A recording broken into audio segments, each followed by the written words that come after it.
Частка третья, раздзел першы. Гэта было вельмі дарэчы, што Казачэнка аказаўся ў сельсавеце і цяпер ківаўся разам з Башлыковым у васку. Праўда тое, што Залешнікаў Башлыкоў выправіўся ў глінішчы, і надта цікаўных не павінна было б, пэўна, дзівіць. Глінішчы як-ніяк проста на дарозе ў Юравічы, ды да таго ж і адна з найбольшых у сельсавеце вёсак. Натуральна, здаецца, павінна выглядаць тое, што сакратар райкома захацеў наведацца сюды. Усё ж тое, што Казачэнка ківаўся побач, было не лішнім. Яно як бы паказвала кожнаму, каго магла зацікавіць сакратарова паездка, дзелавы характар яго наведання ў глінішчы. Пра гэта гаварыла і тое, што, заехаўшы ў глінішчы, Башлыкоў адразу падаўся па калгасных дварах, клопатна высвятляў, як ідзе калгас.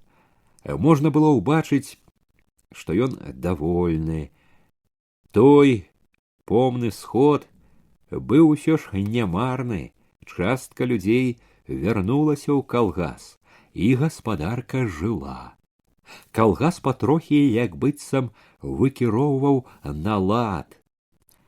Адсюль Башлыкоў заехаў яшчэ ў хату Казачэнкі. Ад Казачэнкі неўзабаве ён вярнуўся назад на Коварад і збочыў да шляху на Юравічы, на звыклую дарогу. Яшчэ і тут, пакуль не даехаў да краю сяла, Башлыкоў вагаўся, ехаць, не ехаць у школу, вагаўся, можа, нават больш, чым раней, бо трэба было рашаць. А рашаць было цяжка. Чамусьці думалася цяжка, і ў думках не было пэўнасці. У думкі ўпарта лезла тое, што пабачыў і перажыў за паездку, хвалявала, вярэдзіла яго. Але пэўнасці не было не толькі з гэтай прычыны, а і таму, што тое, што так карцела, не бачылася, як і раней, яму неабходным і годным яго становішча. Разуменне свайго становішча і той адказнасці, якая вынікала з гэтага, рашуча пярэчыла яго незвычайнаму, дзіўнаму імкненню. Але імкненне гэта, як і раней, не хацела саступаць. І не толькі не хацела саступаць, а час ад часу нават брала нібы мацней. Таму ў яго развагі ішла зноў думка, што заехаць у школу, можа быць, варта хоць бы дзеля таго, каб не тлуміць сабе лішне галаву, вызваліцца такім чынам ад непатрэбшчыны, каб потым жыць толькі дзеля справы. Ён цяпер проста-такі быў перакананы, што імкненне яго да куранёўскай прыгажуні усяго толькі непатрэбная прымха, якую няцяжка будзе адагнаць. Вядома, лепш за ўсё, паглядзеўшы спакойнымі вачыма, пераканаўшыся, што тое ўсё, што ён прыдумаў, дурное, паглядзець, пераканаецца, і канец. Было зноў і такое меркаванне. Канешне, спецыяльна дзеля таго ён не паехаў бы, не стаў бы неашчадна траціць дарагі час. А тут жа школа, можна сказаць, проста пры дарозе. Варта толькі збочыць, запыніцца на нейкія хвіліны. Не было ў ім яснасці і тады, калі ўжо збочыў на загуменную дарогу, пакіраваў да школы.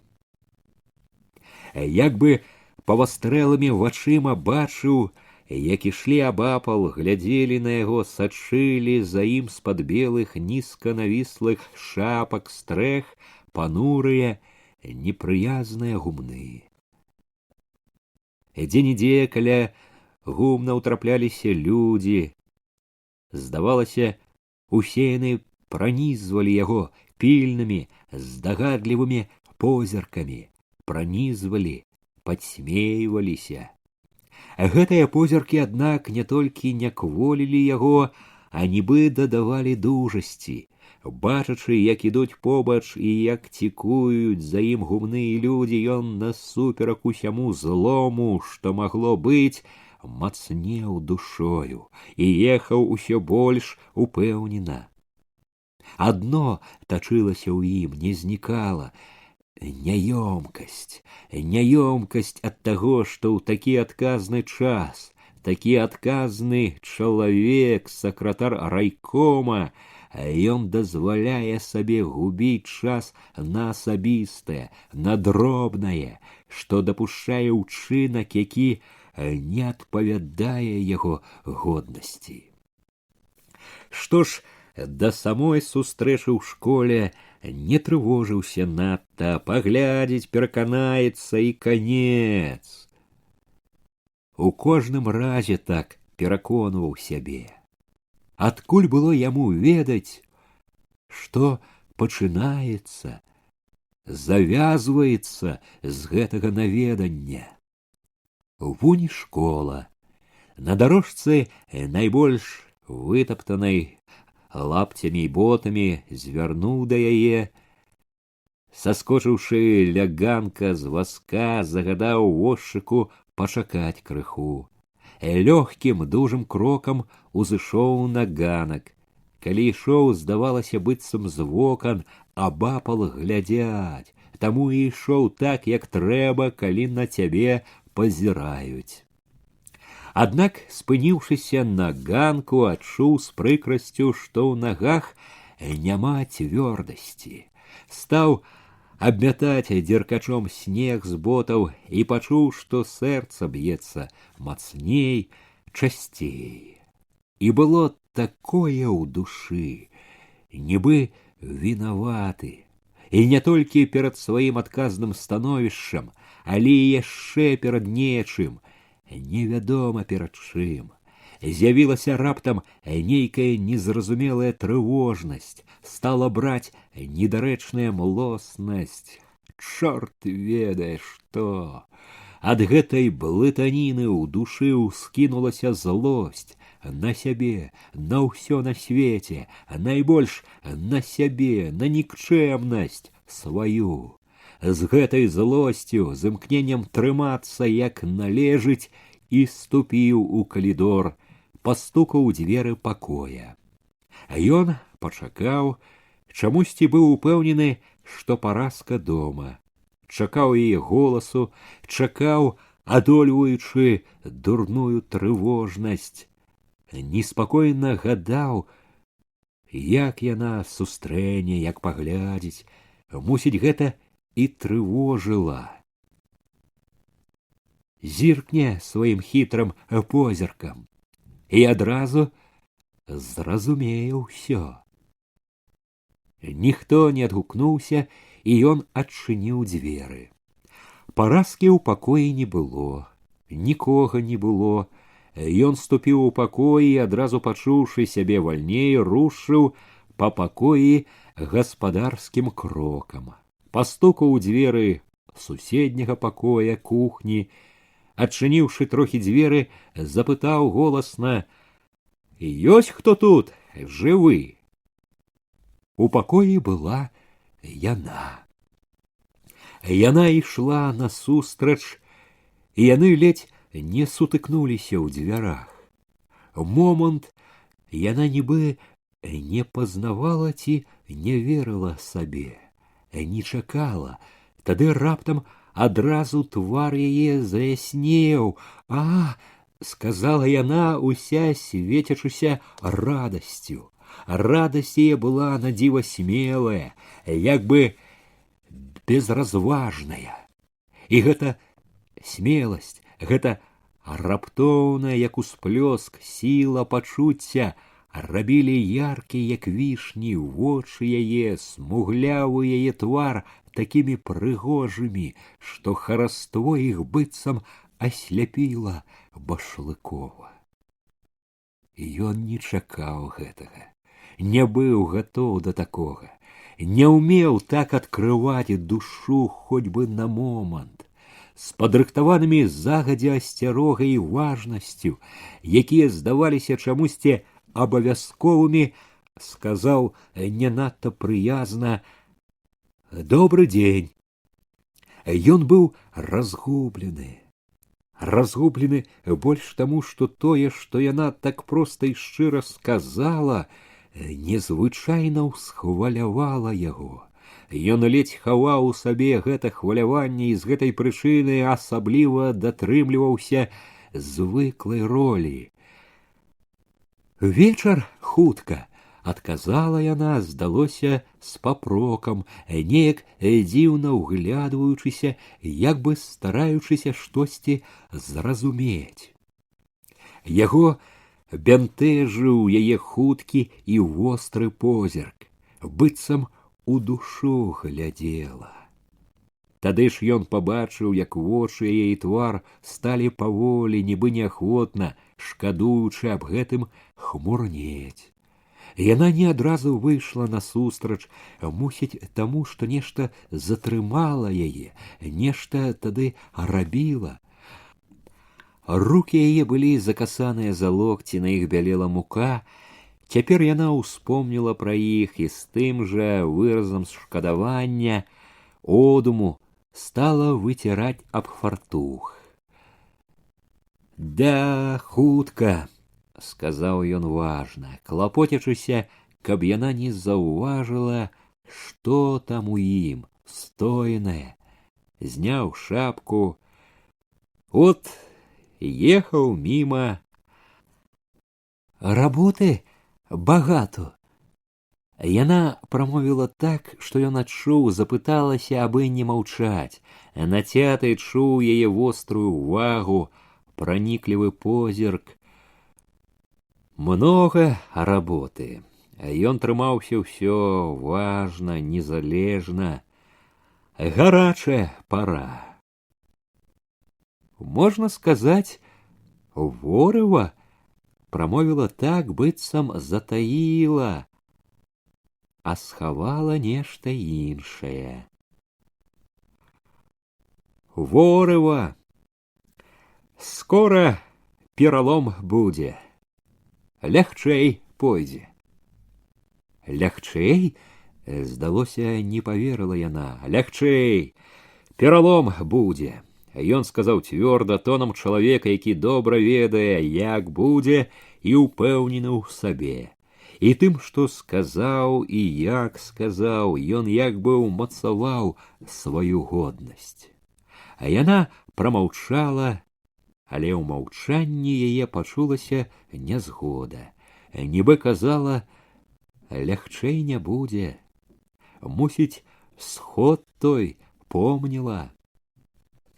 Дзіўна, ён не мог глядзець на яе проста, адкрыта, адводзіў вочы, і як не хацеў, не было ў ім спакою, належнай яснасці. Было гарачае, збродлівае недзе там, у глыбіні ўзрушанай свядомасці. Якая краса! З гэтым увайшло, важка лягло на душу выразнае, самотнае. Не трэба было заходзіць, не трэба было. Разуменне красы яе было такім моцным, што гэтая незнаёмая вясковая жанчына нібы ўзяла неадольную ўладу над ім. Не трэба было. Не трэба было, чуў ён у сабе асцярожлівае, цвярознае. Хаваючы кволасць, шкадаванне сваё, ён прамовіў знарок дзелавіта: «А дзе Параска Андрэевна?»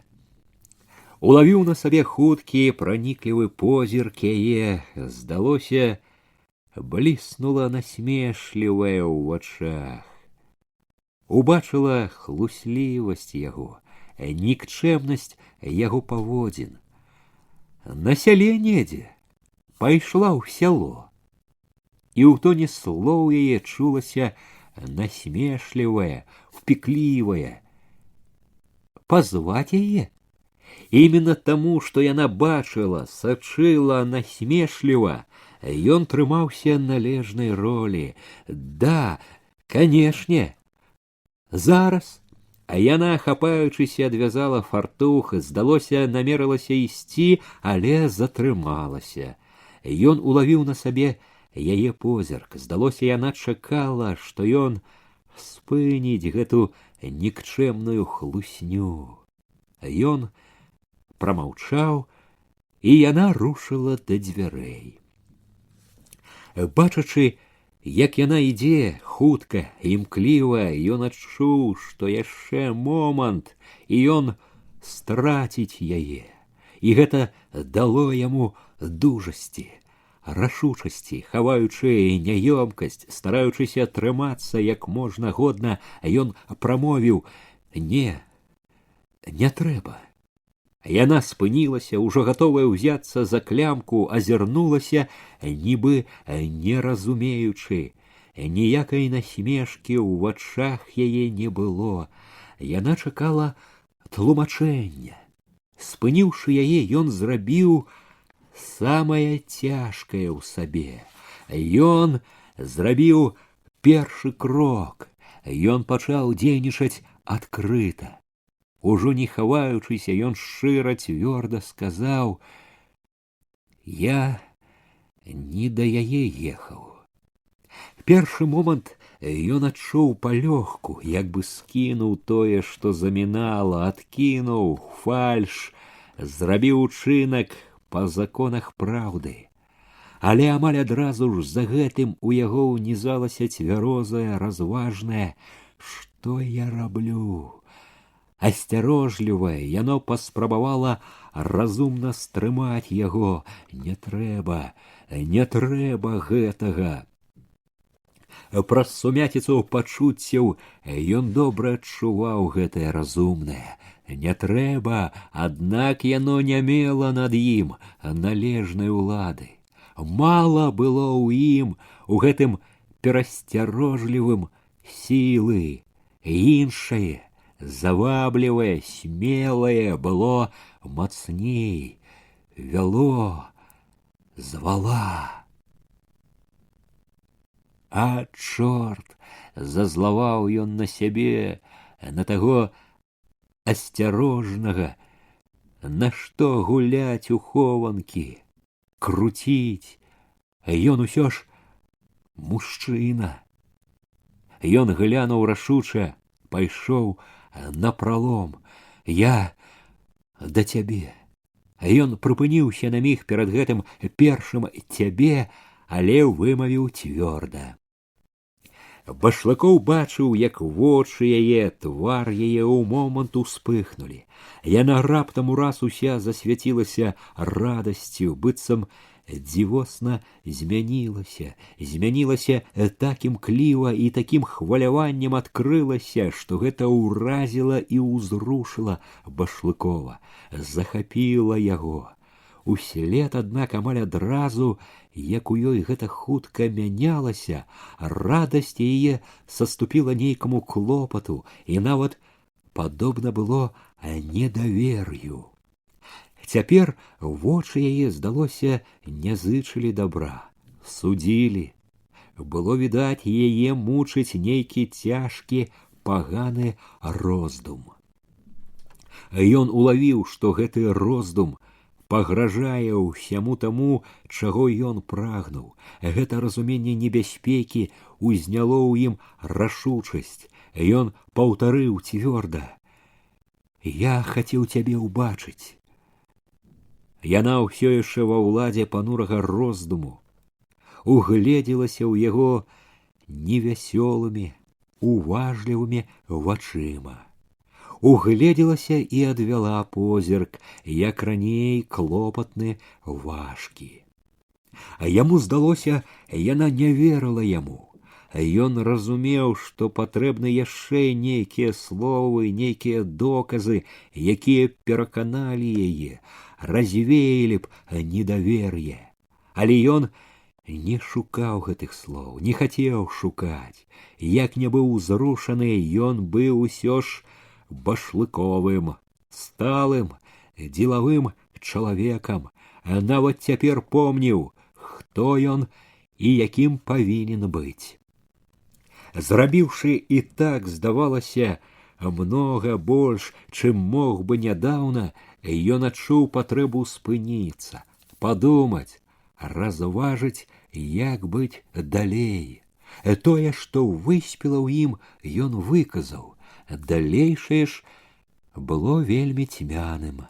Трэба было разабрацца, падумаць, а думалася цяжка. У галаве не было яснасці, цяжка, горача біла ў скроні. Было няёмкае, здавалася, доўгае маўчанне, поўнае тлумнага хвалявання і супярэчлівасці ў настроі. Ён у гэты час не глядзеў на яе, аднак чулы, нацяты, адразу ўлавіў незразумелы, неспакойны рух, кінуў позірк да яе, ён не памыліўся. А яна з нейкім новым хваляваннем глядзела ў акно. «Паразка ідзе», прамовіла, сустрэўшыся з ім вачыма. Сэнсам гэтых слоў ён улавіў непрытойнае шкадаванне ў яе голасе. Азірнуўся ў акно, Паразка была ўжо на двары блізка да ганка. У яго з Ганнай заставалася цяпер нейкія 2-3 хвіліны. Гэта як бы дало знак Башлыкову, што марудзіць нельга, што ўсё трэба рашыць зараз жа, інакш будзе позна.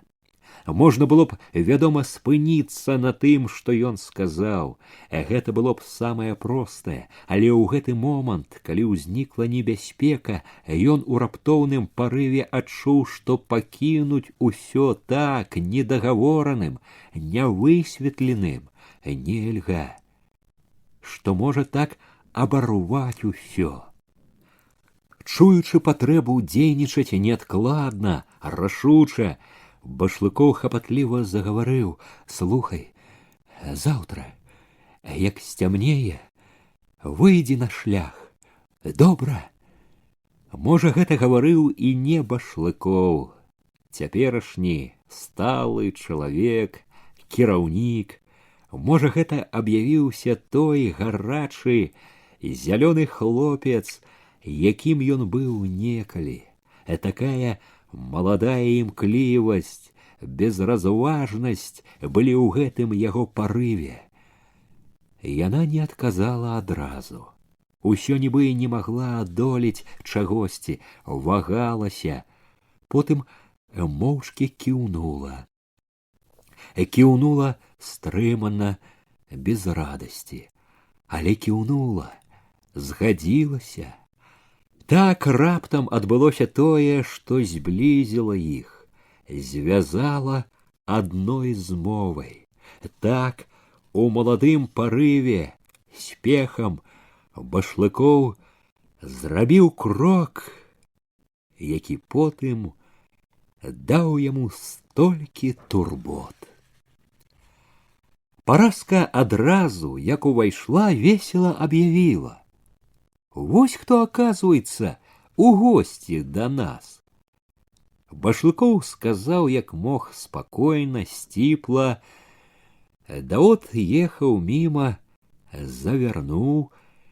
І добра, даўно ж ужо не было. Паразка хутка скінула паліто, развязала хустку і так, жвавая, захадзілася, загаманіла яшчэ больш, играла перед гостем артыстка. Мы уже думали тут, что минае знарок. Ды не, часу не было. Пачулі пазаўчора, прыехалі ў Алешнікі, паехалі ў Курані, проехали мимо. Рано ехал. Не отгаворвайцеся, упекнула Параска весело, гулліва. Ну, але калі вы ўсё ж заехали, то вина ваша уже змяншаецца. Можа, мы и даруем вам. Даруем? Правда, Ганна? Ганна сказала стрымана: трэба дараваць, мабуть. Яна стаяла каля дзвярэй на кухню, затятая з ледзь прытоенай гаркаватай усмешкай. А Параска повела ўжо новую ролю гостинной гаспадыні. Хоть рэдка, ды метка. У час приехали. У самый час. У нас борщ якраз умлеў, борщ такі. Параска аж смачна заплюшчыла вочы. Башлыкоў прамовіў: я на хвілінку толькі, спяшаюся. Такога барша нідзе не будзе. А да яго яшчэ дранікі. Параска па-змоўніцку падміргнула Ганне, заклікаючы падтрымаць яе. Ганна няўпэўнена адгукнулася: правда, пообедайте. Ну вот, як бы ўзрадавалася падтрымцы Параска. Падмацуйцеся на дарогу, тады і поедете. Весялей у дарозе будзе. Башлыкоў паважна, цвёрда адмовіўся. Дзякую за запрашэнне. Толькі я пообедаў ужо у камунары. Что вы там обедали? Потешела, не утаила попрокаў Параска. А можа, знарок показала, что покрыўджана незгаворлівасцю на яе гасціннасць. Башлыкоў першы раз поблажліва усміхнуўся. Не подбивайте, Параскева Андреевна. Без усмешки ўжо значна растлумачыў зноў. Я на хвіліну. Ехаць трэба. Дадаў весялей. Подвесці вот могу. Не, дзякую, отказала нядобра Параска. Тон гаворкі яе выказваў, што яна ў крыўдзе на Башлыкова. Вельмі вострай цяпер увагай Башлыкоў яшчэ раней перахапіў, што ў яе вачах паявілася клопатнасць. Нібы яна штосьці заўважыла дзіўнае, хацела зразумець і не магла. Здалося, яна зразумела ўсё, што адбылося тут. Вядома, зразумела, але не паказвае гэтага. Ён тут жа, аднак, супакоіў сябе, не ведае і не здагадваецца ні аб чым. Проста яму, Башлыкову, насцярожанаму, здаецца, што ўсё ўсім відаць. Пасля ўсяго, што адбылося між ім і Ганнай, Башлыкоў перад Параскай чуў сябе вельмі няёмка. Але ён, як мог, хаваў гэта, і калі глядзець збоку, трымаўся, здавалася, упэўнена, ураўнаважана, як і належала трымацца такому паважнаму чалавеку. Няёмка было, але трэба было трымацца, годна трымацца. А вы, а вам не трэба ў Юравічы? Зірнуў Башлыкоў нібы спакойна і абыякова на Ганну. Не. У вачах яе мільгнуў неспакой, амаль страх. Башлыкоў адзначыў, Ганна ледзь прыхоўвала хваляванне. Стаяла, склаўшы руки на грудях, моўчкі ціснулася да вушака дзвярэй. Раней такая імклівая, лёгкая ў рухах, яна цяпер хоць бы зварухнулася, ціснулася невядома што тоячы. Знешняя яе стрыманасць дзіўна не пасавала з тым, што свяцілася на яе твары, у вачах. З вачэй яе проста зырчэў, біўся неспакой. Сляпы і той, здавалася б, мог бачыць. Сама не свая, штосьці здарылася. Я пойду, нарэшце скранулася, знікла на кухні. Башлыкоў, як і належала, затрымаўся трохі. Павінен быў затрымацца. Зняў паліто, у якім усё яшчэ стаяў, прайшоўся па пакоі, сказаў некалькі слоў пра тое, дзе быў гэтыя 2 дні, што рабіў, павёў дзелавы роспыт пра справы ў глінішчах, пра настроі, паказваў, што з заклапочанасцю і вялікай цікавасцю слухае паразку. Тады загаварыў пра раённыя турботы, пра то, якая небяспечная сітуацыя цяпер у раёне. Пасля ўсяго даў парады паразцы, што да яе грамадскай працы сярод сялян. Гаворачы гэта, у сваёй звычайнай ролі набыў нарэшце хоць на час нетрывалую раўнавагу, сцішыў насцярогу паразкі. Сабраўшыся ехаць, надзеўшы зноў паліто, выйшаў да Ганны развітацца. На Ганніным твары былі ранейшы неспакой, сумяціца.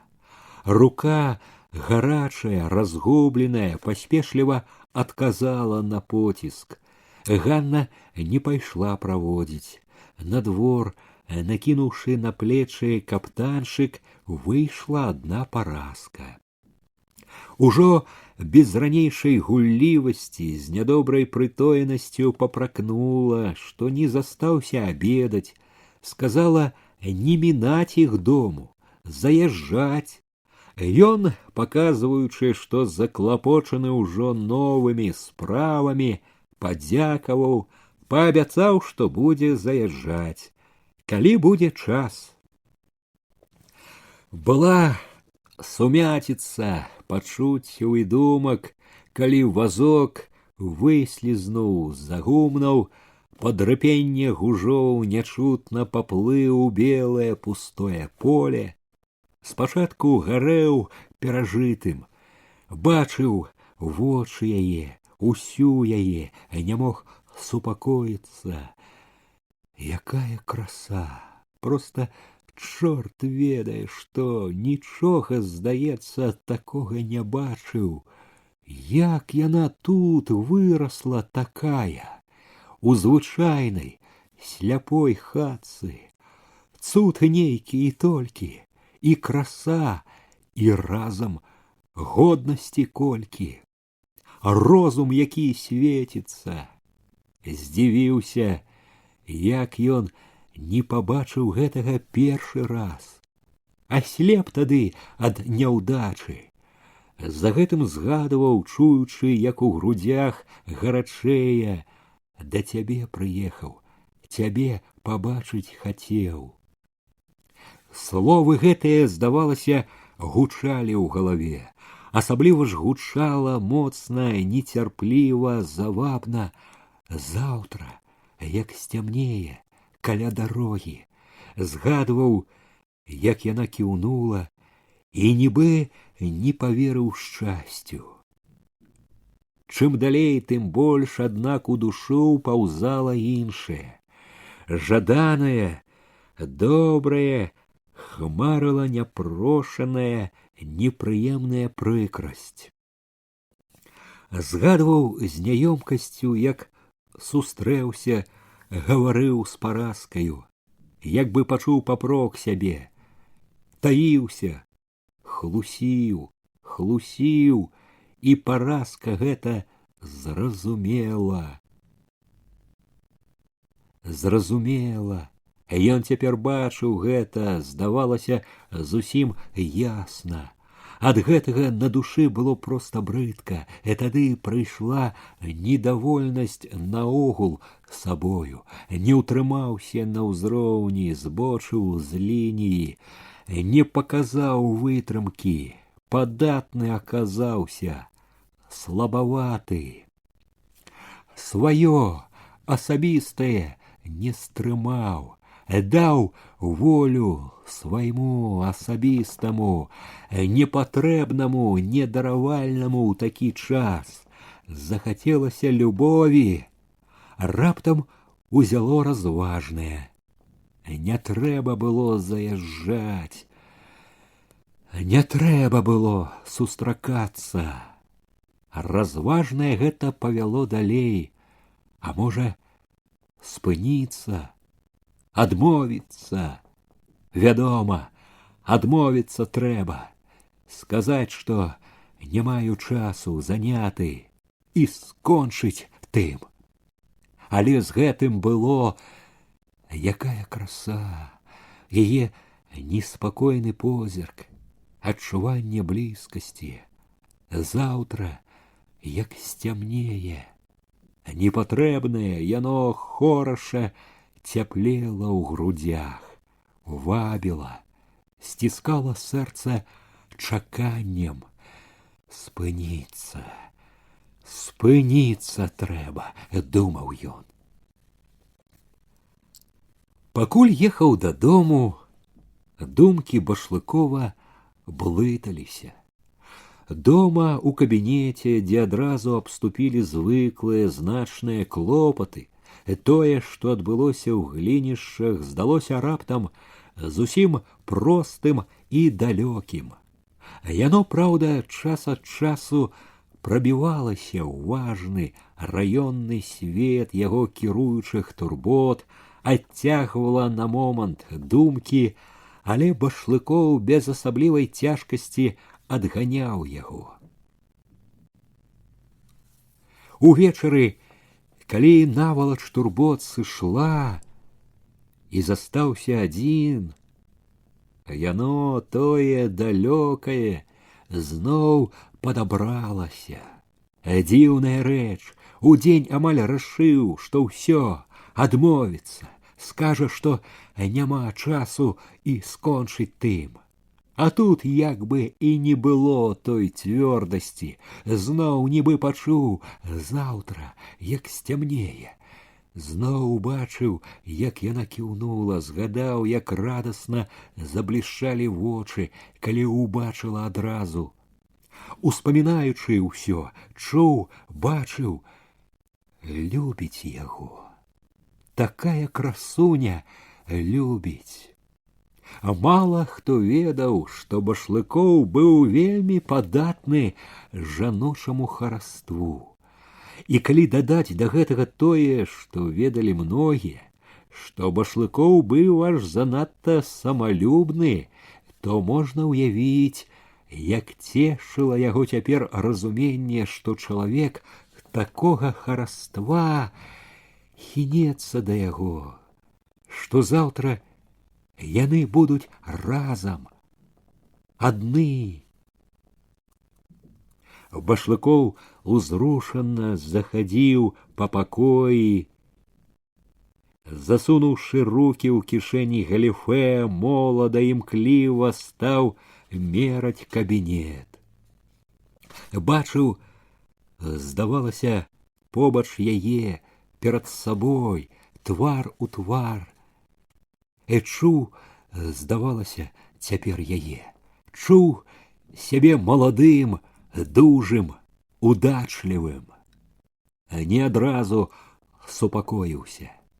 Калі захадзіў спакайней, падумаў, яна ўражвала яго не толькі знешнім хараством, але і неспадзяваным багаццем унутранага жыцця, нейкай незвычайнай трапяткой чуласцю. Цэлы свет угадваўся ў ёй, вабіў, клікаў, і хто б мог падумаць, прыйшло недарэчнае. Звычайная прыбіральшчыца.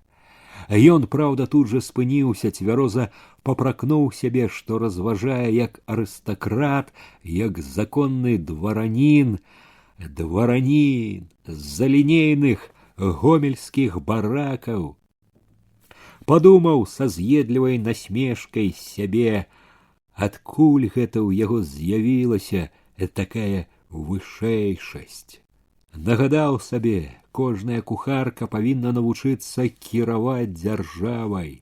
Далучыў упэўнена, гэта так званая прыбіральшчыца зможа, калі даць толькі падвучыцца. Ён стаў думаць пра яе. Ён адчуваў, што так мала ведае яе, хто яна, чаму яна ў школе, чаму не з бацькамі, ці вольная, незамужняя. Яна не падобная на дзяўчыну. Відаць, была замужам, відно, нямала паспытала. Успомніў, як стрымлівалася, падумаў, а можа, і цяпер замужам. Не, запярэчыў адразу, калі была, то разышлася, інакш не жыла б адна пры школе. Свайго кутка няма, а калі быў муж, то хто ён? Чаму разышліся? Ці з'ехаў куды? Багата пытанняў раптам узнікла, і яны так закарцелі, што Башлыкоў перастаў хадзіць, гатоў бы ўсё зараз жа высветліць. Ён ледзь не ступіў да стала, да тэлефона, выклікаць каго трэба, загадаць, высветліць. У час схамянуўся, што выклікаць нікога нельга. Не толькі таму, што ніхто тут такога не ведае, а і таму, што так лепш не высвятляць. Нельга дапускаць у гэта нікога. Пашкадаваў, мог бы высветліць там, былі нагода і час. Успомніў доўгае маўчанне, з-за гэтага падумаў цяпер недавольна, многае і засталося недагаворанае. Зазлаваў на сябе, што лічаны час быў страчаны так па-дурному. Пра што б ён не думаў, сярод усяго неадступна тачылася ў яго вінаватасць, што адступіўся ён ад дзённага, належнага, адмовіцца, скончыць. І ён думкаю ухапіўся за згаворлівае, што апраўдвала яго. Нельга канчаць так, як ён думаў раней. Трэба пабачыцца, пагаварыць, высветліць усё, і тады развітацца сумленна і годна. Аднак ён да гэтага часу пастражэў ужо да сябе і асудзіў гэты хітраваты подступ, што прыхоўваў маладушнасць. Як бы там ні было, трэба называць усё сваім імем. Што ёсць, тое ёсць. Не можа справіцца з сабою, са сваім жаданнем, непатрэбным жаданнем. Не можа ўтаймаваць дурной крыві, якая не ў час разгулялася, мужчынскага імпэту, якому захацелася жанчыны, бабы. З гэтым злым нездавальненнем увайшла няёмкасць за сябе, да чаго ж, відаць, недарэчна выглядаў перад ёю, як хлапчук. Вярнулася прыкрасць ад таго, як ён нікчэмна маніў паразцы. У гэты момант у злосць яго, што давала добрую дужасць, раптам увайшло кволае, амаль беспараднае. Што ж гэта завязалася? Што будзе? Пачуў жаль. Як ён кіне сам такую красу, такое шчасце? Думкам не было ладу. Заблытаўшыся ў думанні, ён зноў зазлаваў на сябе, на ўсё і падужэў. Намогся, адкінуў бескарыснае думанне. узяўся думаць пра паездку. Згадаў, як хадзіў па куранях, па мокуці, гаворкі, адчуванні. У душу влілася злосць на людскую дурнату, на сляпую упартасць. Зноў убачыў нядобрыя твары, сярод іх вылучыліся Ігнат і Яўхім Глушакі. Нібы паўтарылася ясна і ўнізліва размова з Гайлісам. Нічога не разумее апартуніст аслеплы. З-за такіх вось, з-за ліберальных дабрадзеяў і бяда ўся, прарыў у раёне. На бюро гэта правільна, адзіна правільна. І абавязкова архвывады. Трэба належныя кадры. З такімі і тое, што ёсць, загубім. Кадры — аснова ўсяму. Башлыкоў заўсёды надаваў асаблівае значэнне кадрам. Ён потай быў перакананы ва ўменні сваім падбіраць кадры, з таго, што было пад рукой, выкарыстоўваць лепшае для справы.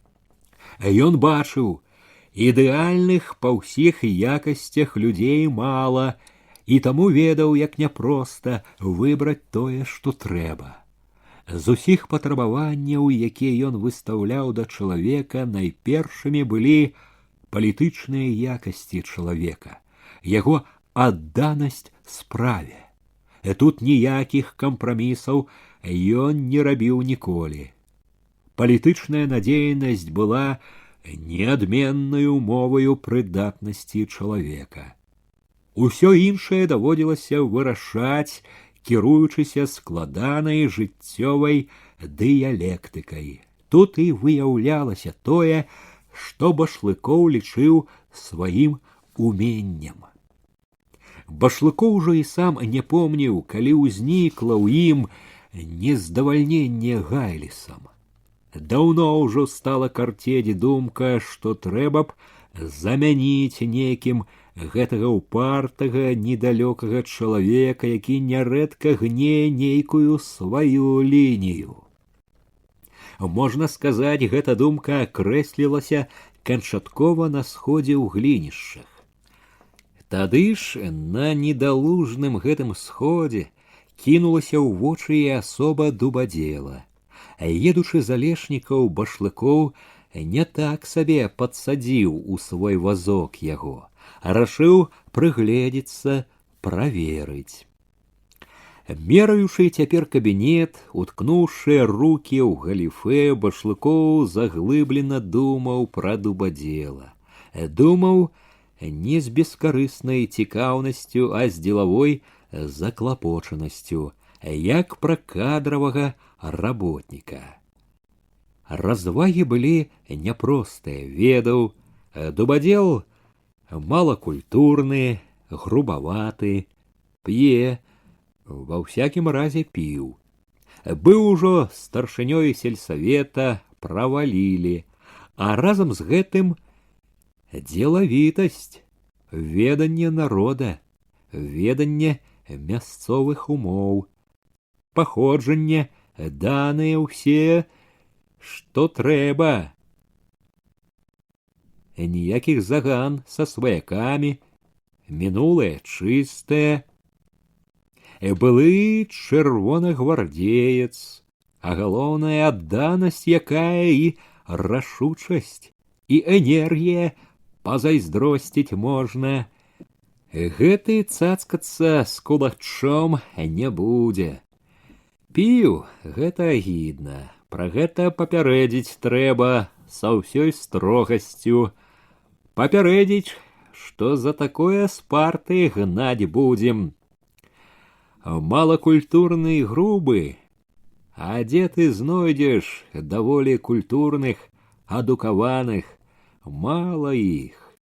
Ды і ці многа сярод гэтых культурных, адукаваных, так адданых, з такой рашучасцю, і гэта ў такой абстаноўцы, дзе неабходны цвёрдыя, жалезныя, здольныя крышыць ворага. рушыць усё, што на шляху замінае. Гэты цвёрды, гэты крэмень, барацьбіт, гэта галоўнае. А не дацягвае ў нечым. Падымаць трэба, расціць трэба, правільна накіроўваць, добра кіраваць, усё ў гэтым. Ды калі падумаць толкам, палітычны кірунак ён разумее нядрэнна. Ёсць палітычнае чуццё, тэарэтычна неаформленае, а ёсць стыхійнае, але правільнае, лепшае, чым у некаторых засохлых ад кніг граматеяў.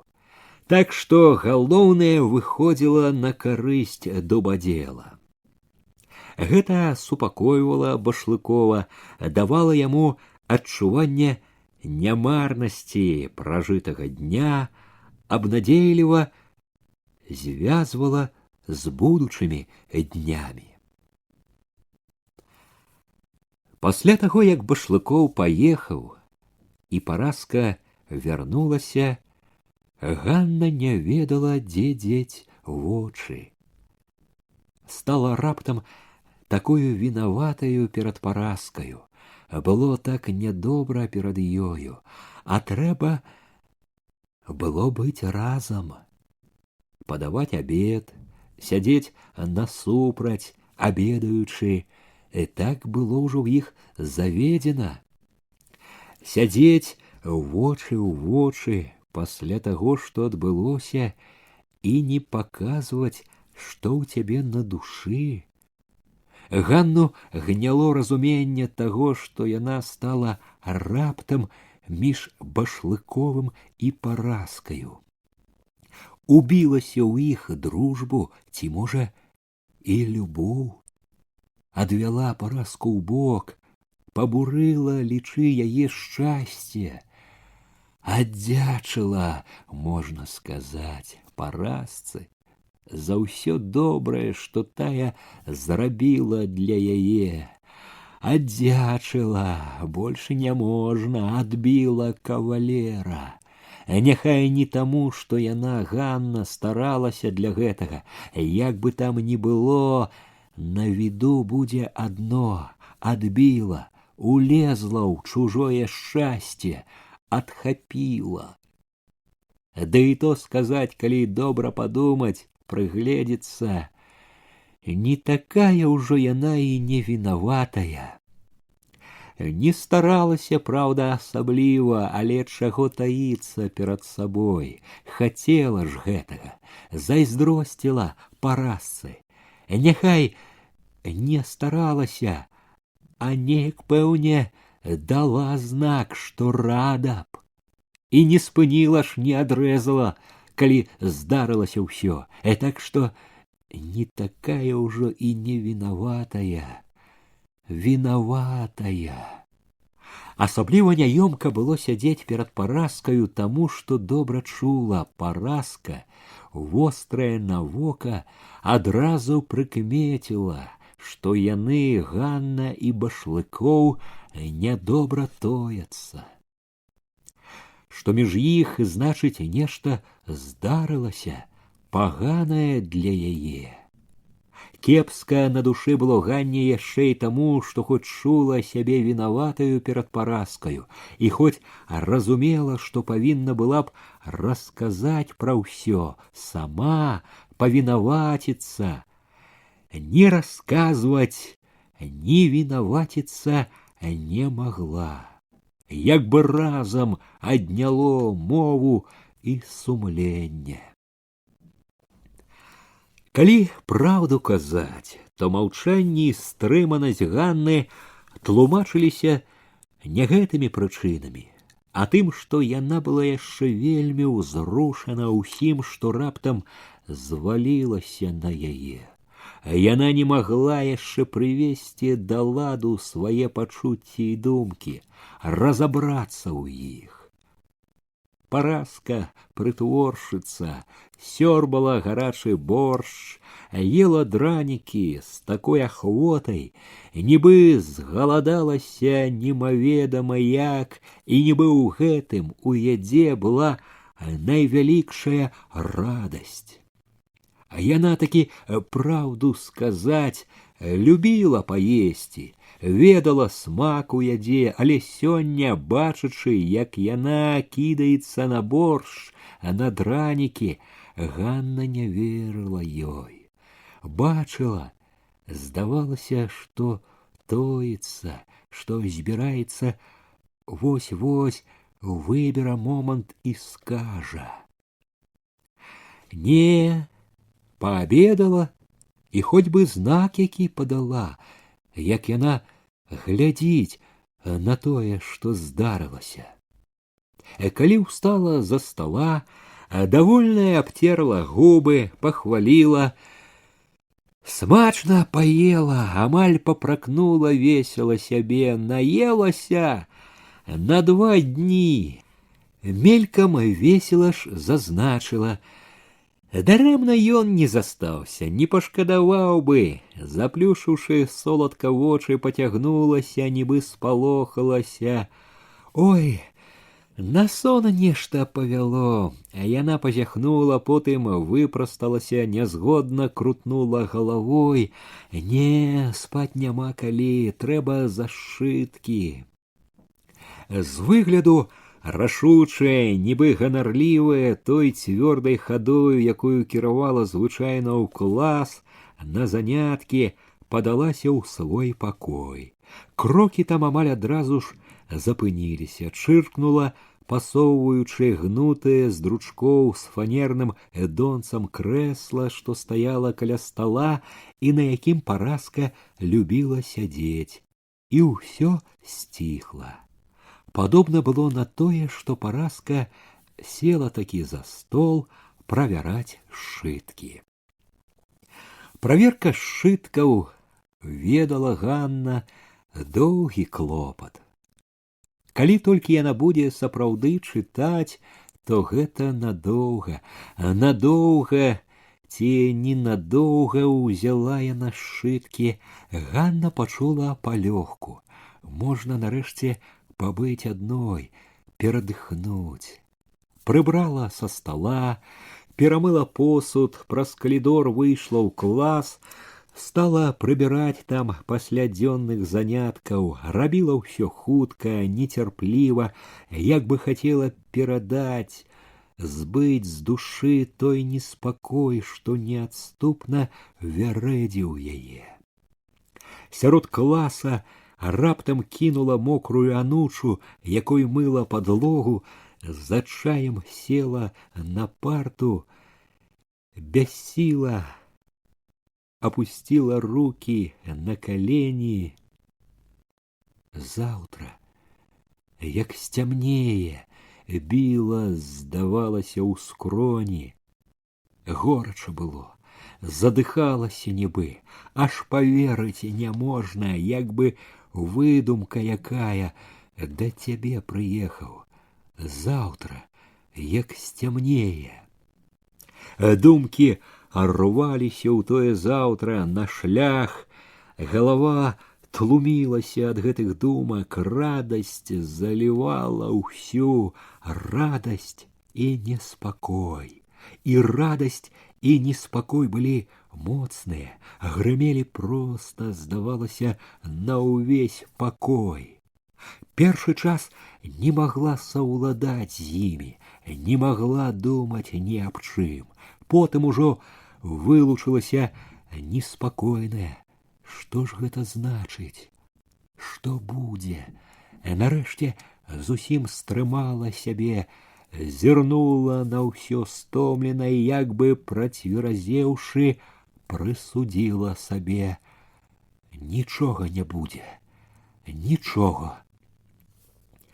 Калі паспакайнела, стала больш назаляць тая вінаватасць, якую чула перад паразкаю. Нейкі час думкамі горача даводзіла ці то сабе, ці то паразцы, быццам тая стаяла перад ёй, чула, што не рабіла нічога для таго, не старалася ніяк. Скончылася гэта тым, што яна рашыла смела пайсці да паразкі, вылажыць ёй усё, як яно ёсць і як было, няхай ведае, і няхай не думае, чаго не трэба, не думае, няхай, што яна Ганна такая, як ёй, мабыць, здалося. Спусцілася з парты, выцерла руки аб фартух, прыгладзіла валасы. У калідоры, перад тым, як адчыніць пакой, прыпынілася, пачула цішыню ў парашчаным пакоі, мудра не поверила цішыні. Не чытае, канешне, сшыткаў сваіх, не да чытання.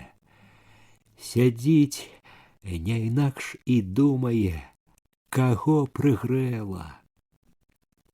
Упэўненай рукой адчыніла дзверы, рашуча ступіла, ведала, будзе непрыемная, цяжкая гаворка, але гатовая была да яе. Скажа ўсю праўду, няхай не думае. Ступіла і здзівілася. Узяло расчараванне. Паразка хілілася за сталом, чытала, вочы пільна бегалі па лістках, аловак раз-пораз хутка ставіў знакі, знаёмы чырвоны аловак. Не азірнулася нават на Ганну. Ганна бачыла, не прыкідваецца, уся ў клопаце, у сшытку сваім. У такія хвіліны Ганна раней выходзіла з пакоя. Цяпер цвёрда пайшла да стала, села побач на табурэт, выказаць усё адразу, скінуць сябе. Паразка прамовіла строга, тоном загаду. Тая, не адрываючыся ад сшытка, матглянула галавою: «Пачакай!» Пабегла вачыма далей па радках, паставіла хутка некалькі знакаў. Ганна зазлавала: «Ды паслухай ты! Пачакай! Падтрывай!» Зноў крутнула галавой. Бачыш жа, толькі дачытаўшы, паставіўшы ў канцы апошняе ад знаку подпіс, узняла галаву. Зірнула на дзіва лагодна, з усмешкай. Ну, што? А от што! Ганна знарок выказывала злосць. Не знала ты, каго брала к сабе. Ты чаго гэта? Здзівілася паразка. Здзівілася, бачыла Ганна шчыра. А таго, Ганна гаварыла задзірыста, нібы падбівала паразку на спрэчку, з націскам, са злосцю аб'явіла: «Папрашчайся са сваім башлыковым!» Паразка, было відаць, не зразумела нічога. Папрашчацца? Чаму? Ганну ўздымала рашучасць, а таму рэзаць дык рэзаць адразу. Адбіла я яго ў цябе. Паразка, праўда ж, усё не магла ўразумець, як след тое, што ёй казалі. Можа, падумалася Ганне, гэта ад таго, што яна гаварыла паразцы нібы з насмешкай над сабой, нібы несур'ёзна. Калі ж ты управілася? Засмяялася раптам паразка. От і не падумала б. У голасе паразкі было захапленне, быццам хваліла Ганну. Ты не смейся. Спатканне назначыў, сказала Ганна строга. Як нерашуча настроена была, нядобра было. Твар гарэў, дыханне сцінала. Вінаватую перад паразкаю, навек вінаватаю чула. Спатканне, не поверыла Параска. Спатканне. Параска нарэшце зразумела ўсё. Перастала смяяцца, але жалю не показала, просто годна промовила. Что ж, віншую. Было трохи маўчанне.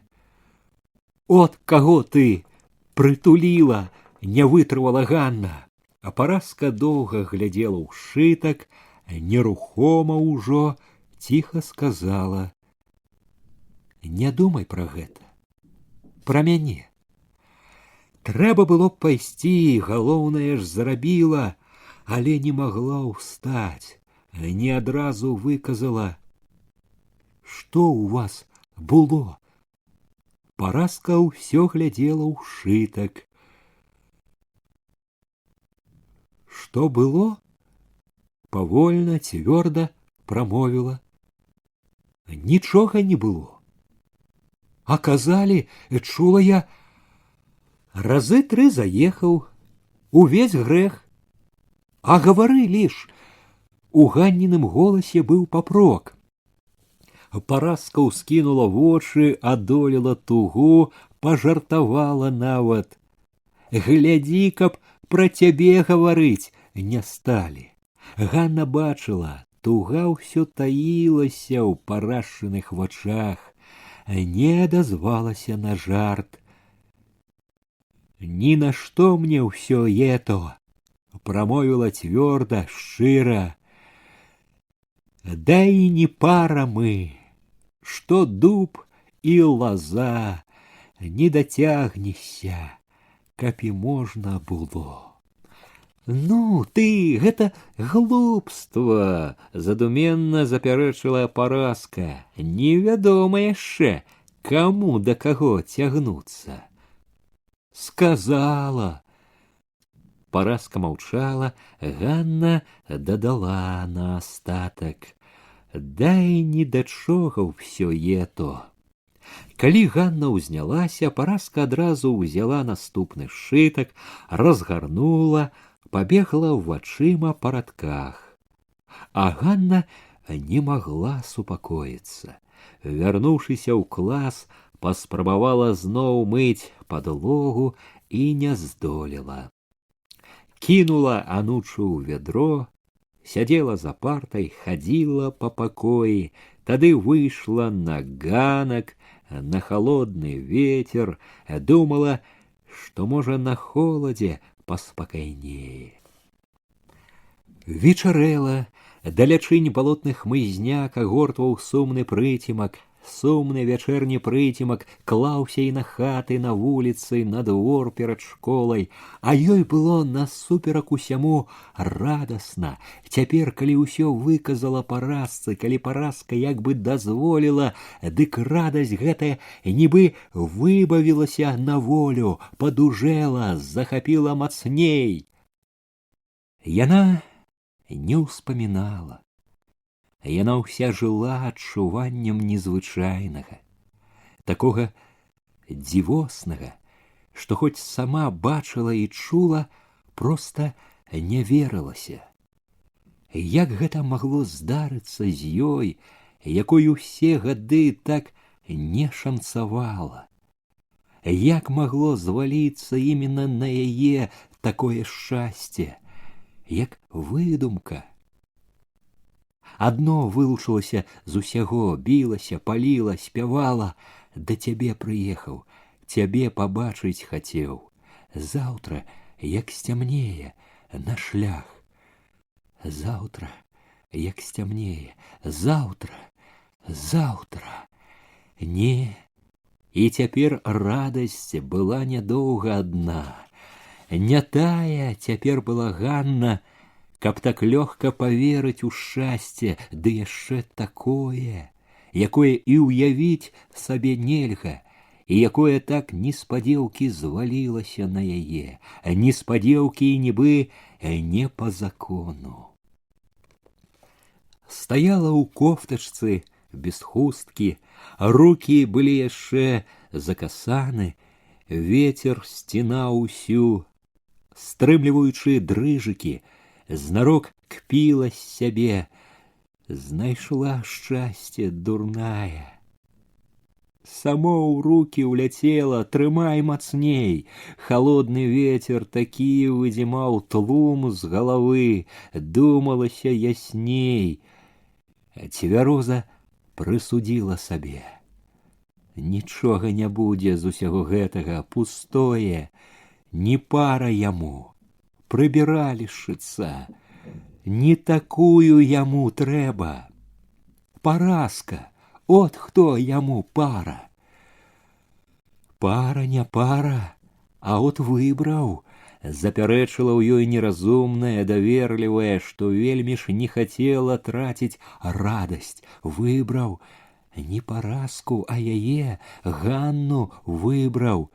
Выбраў, пакпіла яна з той даверлівай дурніцы.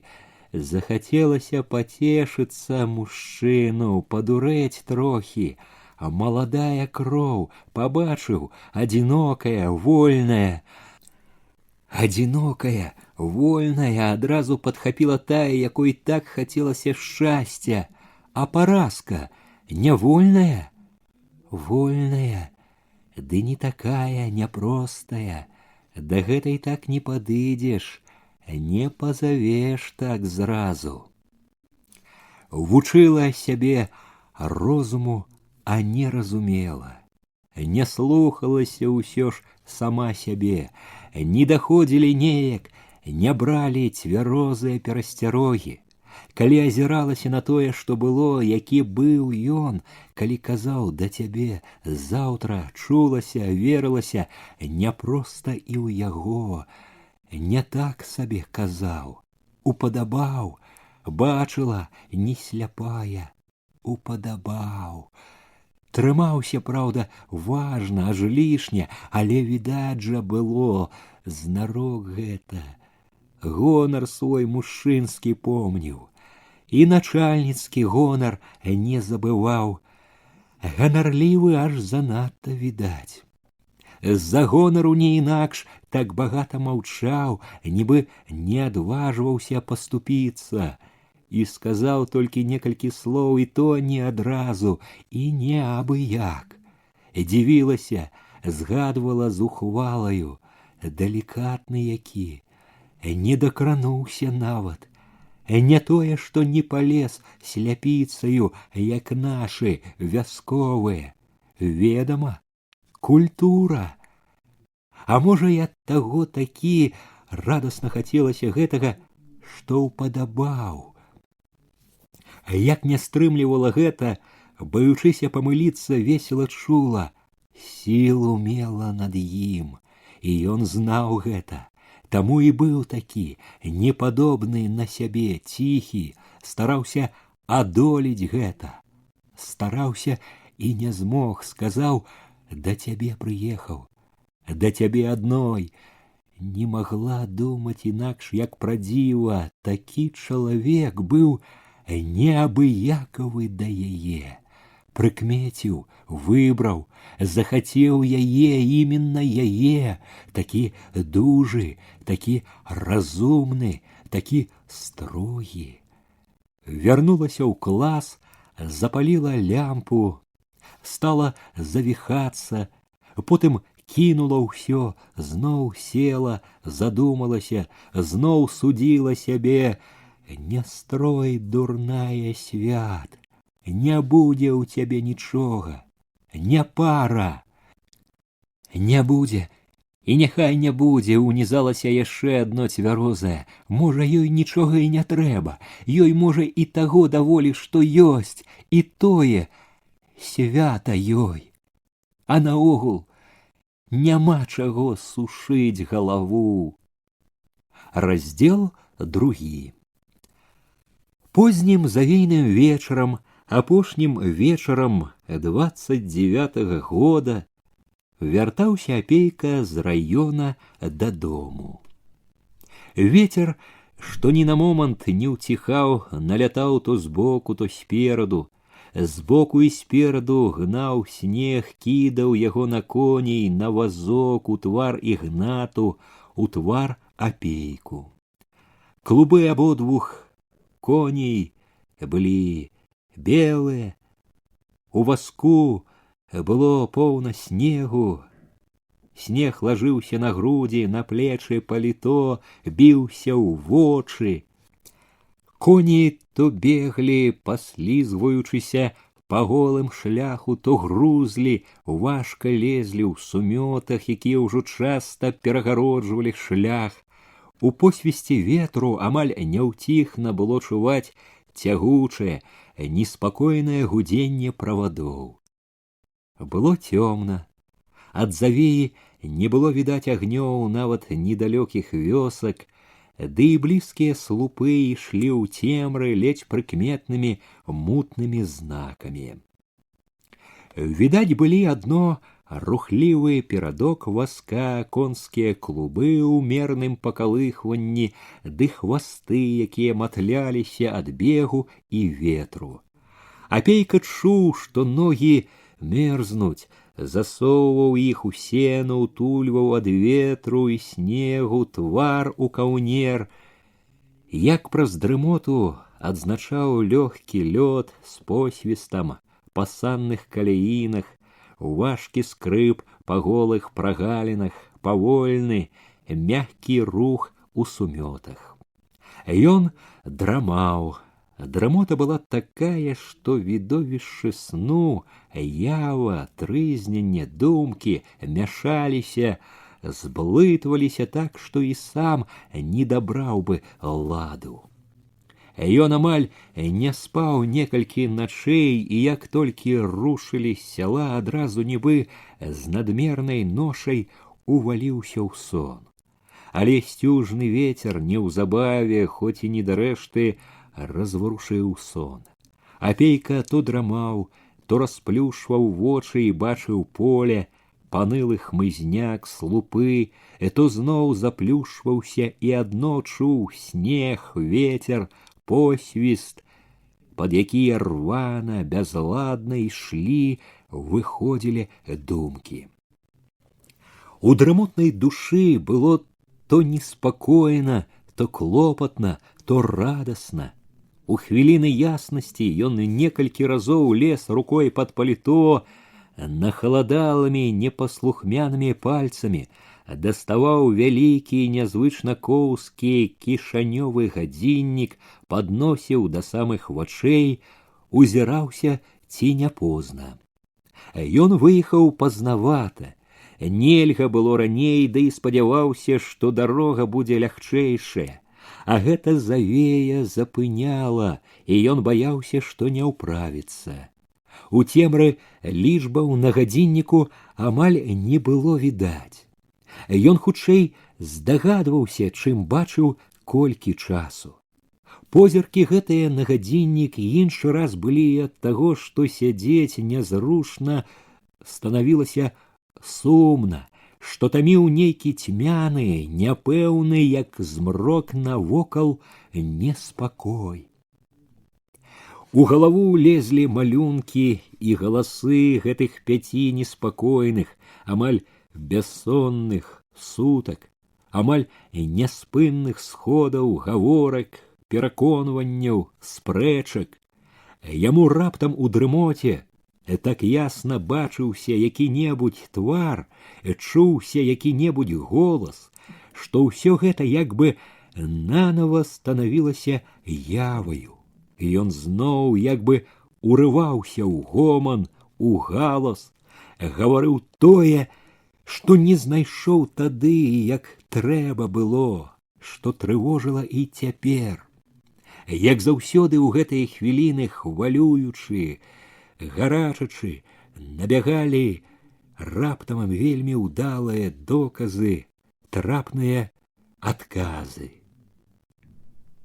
І ў дрымоте яго таміла адчуванне незавершанасці, неразвязанасці тых гаворак спрэчак, імкненне адолець, даказаць, пераканаць іх у сваёй, у цяжкай іхняму разуменню праўдзе.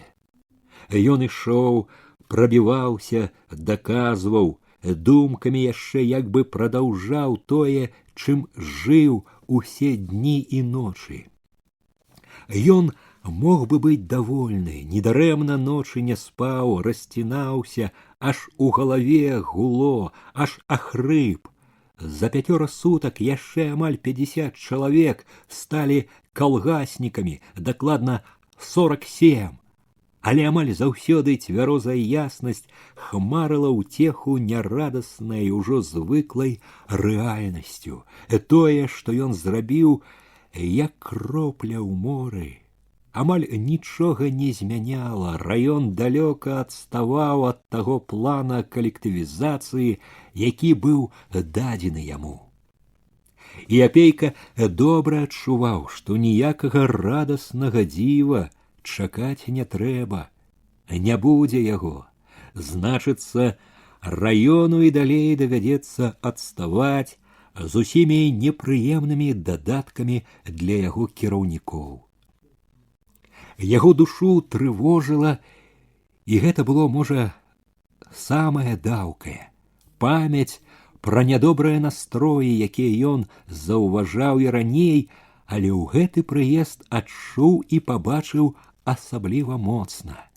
Тое, што ён прыкмячаў яшчэ ўвосень, усё расло і шырылася, гразілася ўсяму раёну, ды можа не толькі раёну. Яны станавіліся ўсё большай перашкодай на дарозе, няўпэўненасць людзей у заўтрашнім, недавер'е да таго, што нёс ён, Апейка і іншыя упаўнаважаныя.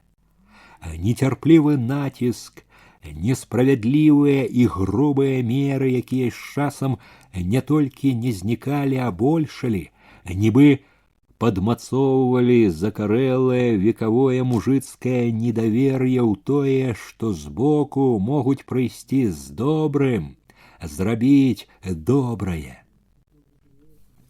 Няпэўныя ў заўтрашнім, у кожным сяле рэзалі з нязвыклай для сялянскай ашчаднасці лёгкасцю, губілі нажытае: авечак, цялят, кароў.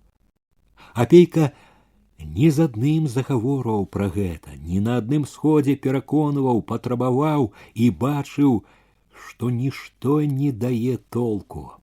Трэба неадкладна нейкія строгія меры, падумаў заклапочана і расплюшчыў вочы.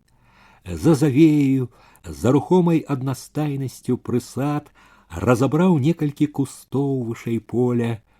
Курган, здагадаўся Апейка. Самога кургана не было відаць.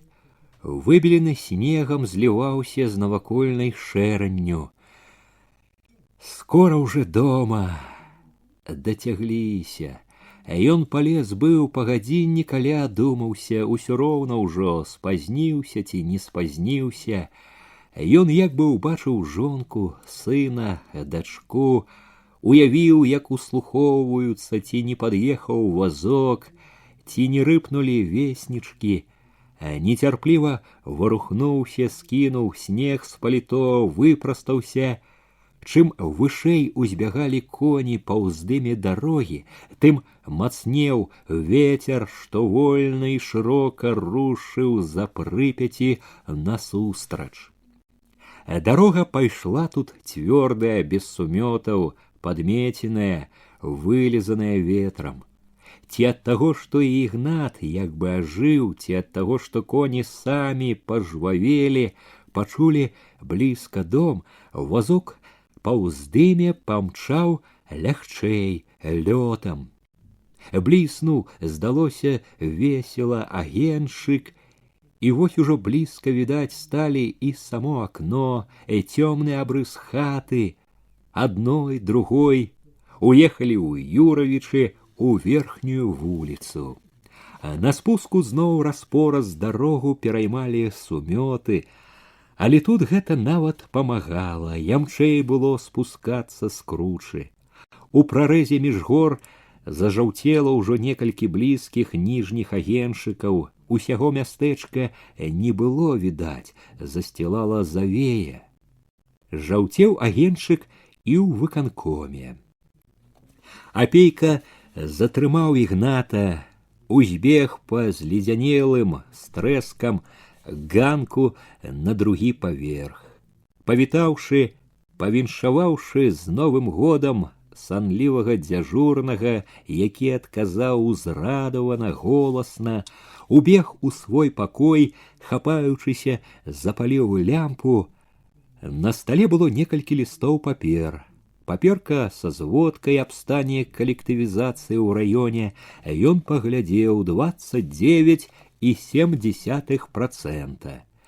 Пісана рукою Зубрыча, унізе яго ж акуратны сціплы подпіс. Лісты, паперы, адносіны з мазыра, на папяроснай паперы пад капіроўку, хутка прагледзеў адну, другую, разарваў канверт, дастаў пісьмо. Чытаючы, схамянуўся, адкінуў крысо паліто, дастаў гадзіннік, яшчэ не позна, можна ўправіцца.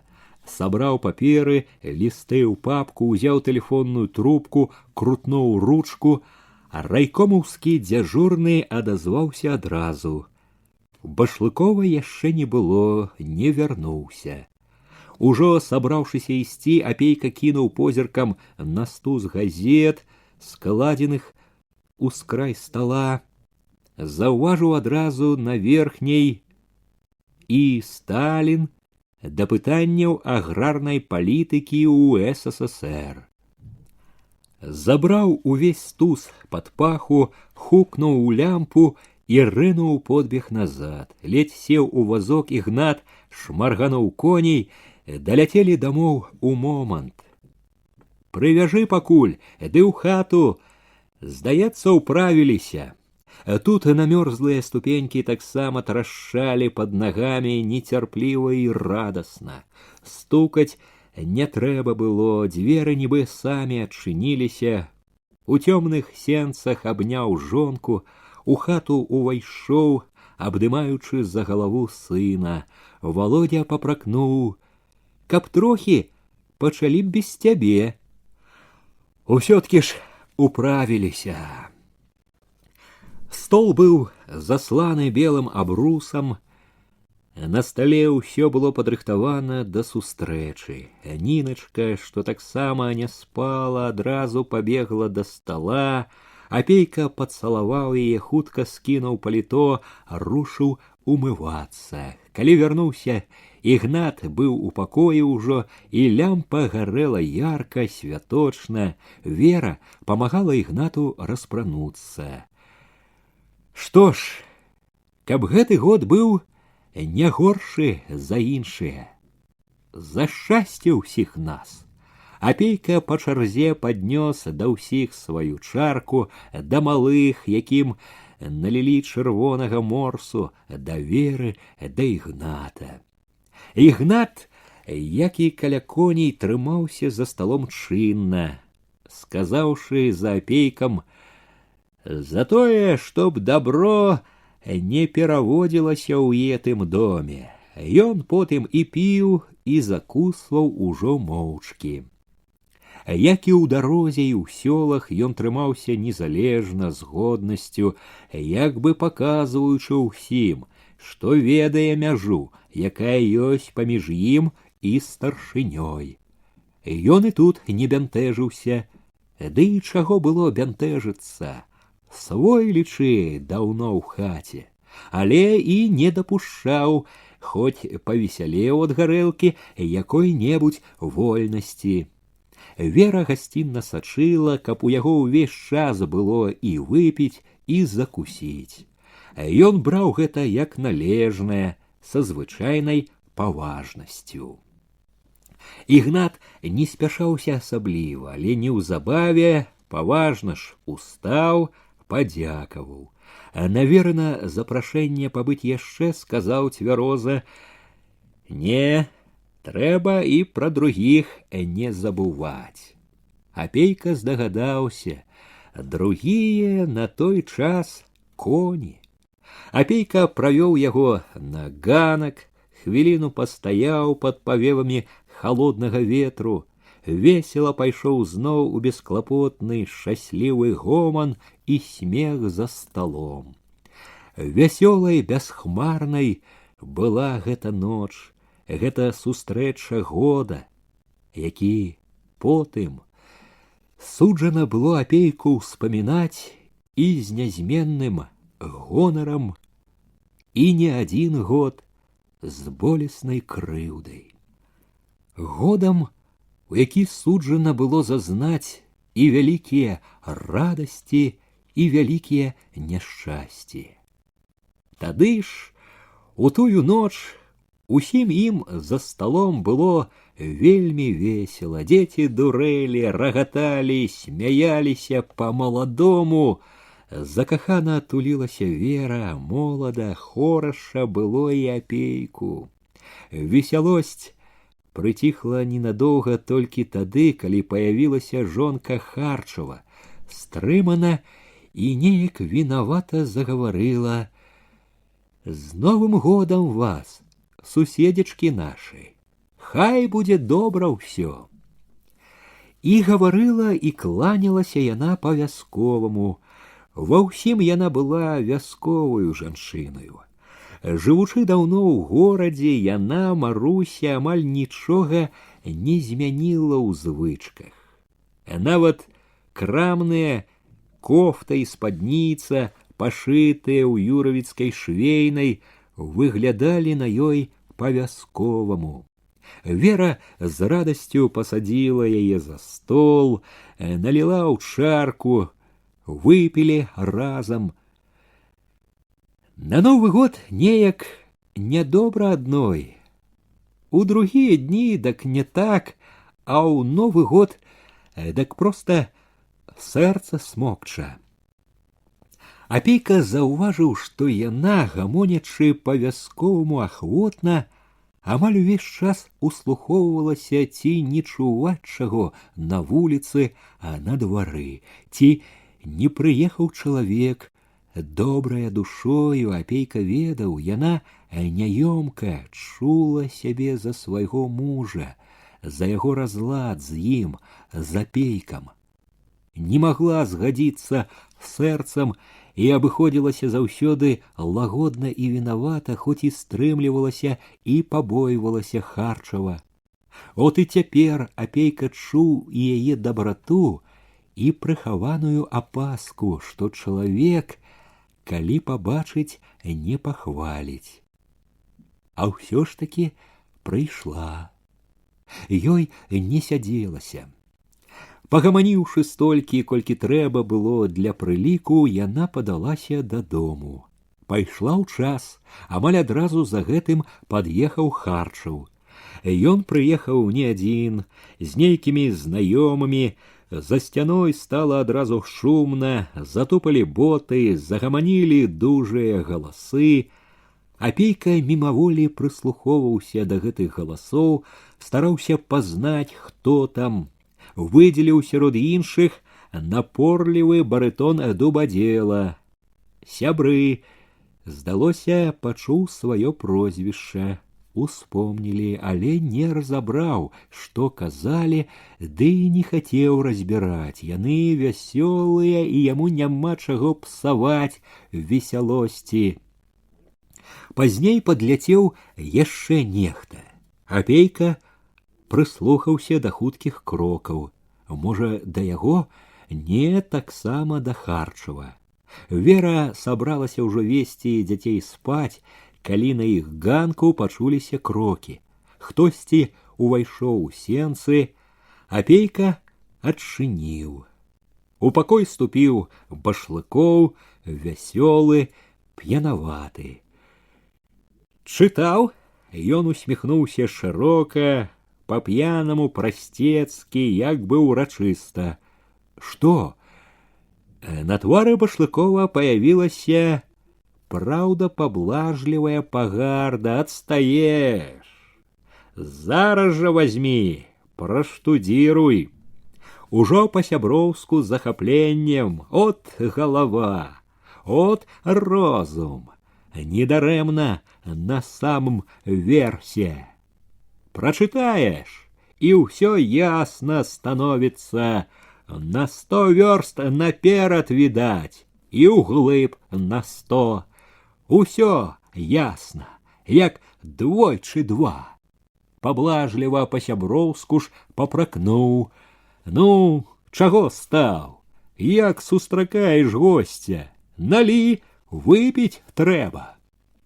Ён звонка чокнуўся, хвацка перакуліў чарку, весела ўзнята прайшоўся, стройны ў сваім амаль вайсковым гарнітуры, у хромавых ботах, дужы ў хадзе, прыгожы.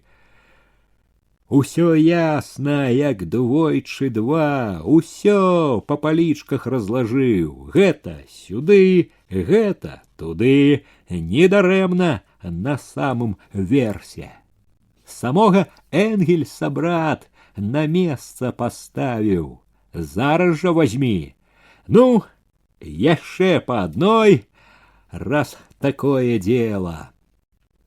Ён выйшаў так жа хутка, як і паявіўся.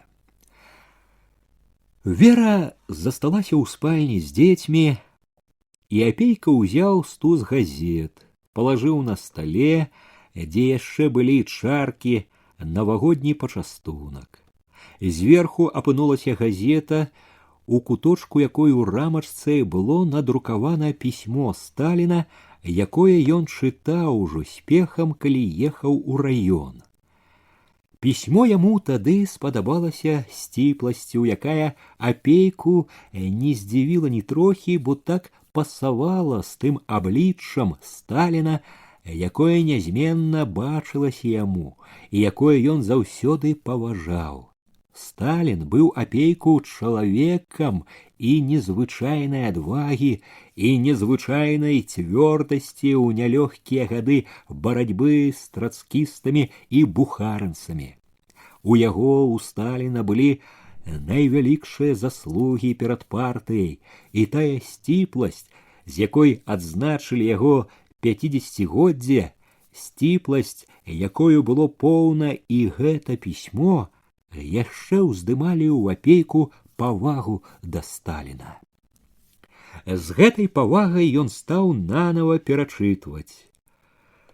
Усім арганізацыям і таварышам, якія прыслалі прывітанні ў сувязі з 50-годдзем Сталіна, вашы віншаванні і прывітанні адношу на рахунак вялікай партыі рабочага класа, якая нарадзіла і выхавала мяне па ўзору свайму і падабенству.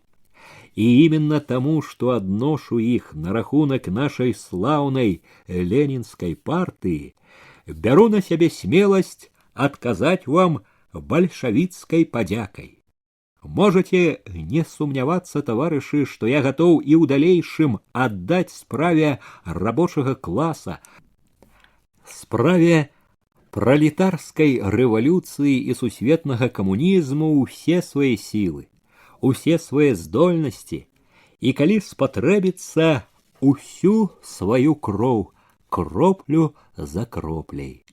З глыбокай павагай, Іосиф Сталін, 21 снежня 1929 года. За гэтым, не чытаючы больш нічога, апейка выбраў той артыкул Сталіна, пра які казаў Башлыкоў. Гэта была прамова на канферэнцыі аграрнікаў-марксістаў 27 снежня 1929 года.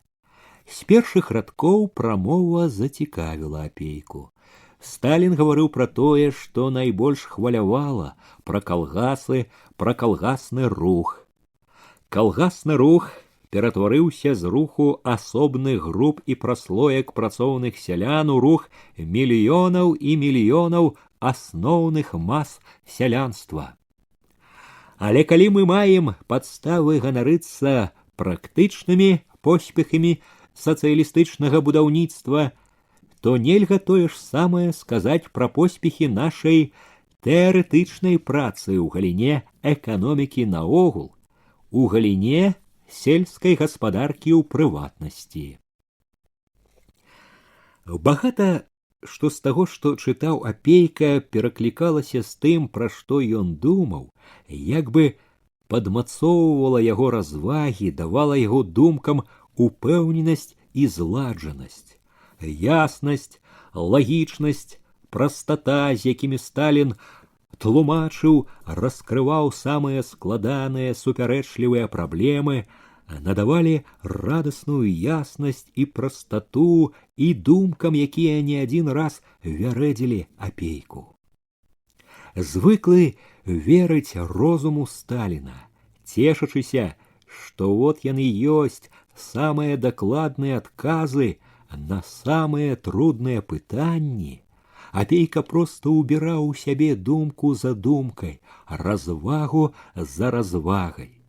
Ён ахвотна згаджаўся з усімі доказамі, цвёрдымі, абгрунтаванымі, якімі Сталін разбіваў адну за адной буржуазныя тэорыі ў сялянскім пытанні. Падуладны роўнай, моцнай плыні сталінскай логікі ён гатоў быў, здаецца, даверліва ісці за прамоўцам да канца, калі раптам наткнуўся, як на нечаканы пень, на адну думку. Думка гэта здзівіла, запыніла ўвагу. Ён, яшчэ добра не цямячы, як бы не верачы, што не памыліўся, перачытаў неспадзяваны радок другі раз. Не, ён не памыліўся. Так і было напісана. У нас няма арабскай прывязанасці селяніна да шматка зямлі, якая ёсць на захадзе. Няма арабскай прывязанасці да зямлі? Сталін тлумачыў гэта тым, што ў нас няма прыватнай уласнасці на зямлю. Ён лічыў, што гэта акалічнасць не можа не аблегчыць пераходу сялян на рэйкі калгасаў. Больш таго, ён гаварыў, што гэта дае калгасам магчымасць так лёгка дэманстраваць свае перавагі перад аднаасобнымі сялянскімі гаспадаркамі. З дзіўным адчуваннем, з разгубленасцю чытаў Апейка тое, як Сталін тлумачыў, чаму Энгельс у сваёй брашуры «Сялянскае пытанне» раіў быць асцярожнымі і уважлівымі да селяніна, ведучы яго на новую дарогу калгаснага жыцця. Гэта, мабыць, было тое, што ўзрадавала Башлыкова. Самога Энгельса на месца паставіў. Апейку зноў усхвалявала вялікая чуласць, з якой пісаў пра селяніна Энгельс. Мы будем рабіць усё магчымае, каб яму было лягчэй жыць, каб аблегчыць яму пераход да таварыства. Сталін не пярэчыў, згаджаўся нібы з Энгельсам, але ўслед гаварыў такое, што можна было думаць, чуласць да селяніна, пра якую пісаў Энгельс, неабходна нібы толькі на захадзе, дзе ёсць прыватная ўласнасць на зямлю. Ці можам мы сказаць, што ў нас, у СССР, ёсць такое ж становішча? Спытаўся Сталін і тут жа адказаў: не, нельга гэтага сказаць. Нельга, бо ў нас няма прыватнай уласнасці на зямлю, якая прыкоўвае селяніна да яго індывідуальнай гаспадаркі. Нельга, бо ў нас ёсць нацыяналізацыя зямлі, якая аблягчае справу пераходу індывідуальнага селяніна на рэйкі калектывізму. Вось дзе адна з прычын, упэўнена гаварыў Сталін, той параўнаўчай лёгкасці і быстраты, з якой у нас развіваецца ў апошні час калгасны рух. Тут Апейка зноў спыніўся, вярнуўся, перачытаў сказ. Сталін лічыў, што калгасны рух расце параўнаўча лёгка. Нецярплівая цікавасць павяла апейку далей, але сачыў ён за прамовай Сталіна ўжо як бы з насцярожанасцю. Згадзіўся, што і ў калгасах застануцца яшчэ элементы класавай барацьбы, што там могуць быць перажыткі індывідуалістычнай ці нават кулацкай псіхалогіі, некаторая няроўнасць у матэрыяльным становішчы. А раптам напаткаў ленінскую думку, душа ўзяла і ахвотна ўзрадавана. У словах Леніна была падтрымка таму, што нарадзілася з незлічоных сустрэч з людзьмі, і што разам як бы пярэчыла поглядам некаторых лішне хуткіх, прынцыповых дзеячаў. Апейка хапатліва пашукаў аловак у пінжаку, акуратна, задаволена двойчы адкрэсліў збоку. Перачытаў, стараючыся запомніць слова ў слова. Справа пераробкі дробнага земляроба, пераробкі ўсёй яго псіхалогіі і навыкаў ёсць справа, якая патрабуе пакаленняў. Пакаленняў.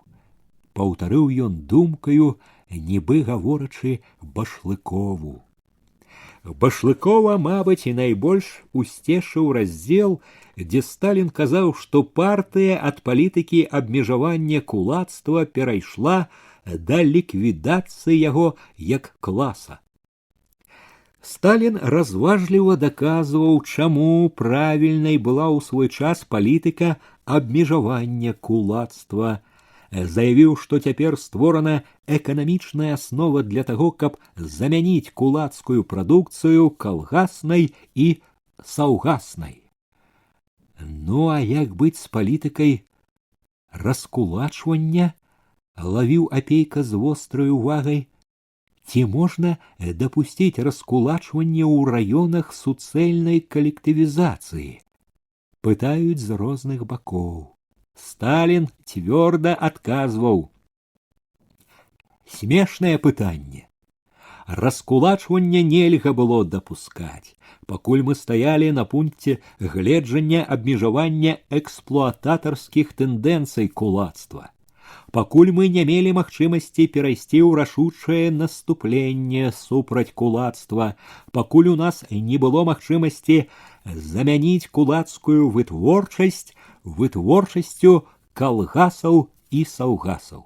А цяпер другая справа. Цяпер мы маем магчымасць павесці рашучае наступленне на кулацтва, зламаць яго супраціўленне, ліквідаваць яго як клас і замяніць яго вытворчасцю калгасаў і саўгасаў. Як стрэмка ўпілося ў памяць. Першымі словамі адказу Сталіна было смешнае пытанне. Што ў гэтым было смешнае? Далей Сталін зноў амаль паўтарыў гэты выраз. Смешна і несур'ёзна гаварыць доўга цяпер пра раскулачванне. Зняўшы галаву, па валасах не плачуць. Нешта гуллівае пачулася апейку ў гэтым новым смешна. Не менш смешным, гаварыў зноў Сталін, здаецца, другое пытанне. Ці можна пусціць кулака ў калгас? Канешне, нельга яго пускаць у калгас. Нельга, бо ён з'яўляецца заклятым ворагам калгаснага руху. Дачытаўшы, апейка хвіліну сядзеў ціха. Потым закурыў пад шклом лямпы, стаў хадзіць па пакоі. Хмелю ў галаве не чулася, стомы як не было. Адну за адной успамінаў ён думкі з прамовы, цвёрдыя, упэўненыя довады. Тое, што яшчэ нядаўна здавалася цьмяным і выклікала трудныя развагі, сумненні, стала раптам простым, ясным. Было такое адчуванне, быццам пасля блуканняў і пошукаў у тумане выбраўся раптам на чыстае, дзе ўсё ляжала адкрытае вачам, з палямі і лясамі, з дарогамі і сцежкамі. Чалавеку заўсёды хочацца прастаты, яснасці. Апейка ж у той вечар зусім не меў схільнасці такой, каб ацэньваць ці узважваць нешта, правяраць у прамове. Для яго гэта была найперш прамова кіраўніка партыі, тлумачэнне найбліжэйшай задачы ўсіх войск, у якіх ён, апейка, быў, можа, толькі аддзялённым камандзірам. Кім бы ён не быў, задача гэта датычылася яго, і ён перш за ўсё з клопатнасцю думаў пра тое, на што яна скіроўвала ўвагу, якую ставіла мэту, чаго патрабавала ад яго.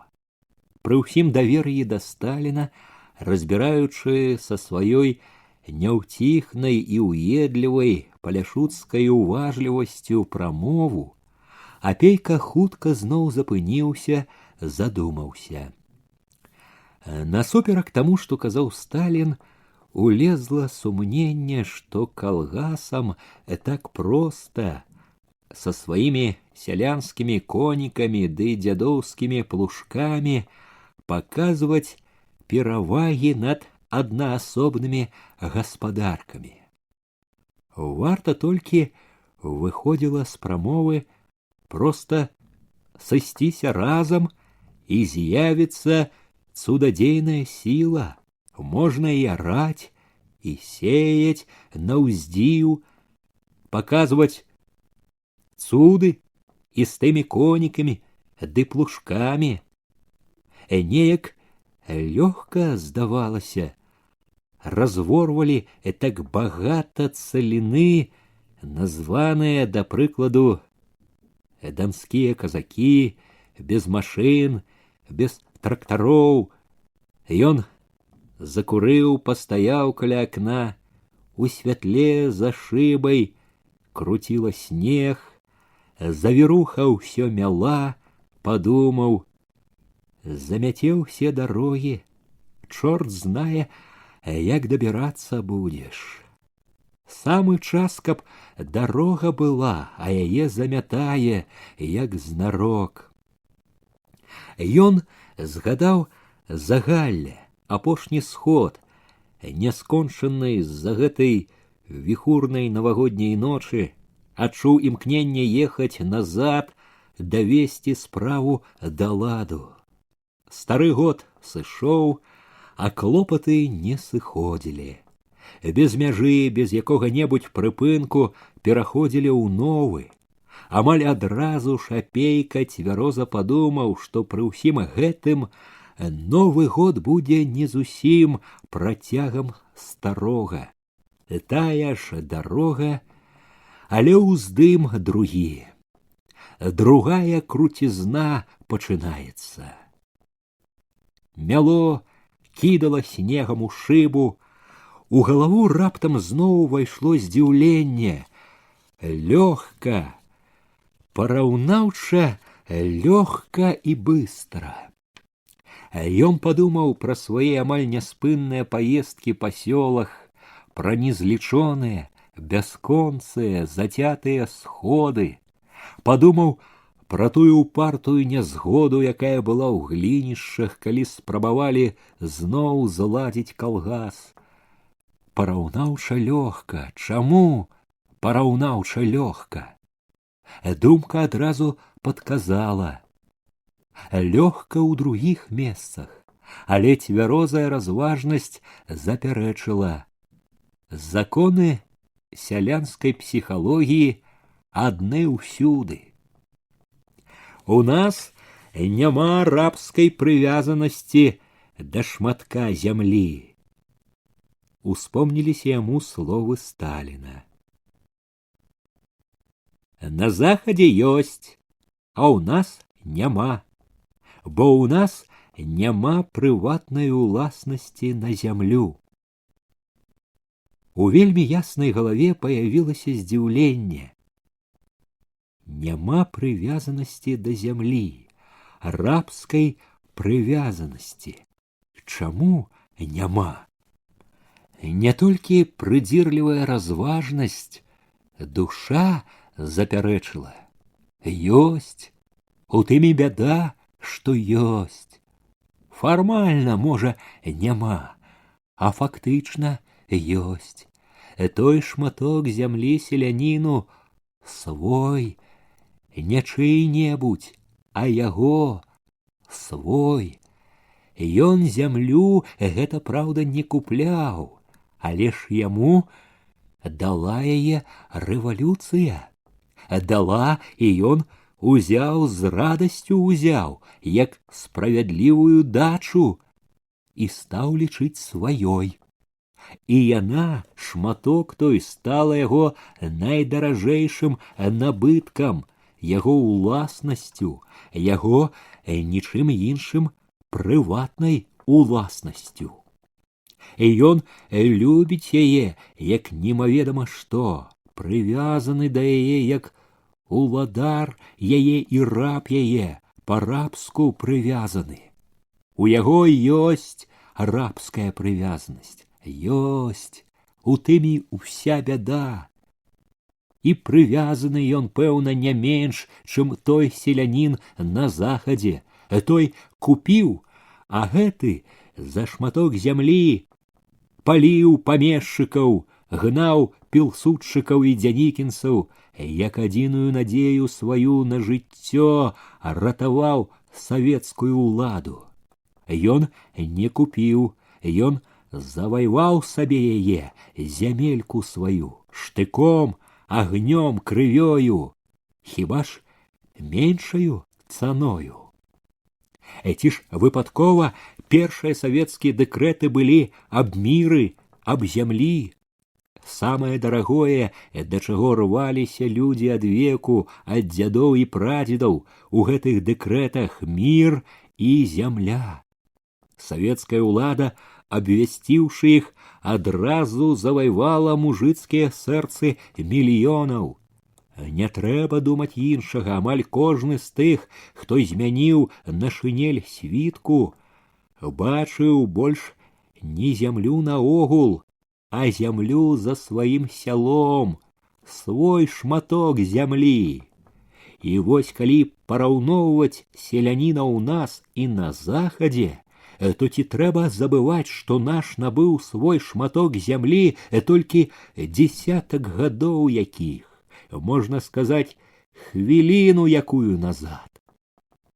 Можна сказаць, не спатоліў яшчэ ахвоту сваю. І як яно выходзіць, калі глянуць збоку, адтуль тая самая савецкая ўлада, якая хвіліну назад дала яму зямлю, сёння ў нашым абліччы прыходзіць да яго угаворваць адмовіцца ад свайго шматка, падзяліцца ім з другімі, прыходзіць, дакажы которому іншае, адабраць яе. Учора далі, а сягоння адбіраюць. Ето ваша справядлівасць. А шукалі. Не, Энгельсава парада быць чулым да селяніна, каб памагчы лягчэй выйсці яму на новую дарогу, не лішняя і ў нас, не лішняя. Можа быць, у нас яна яшчэ больш важная. Апейка падумаў, чаму Сталін сказаў, што ў нас параўнаўча лёгка. Яму, які верыў Сталіну, які верыў у вялікі вопыт Сталіна, яго розум, не прыходзіла нават у галаву, што Сталін мог гэта сказаць таму, што не ведаў добра селяніна, усяго таго складанага, супярэчлівага, што стаяла на калгаснай дарозе. Самому апейку, звычайнаму, радавому аддзяленнаму у вялікай арміі, усё гэта здавалася такім зразумелым, простым для разумення, што нават на момант не падумалася: Сталін мала ведае селяніна. Як Сталін мог не ведаць самага важнага і самага простага, самага віднага ўсякаму, хто бачыў блізка мужика? Натуральна, прыйшло меркаванне. Сталін сказаў гэта з асаблівых тактычных меркаванняў. Ужо раздзеўшыся, слухаючы цягучы посвіст ветру, гледзячы ў потемак, Апейка як бы пачуў зноў смешнае пытанне. Чаму смешнае, калі яно такое важнае, калі яно перад такою вялікай і цяжкай бітвай? Смешнае несур'ёзна. Зняўшы галаву, па валасах не плачуць. Несур'ёзна, як бы гучала ў яго галаве. Думкі блыталіся, у галаве звінела. Ён чуў ужо неадольную стому, што раптам навалілася на яго, зрабіла яго бяссілым. Пабачыў зноў мяцельную ноч, сумётную дарогу, мернае пакалыхванне конскіх клубоў, пачуў маркотны гул правадоў. Смешна і несур'ёзна прабілася яшчэ, і каб адагнаць, ён загадаў сабе: спаць, спаць, нарэшце выспацца. Дарога бегла ўсё мякчэй, хутчэй. Раздзел 3. Пачынала днець, калі Башлыкоў прачнуўся. Ён заўважыў у вокнах бела і адразу пацягнуўся да гадзінніка. Было без 10:09. Ганьба! Даўно так доўга не валяўся ў ложку. Ён адкінуў коўдру, ускочыў, хапатком нацягнуў галіфэ, абуў боты, сарваў з цвічка, накінуў ручнік на шыю, у майцы рушыў да ўмывальніка. Умывальнік, жалезны бачок, вісеў на сцяне каля дзвярэй у бакоўцы кухні. Блізка ад умывальніка была печ, крываватая, пабеленая, падобная на іншыя печы ў мястэчку і ў вёсках.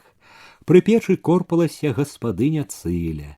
Башлыкоў прывітаўся з ёю і дзелавіта схіліўся над эмалевым тазікам, што стаяў пад бачком на табурэтцы. Цыля адхілілася ад печы, выцерла па-сялянску твар, адказала на прывітанне весела, са святочнай урачыстасцю: «З Новым годам вас!» «А, дзякую, Цыля Саўлаўна, з новым і вас!» Вада ў бачку здалася цеплаватаю. Змыўшы мыла з рук, Башлыкоў выйшаў у сенцы, у вялікім медным карцы нанасіў з вядра халоднай, наліў поўны бачок, з асалодай халадзіў рукі, шыю, твар, ледзь стрымліваўся, каб не закрактаць. Калі дужымі і хуткімі рухамі выцерся і пакіраваў назад у свой пакой, злавіў сябе на тым, што мармыча нейкую вясёлую мелодыю. Гатоў быў заспяваць, хоць спяваць наогул не любіў і не ўмеў. У душы ўздымалася невядомая хлапчукоўская радасць. Толькі намерыўся адчыніць дзверы ў свой пакой, як хтосьці праляцеў паўз вокны, у сенцах бразнула клямка. Праз момант сенцаў уварваўся расчырванелы у паліто на росхрыст Лёва. Лёва таксама быў у выдатным настроі, ці ад таго, што зрабіў нешта ўдалае, ці ад таго проста, што прабег па марозе, што маладая кроў загаварыла. Лёва быў перапоўнен энергіяй. Можа, пачаў бы мітусіцца, кідацца па пакоі, спрачацца задзірыста з маці, але адразу вясёлым гарэзным позіркам трапіў на паважанага іх кватаранта. І хоць сакратар райкома быў без гімнасцёркі і усміхнуўся ў адказ таксама гарэзна, Лёва адразу схамянуўся. Амаль у момант стаў тым разумным, разважным Лёвам, якім яго Башлыкоў ведаў звычайна. «Добрый дзень, Алексей Иванович!» Прывітаў ветліва і стала, зняў паліто, павесіў на цвік. Цыля была ўжо ля дзвярэй з кухні з насмешачкай, пад якой таілася пяшчота, глядзела на сына. З другога боку ад акна на вуліцу у камізэльцы і расшпіленай сарочцы сумнаватай усмешкай сачыў стары Савул. «Сабраў?» — сказала Цыля. «Ад усіх сабраў налог». І ў твары, і ў голасе была пяшчота да сына, але яна выстаўляла насмешачку. «Сабраў», — адказаў Лёва з годнасцю, «але не налог, а попел». «Дак попел ето, мабыць, твой налог. Попел? Ето попел», — адрэзаў, не дазваляючы жартаў, Лёва. «Дак ты ж собираешь яго па хатах, як налог», — сказала Цыля, яўна маючы на ўвазе Башлыкова. Нашы жанкі смяяліся, гаварылі, дзеці сабіраюць попел як налог. «Не трэба слухаць глупства», — адрэзаў Лёва.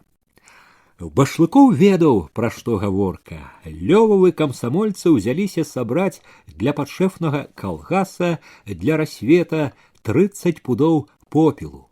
З гэтай мэтай хлопцы абышлі многа местачковых хат, растлумачылі, што попел ёсць карыснае ўгнаенне, і дамовіліся, што попел будуць зберагаць і аддаваць ім.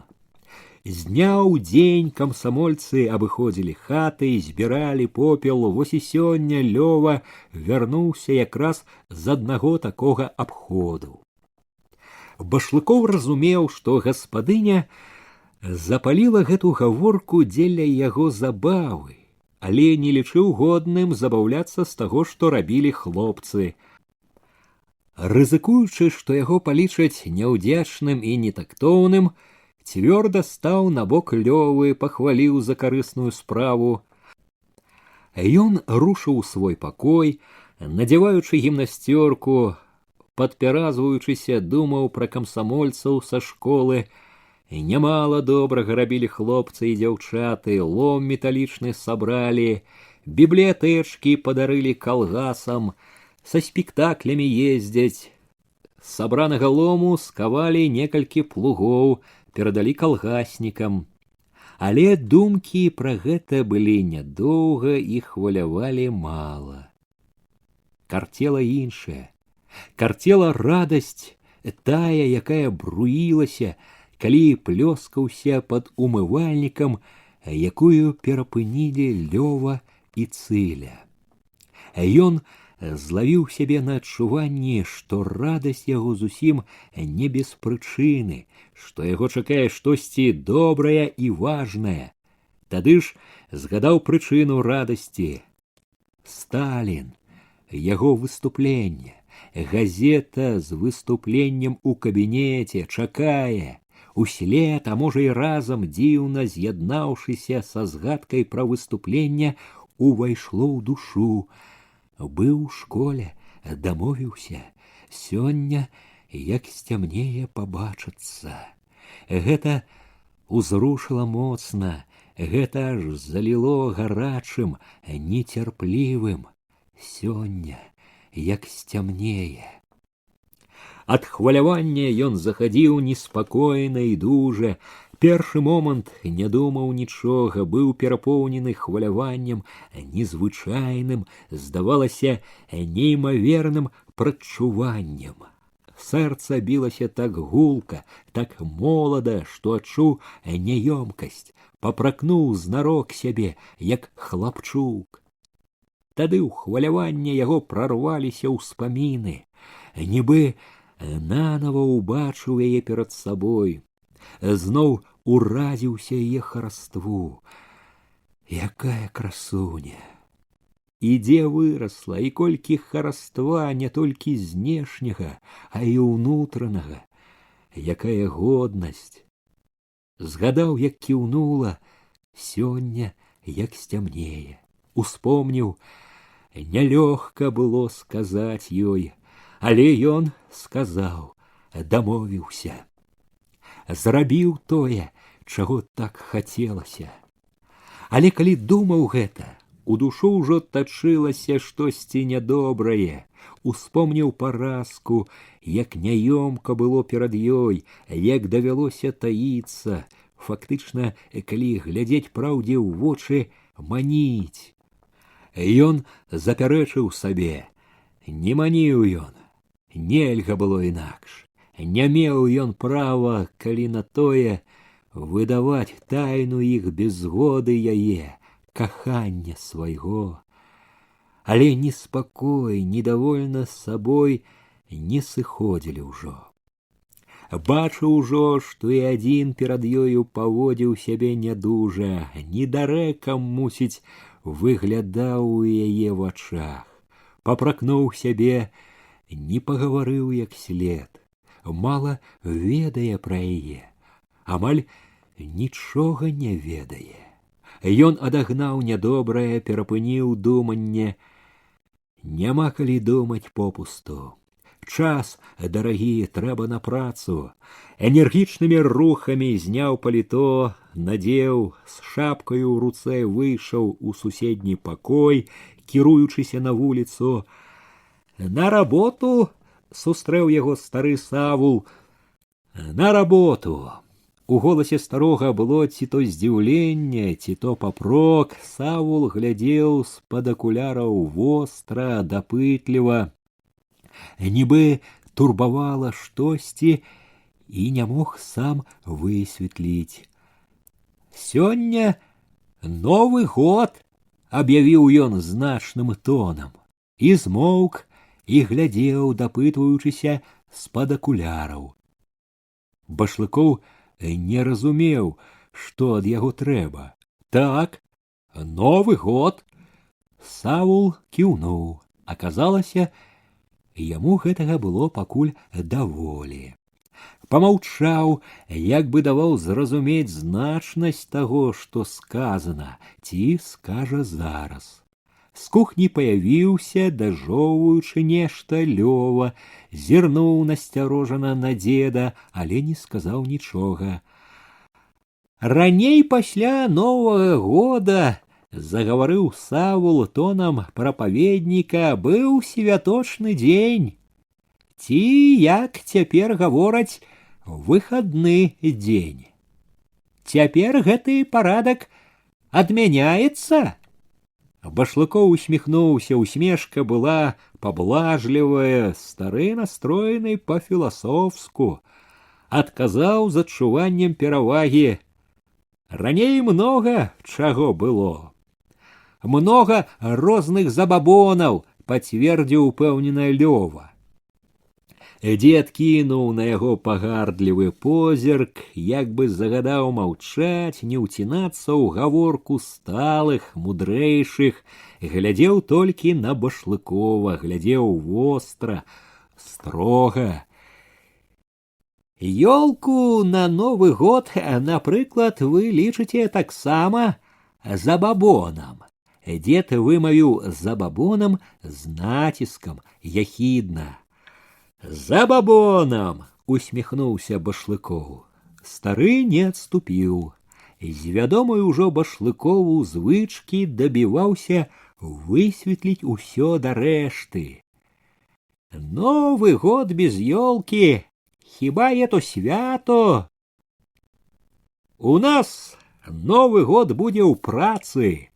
Праца ето наше свято, убіўся зноў Лёва. Дзед зноў звысака зіркнуў на ўнука, памаўчаў засяроджана. Значыць, выхадны дзень на Новы год не будзе. Рабіць будзем. Дзед улавіў нецярплівасць Башлыкова, спыніў цікаўнасць сваю, пачціва падзякаваў, пакланіўшыся. Башлыкоў рушыў да сянец. На ганку вочы засляпіла белым, мітуслівым, грудзі заліло свежым халадком, мяло круціла, сонца весела паблісквала ў белай мітусні, сама прырода нібы радавалася з ім. Выхадны дзень. Які тут можа быць выхадны, і што такое наогул выхадны? Забыў ужо, што гэта такое. Ніякіх выхадных даўно няма, ад таго і забыў, можна сказаць. Даўно не было выхадных, і сам не сядзеў, і людзям не даваў. Раней не да таго было, цяпер тым больш. Няма калі сядзець, не да таго. Боты цвёрда мерлі мяккую ружаватую бель, чуў у нагах, ува ўсім целе маладую, нецярплівую дужасць. Сам добра разумеў прычыну яе.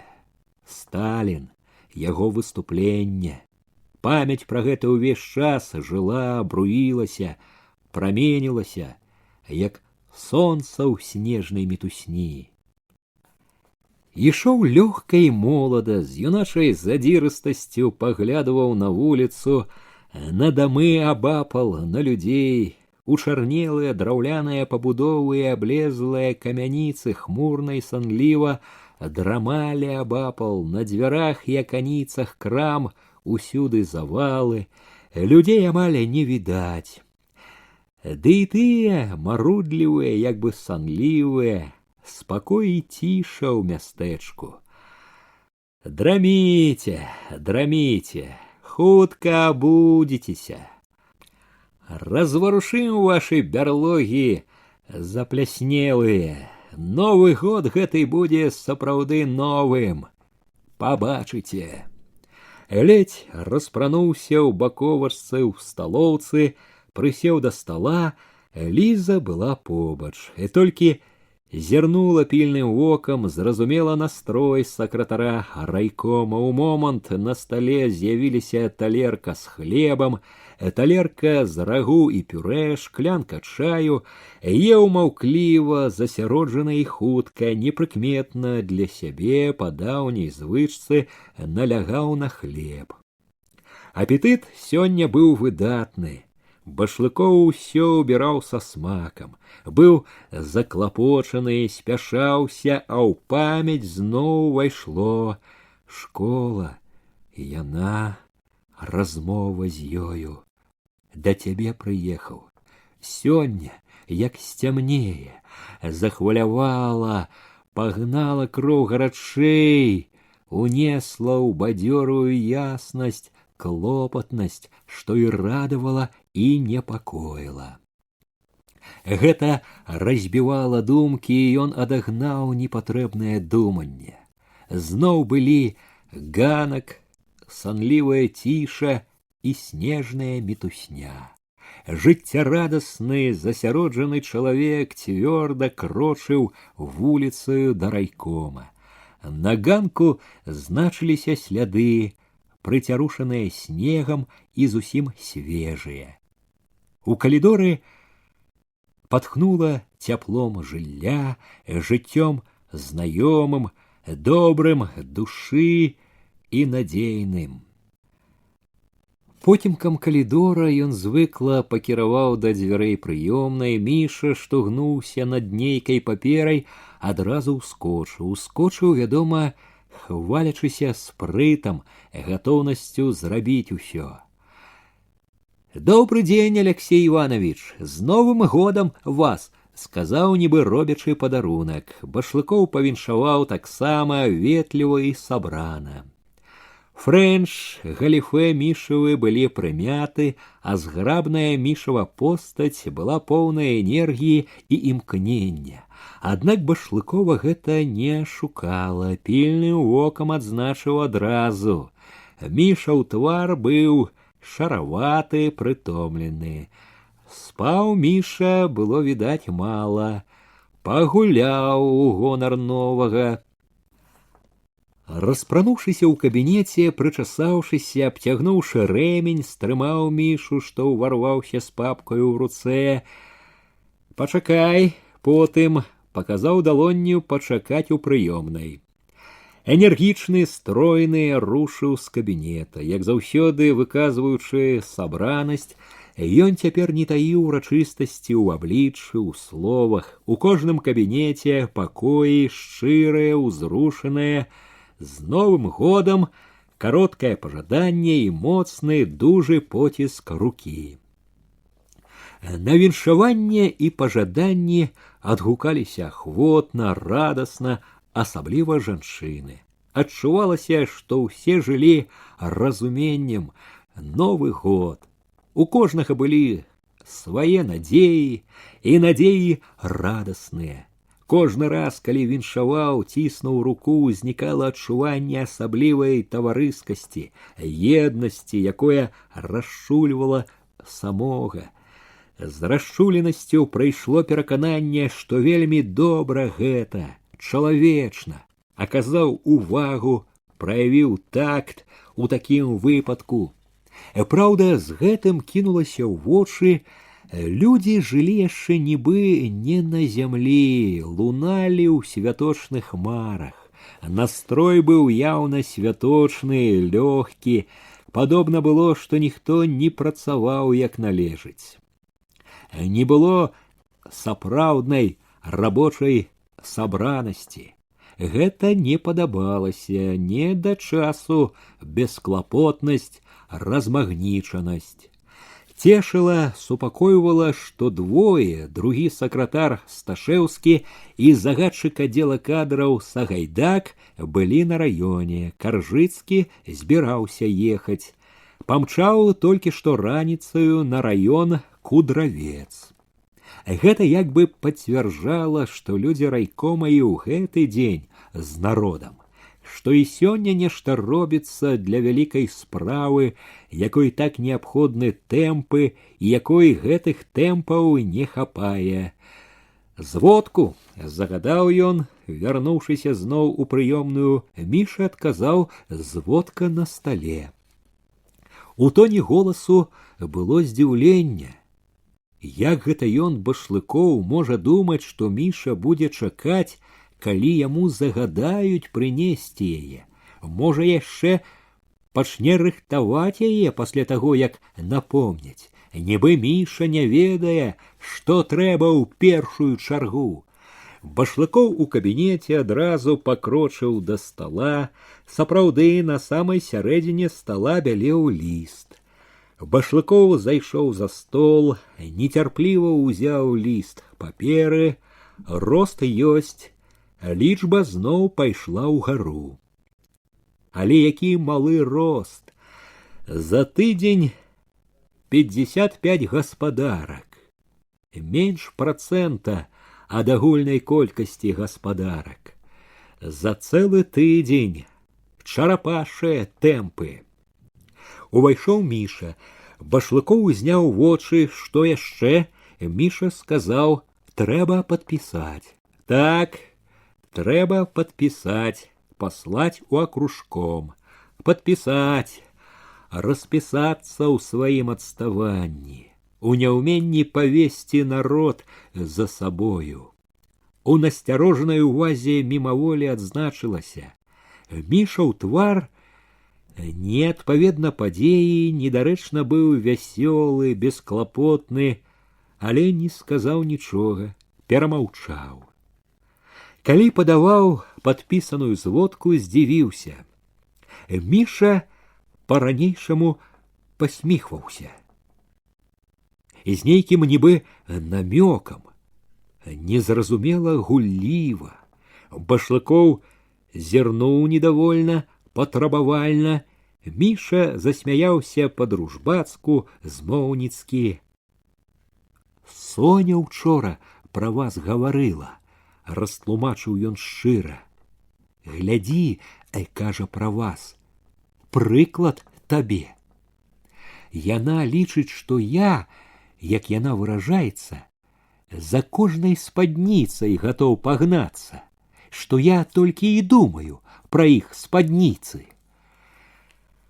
Башлыкова не надта вабіла гаворка такая, і зусім не падабалася Мішава панібрацтва, але ён стрываў, помніў, што Новы год, і гэта абавязвае да нечага.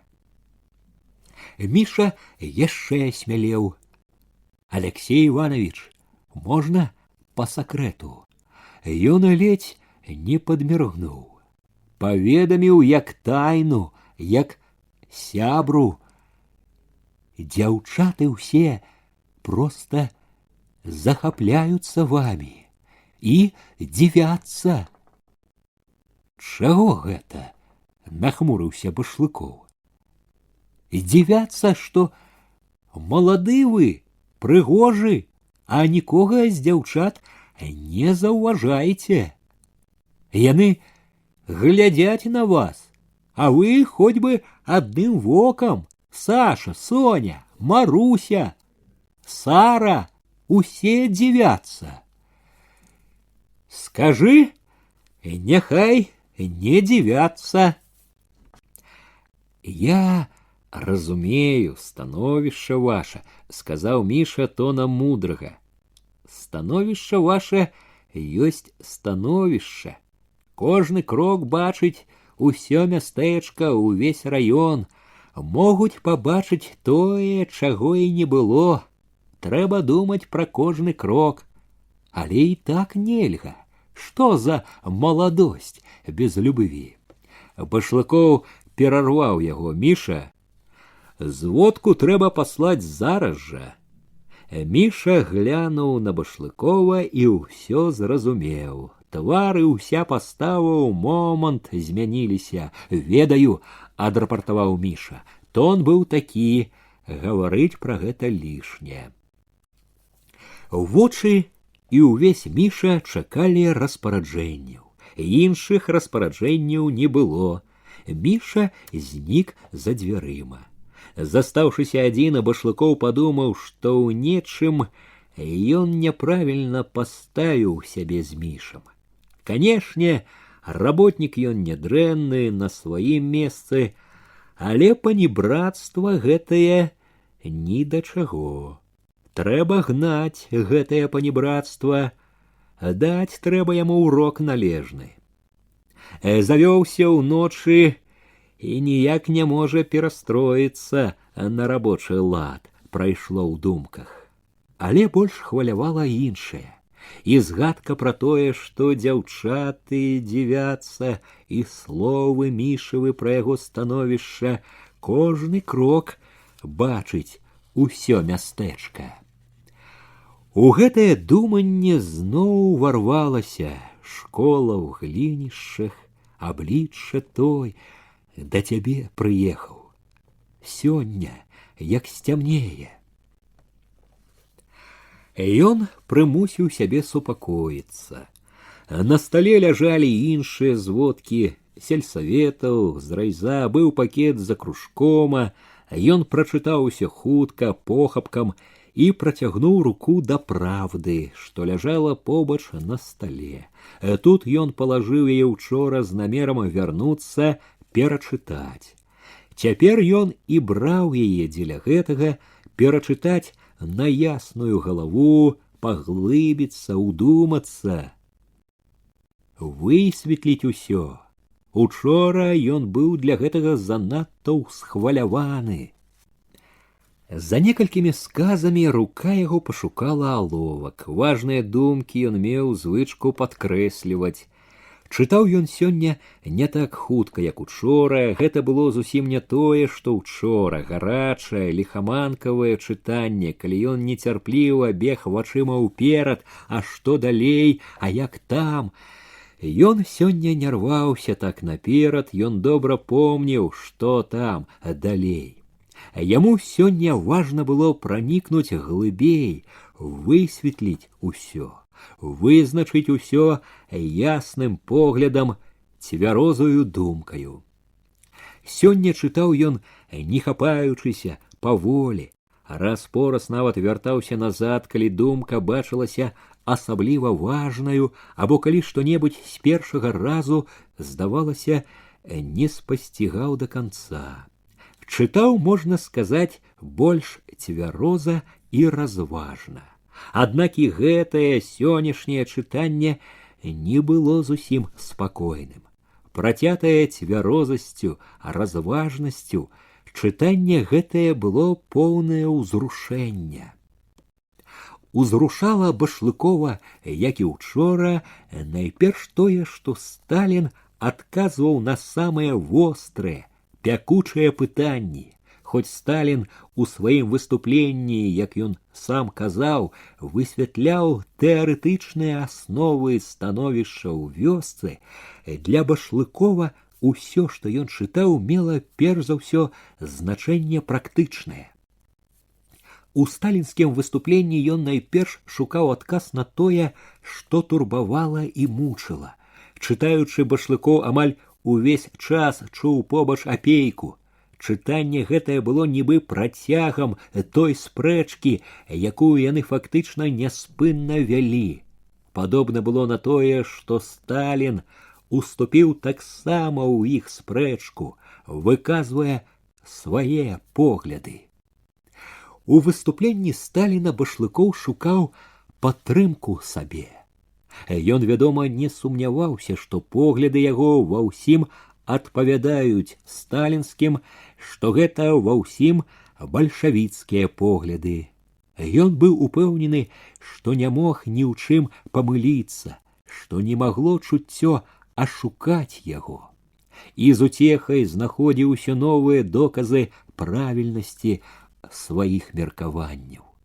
Як і учора, як падтрымку сабе, чытаў ён развагі Сталіна аб адносінах сялян да зямлі на захадзе і ў нас. І Апейка, і Гайліс ніяк не здольны зразумець простую ісціну, што зямля ў нас не прыватная, што яе нікому не дадзена права прысвойваць.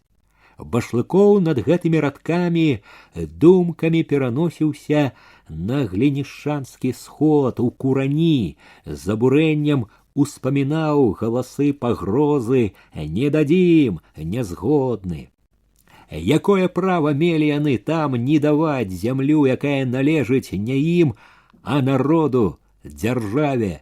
Ён пашкадаваў, што тады на сходзе ў вёсцы сам не дадумаўся, не сказаў гэтага. Адсюль ад гэтага браў вытокі і другі важны вывад, які Башлыкоў выразна вычытваў у выступленні.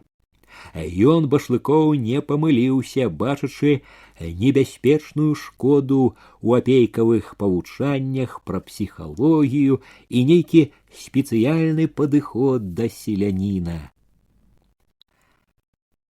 Вось тут, дзе Сталін успамінае пра Энгельса, пра розніцу між сялянамі на захадзе і ў нас, ён жа фактычна высмейвае мудрых падыходчыкаў. Ён жа фактычна строга судзіць апартунізм, міндальнічанне, спекуляцыю на чуласці. Па сутнасці, судзіць Апейкаў і Гайлісаў. Зноў, як і учора, асабліва хвалявала і радавала тая частка прамовы Сталіна, дзе ён аб'яўляў аб пераходзе ад палітыкі абмежавання кулацтва як класа да раскулачвання. Башлыкоў яшчэ учора адразу асабліва адзначыў гэты факт як факт незвычайны, у поўным сэнсе гістарычны. Сёння цвярозым, праніклівым розумам ён яшчэ мацней адчуў значэнне гэтага як аднаго з самых рашучых крокаў у рэвалюцыі на сяле. Тут Сталін бачыў, Башлыкоў асабліва моцна біў па асцярожненькіх ціхаходах тыпу Апейкі, з асаблівай смеласцю зваў наперад. Башлыкова проста захаплялі цвёрдасць і рашучасць Сталіна. У памяці між іншага мімаволі праходзілі глінішчанскі сход, гаворкі ў куранях і душу радавала прачуванне блізкіх вялікіх падзей, рашучых дзеянняў. Ён усёй душой прагнуў гэтых рашучых дзеянняў, так і трэба, даволі слоў, асцярожнасці, міндальнічання. Башлыкоў з захапленнем ухваліў, што пытанне пра тое, ці можна дапусціць раскулачванне, смешнае. Гэта пытанне могуць ставіць толькі недарэкі бухарынцы ці падобныя ім недабіткі. Такога пытання няма і быць не можа ў сапраўднага бальшавіка. Башлыкоў зноў засмяяўся, калі прачытаў: «Зняўшы галаву, па валасах не плачуць». Вельмі падабалася Башлыкову гэта ўменне Сталіна ў належны момант сцебануць слоўцам, прымаўкай. Тут яно здалося асабліва ўдалым. Так, па валасах не плачуць. Наогул, плакаць нам ні да чаго. Нам, калі што, то радавацца. Пачынаем рашуча брацца. Даём апошні бой кулацтву. Цвёрдасць, рашучасць Сталіна як бы перадаваліся Башлыкову, поўнілі яго упэўненасцю, імкненнем ісці, зрабіць усё, што належыць. Хоць зараз гатоў быў Башлыкоў зрабіць усё, што патрабавалі законы класавай барацьбы дзеля перамогі над апошнім зацятым ворагам, непахісна, безлітасна. Дачытаўшы, устаў, энергічна захадзіў. Зноў, як і учора, адчуў, што спаў з душы паганы цяжар. Было адчуванне радаснай палёгкі. Увесь поўніўся імклівай дужасцю.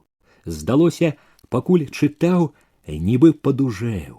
Мераючы пакой, калі ішоў да стала, узняў позірк на партрэт. Сталін, стоячы ў рост, нібы глядзеў насустрач уважлівымі вачыма. Башлыкоў мімаволі спыніўся, прыгледзеўся, глядзеў хвіліну з удзячнасцю, з павагай, падумаў, якое ўменне бачыць углыб і вучыць нас бачыць. Так ясна бачыць, мабыць, толькі адзін ён умее. Усё было добра відным, ясным і простым. Ясным было становішча, яснымі задачы. Як двойчы два успомніў Башлыкоў словы, што вырваліся ў яго учора. Удала сказаў. Сапраўды, пасля прамовы ўсё, як двойчы два, усё відаць. Пахадзіўшы, вярнуўся зноў да стала, схіліўся над газетаю, але чытаў ужо не ўсё падрад, асобныя радкі. Хацеў запомніць найбольш важныя, вострыя выразы даслоўна для будучых сваіх выступленняў. Запомніць самае важнае даслоўна, у гэтым была асаблівая адзнака прачытання.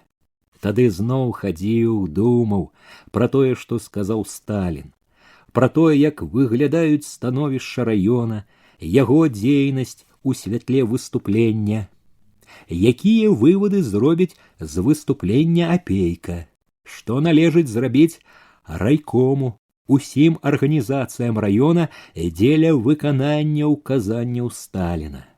Пра многае думаў. Сярод гэтых думак адна была асаблівая.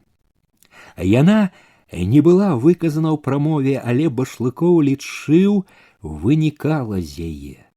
Ён лічыў, што яе ўбачаць усе дасведчаныя, праніклівыя людзі. Яна не выказана адкрыта, таму што гаварыць яе не варта з няпісаных, але вядомых кожнаму разумнаму дзеячу меркаванняў. З меркаванняў, як ён адзначыў, палітыкі. Гэта здагадлівая думка Башлыкова была ў тым, што раскулачванне ён лічыў, мае значэнне не толькі як справядлівая дзея супраць кулака, якая вырве з асяроддзя сялян класавага ворага, абяшкодзіць яго для грамадства, расчысціць глебу для новага. Башлыкоў лічыў, хоць пра гэта ў прамове не было тактоўна ні слова, яшчэ больш важным тое, што раскулачванне дасць адчуць іншым, што савецкая ўлада не збіраецца доўга ўгаворваць, не збіраецца цырымоніцца надта. Дасць адчуць не толькі кулакам, а і астатнім сялянам. Тое, што гэта, вядома ж, падзейнічае і на іншыя пласты сялян, Башлыкову і здавалася вельмі важным для яго, для цяперашняга становішча ў раёне. Раскулачванне, прадбачыў ён, павінна падахвоціць многіх іншых, асабліва сераднякоў да калгасаў. Небяспека страціць усё, маёмасць, хату, сесці на пясок, на балота, каму не паддасць ахвоты. Трывожны тым, як марудна ідзе калектывізацыя ў раёне, ён у гэтай акалічнасці бачыў абнадзейлівую радасную прасветліну. Ён быў проста ўпэўнены, што самае непадатнае павінна хутка зрушыць. Не можа быць, каб не зрушыла. Ад таго, што блізка чуў жаданую перамену, брала нецярплівасць. Мімаволі пачаў крочыць хутчэй, дужэй, усё мацнела, вярэдзіла імкненне пачаць дзейнічаць зараз жа. Але нейкі час замінала раскіданасць думак. Не адразу ўдалося засяродзіцца. На паўдарозе спыніў крок, цвёрда пакіраваў да стала. Бюро, трэба рыхтаваць бюро, справу Гайліса і іншых. З гэтага пачне. Гэта будзе пачатак новага этапа ў яго дзейнасці, этапа рашучай дзейнасці. З гэтым увесь час, амаль не сціхаючы, жыло іншае, што не рабіў, пра што не турбаваўся, увесь час помніў: сёння, як сцямнее. Амаль неадступна ці хадзіў, ці рупіўся за сталом, адчуваў побач тую глінішчанскую. Нельга сказаць, каб прагнуў гэтага. Больш было такое меркаванне, што ёй тут пакуль не трэба быць. Цяпер не яе час. Яе час будзе пазней, і месца іх іншае.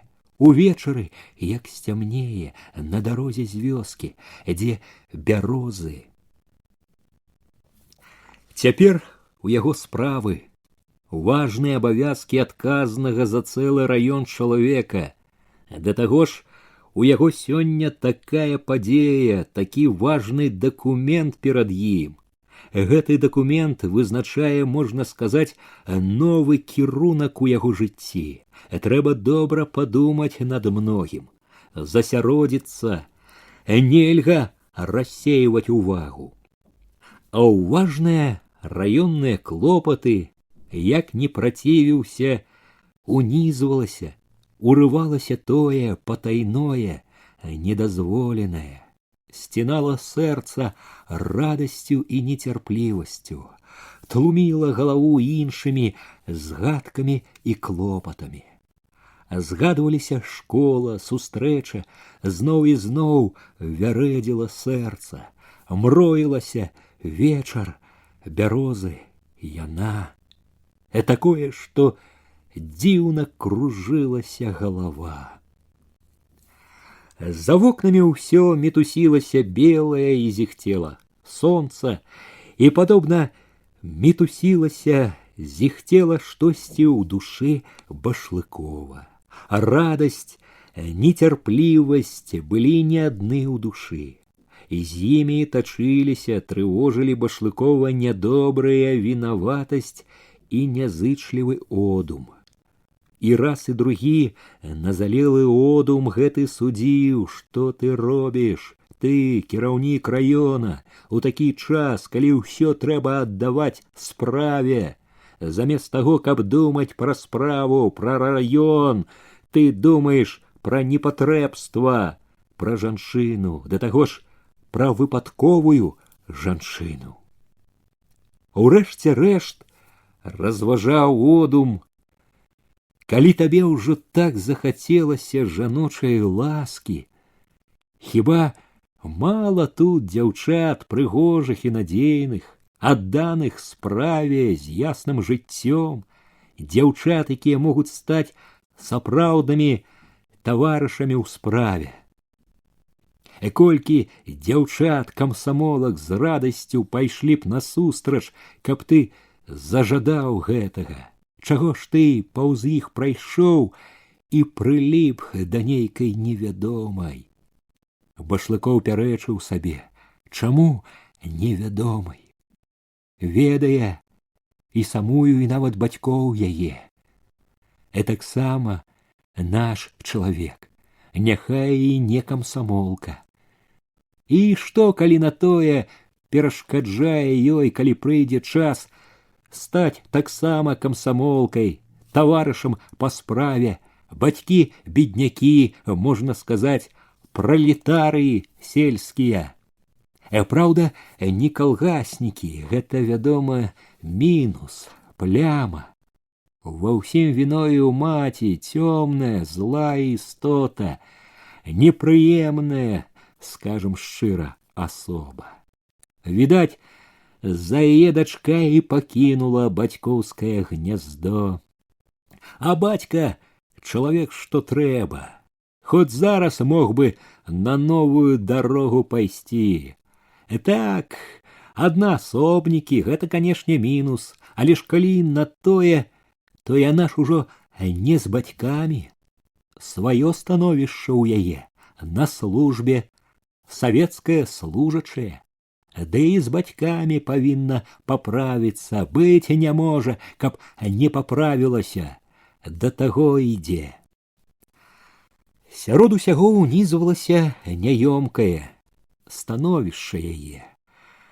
Школьная тэхнічка, прыбіральшыца, ён кіраўнік раёна і прыбіральшыца школьная. А што прыбіральшыца, уздымалася нязгода? Хіба на ўсё жыццё гэта прыбіральшыца? Хіба не відаць, што выпадкова там, што прыладзілася, відаць, на момант, пасварыўшыся з маці уласніцай, рашыўшы пачаць новае жыццё.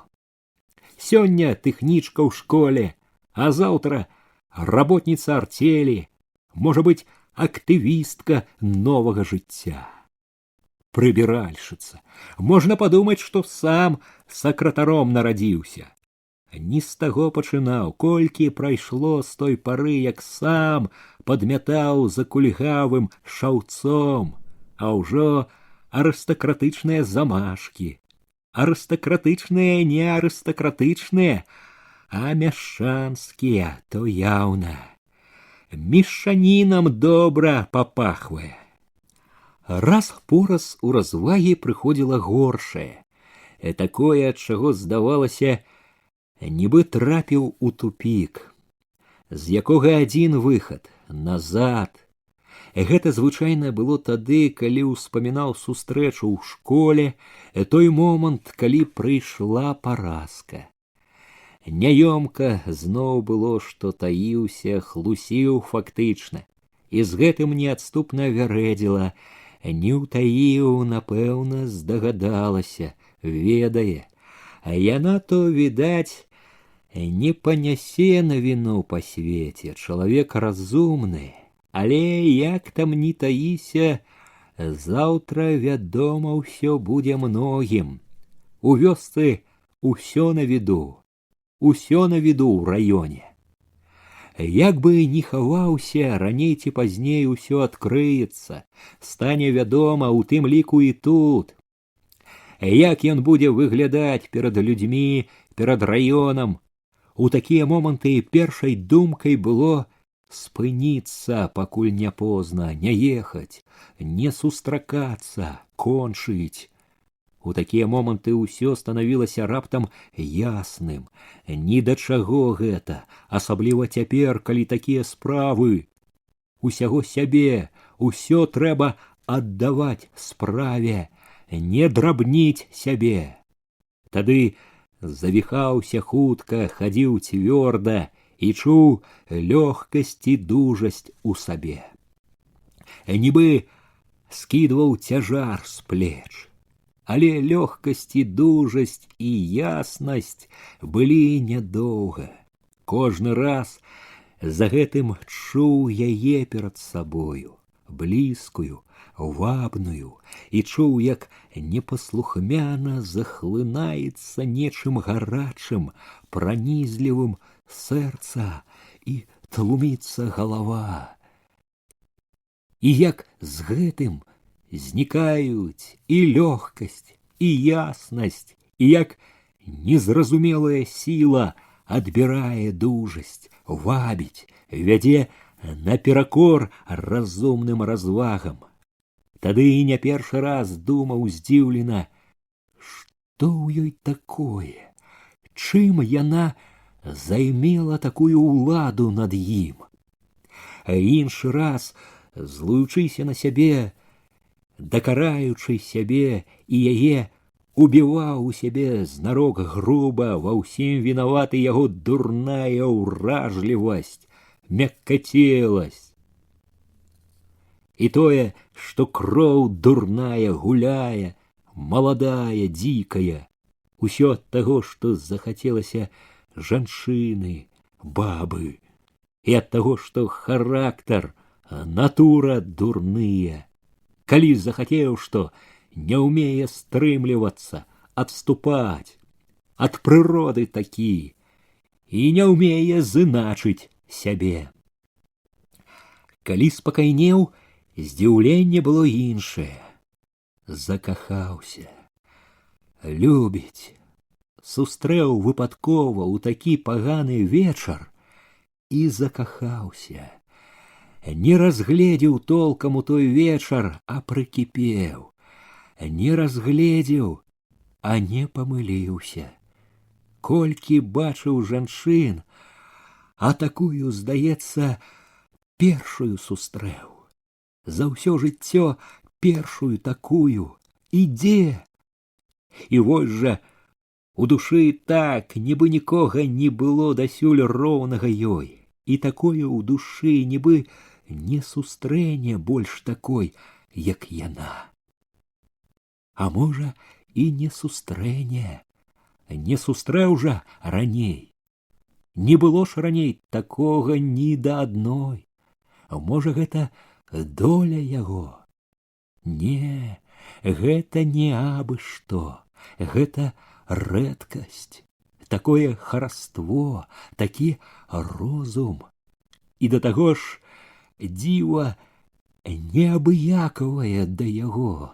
Відаць было, хінецца душой, рада была, хвалявалася. Ці ж разумна страціць гэта? Самому адмовіцца, загубіць і потым не знайсці больш.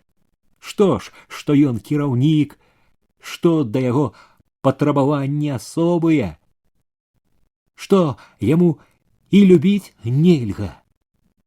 У такія хвіліны турбавала практычнае, дзе б ім знайсці нейкі прыстанак для сустрэч. Ну, сёння сустрэча кароткая, можна і пастаяць пад бярозамі. А дзе потым? Не стаяць жа сярод дарогі ці лесу, марозіць яе. Але што рабіць? У Юравічы прывесці да сябе. Цяпер, калі яны адно аднаму яшчэ невядома хто, выклікаць такую ўвагу да сябе. У школу да яе таксама нельга. Нельга і ў курані яе, да бацькоў нельга. Як бы ён не тлумачыў, што ў яго сур'ёзныя пачуцці, гэта выкліча крыватолкі. На яго рэпутацыю, бясспрэчна ляжа пляма. Яго аўтарытэт будзе падарваны загадзя, можна сказаць. Ён ад душы пашкадаваў, што жыве не ў Гомелі, там усё зрабіць было б прасцей. Нялёгка і няпроста Башлыкову было ў гэты дзень. Не раз яшчэ брала цвярозая спыніцца, не ехаць, і кожны раз за гэтым было паехаць, пабачыць хоць адзін апошні раз. Вочы нецярпліва паглядвалі на гадзіннік. Дзень ішоў паволі. Пад вечар ён загадаў запрэгчы коня. І Міша і возчык ведалі, што трэба ў загалле на сход. Калі запрэжаны конь стаяў каля вокон, Башлыкоў нехапатліва пакіраваў на вуліцу. Ледзь ён падышоў да вазка, возчык падабраў лейцы, намерыўся сесці на звычайнае месца, на лаўачку ўперадзе вазка. Башлыкоў спакойна стрымаў яго. «Дайце!» Ён узяў лейцы, пугу, растлумачыў возчыку. «Адзін даеду». Пажартаваў. «Каню лягчэй». Заўважыў, возчык неахвотна аддаў лейцы, пугу. У вачах былі здзіўленне і недавер'е. Сакратар першы раз выбіраецца адзін. Ніколі раней такога не было. «Дарога цяжкая», — сказаў Башлыкоў. Возчык кіўнуў. «Цяжкая, свежы снег». І ўсё ж было яму дзіўна. Вядома, дзіўна, але што ты зробіш? Нельга інакш. Башлыкоў памацаў наган у кішэні, усеўся ў вазку, першым шмаргануць лейцамі загадаў Мішу, што цікаўна глядзеў побач з возчыкам. Ноччу, каб былі зводкі, ноччу вернецца. Тузануў коня лейцамі. Ехаў вельмі неспакойна. Не бачыў вуліцы, не заўважыў толкам, як уз'ехаў на гару. Толькі тут, на гары, апамятаўся. Мястэчка было ззаду. Былі ззаду сумненні, ехаць, не ехаць. Поўны супярэчлівасці ў душы разумеў. Едзе. На дабро ці на зло едзе. Як там не будзе, трэба ехаць. Не можа не ехаць. Раздзел 4.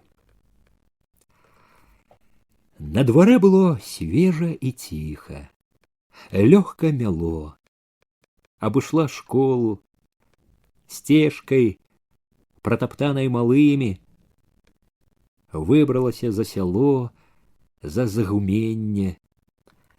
У полі, як вокам кінуць, бель, чысціня.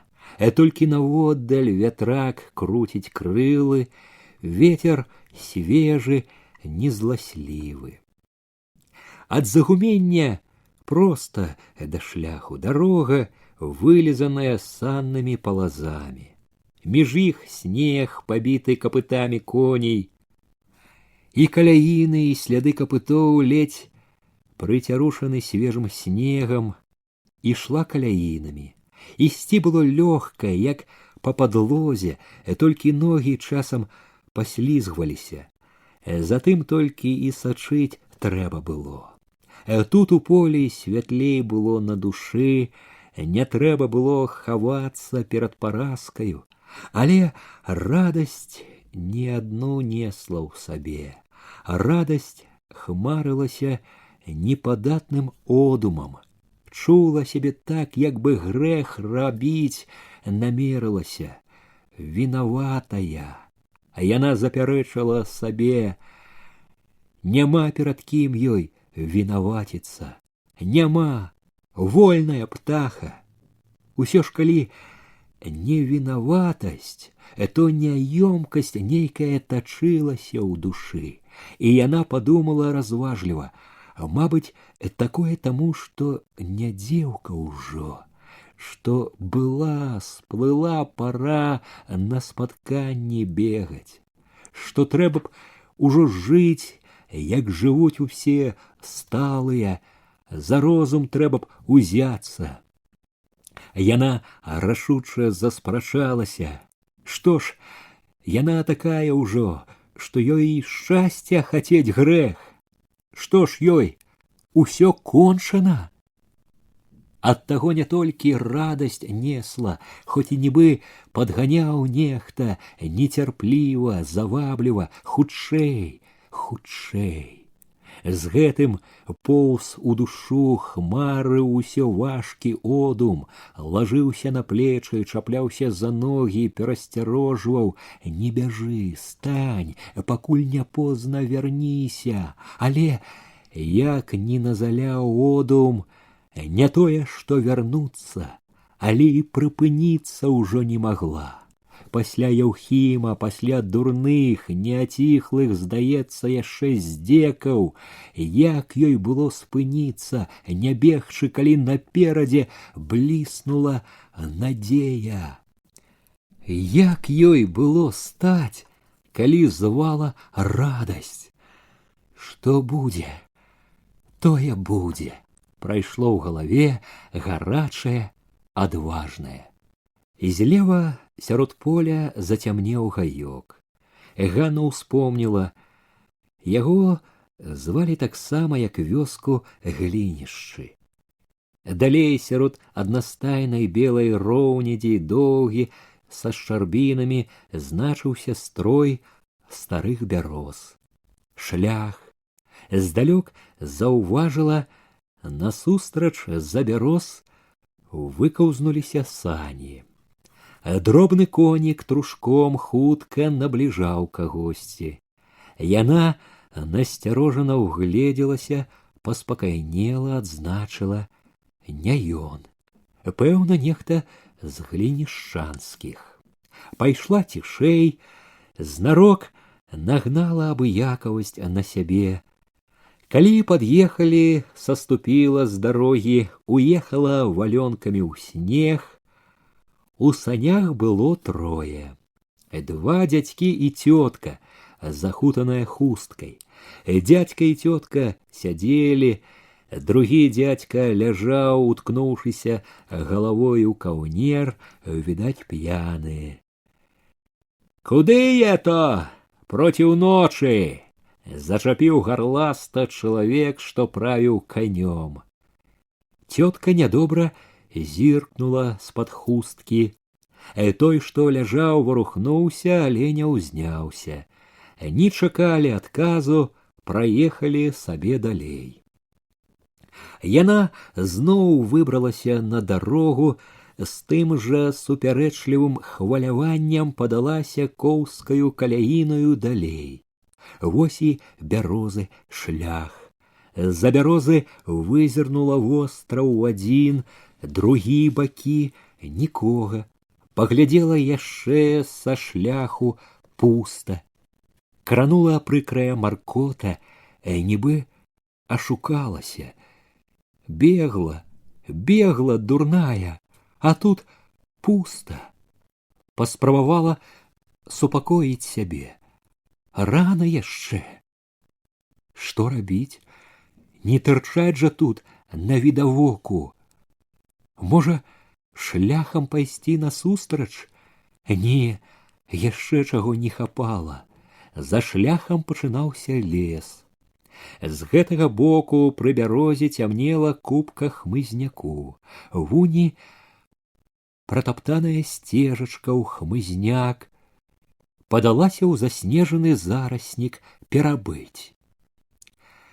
Ціха, халаднавата, мяце трохі. Колькі таго пастаяла, дайшло, акурат ад Юравіч раз, другі пырхнуў конь. Адразу навастрылася ўвагаю. Хутка пачула, як парыпвае вупраж.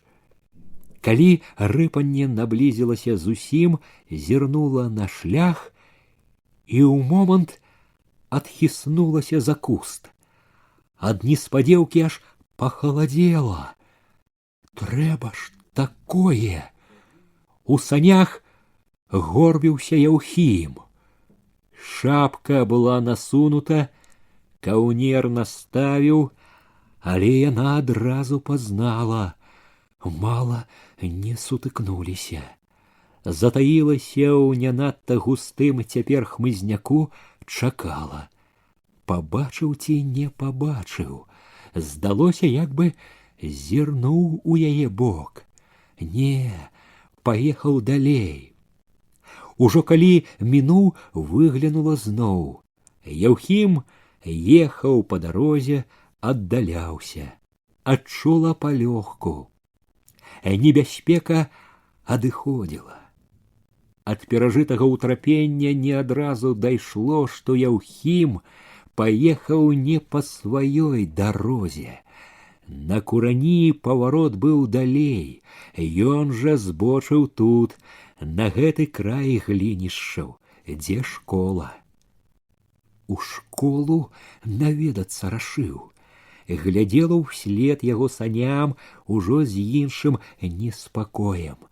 Заедзе, запытаецца, чаго добрага, кінецца сюды. Не кінецца, супакоіла ўпэўнена сябе, не вернецца, паразка не скажа. Пашле не інакш у другі бок. Ледзь паспакайнела, пачула мерзнуць калені. Холад ішоў вышэй, стаў лезці ў валёнкі. Яна пачала тупаць, біць валёнкам аб валёнак, пашкадавала, як павольна ідзе час, як марудна цямнее, цемра неяк асцярожна, нясмела абступае. І цішыня, ад якой аж ломіць у вушах, а на дарозе ні гуку. Рана прыйшла, подумала яна, казаў жа, як сцямнее. Нібы апраўдваючыся, гаворчы яму ў думках, растлумачыла. Давялося раней выйсці, не надта зручна было б ісці пазней, поцімкам, адной, сярод поля. Ды і ад паразкі адысці раней хацелася, пабыць вольна. Пацямнела даволі, можна ўжо і выйсці на шлях. Стала каля бярозы, затулілася ёй ад ветру, прыслухалася. Ні гуку на дарозе. Адно бярозы ледзь чутна шумяць і мяце снегам. Дарогу недалёка відаць. А можа, і не прыедзе, узяло раптам. Можа, яна дарэмна бегла, попусту калее тут у потімку дурная. Можа, толькі так сабе сказаў, а яна і поверыла, прыбегла. Гэта, аднак, не надта занепакоіла, подумала пра гэта нібы знарок. Думкі гэтыя ў момант сышлі, іх выгнала моцнае, упэўненае: не так сабе сказаў. Хацеў сустрэцца, сама бачыла. Можа, подумала разважліва, няўпраўка якая выйсці хіба, не здолее чаму. Заняты нечым, не то з папрокам сабе, не то са спачуваннем яму адзначыла. Ёсць калі яму займацца гэтым, такою для такога чалавека драбязой. Мяло і шумела бяроза, маркотна, безнадзейна. На дарозе нікога ўсё не было. Праз мяцеліцу і потімак убачыла коня, калі ён падышоў ледзь не ў сутыч. За конем вызначыла цёмны вазок і постаць. І конь, і вазок рушылі нячутна, павольна. Было відаць, возчык прытрымліваў коня. Чалавек быў адзін і нібы прыглядваўся. Зноў ускінулася хваляванне, білася моцна сэрца. Прытулілася да бярозы бліжэй, вазок праехаў паволі, потым вярнуўся, стаў. Ён! Няхай пастаіць, пачакае, падумала раптам ганарліва. Ён пастаяў хвіліну, пачаў заварочваць каня на дарогу да школы, хоча насустрач ёй.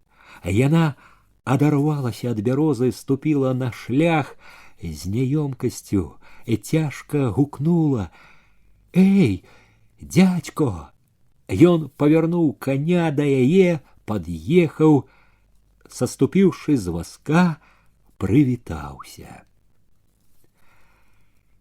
А я ўжо расшыў, прамовіў Башлыкоў весела, з кпінкай над сабой. Ён схамянуўся, сказаў урачыста: «Ну, з Новым годам! І вас таксама. Бачыла, рады быў. Ад хвалявання маўчаў трохі, не знаходзіў слоў. Даўно тут? Не, толькі што.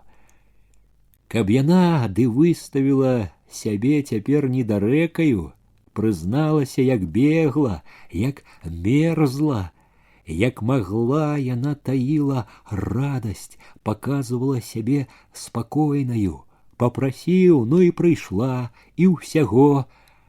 Не замерзла. Яна стрымлівала дрыжыкі. Не. Башлыкоў яшчэ памаўчаў, здагадалася, думае аб нечым. Ён сказаў, запрашаючы: «Сядай!» Сказаў не вельмі ўпэўнена, не ведаў, мусіць, што рабіць. Яна села ў вазок. Пад ёй былі кажух, мяккае сена. Ён зайшоў на другі бок вазка, сеў побач. «Поедем!» — сказаў ён весялей, чым трэба было, як бы падбадзёрваў не толькі яе, а і сябе. Зноў са здзіўленнем адзначыла ўжо вядомае ёй. Ён з ёю не такі важны, жалезны, як на людзях. Далікатны на дзіва і нібы разгублены, як бы бянтэжыцца і не хоча, каб яна заўважыла, як хлопец. Ёй гэта падабалася.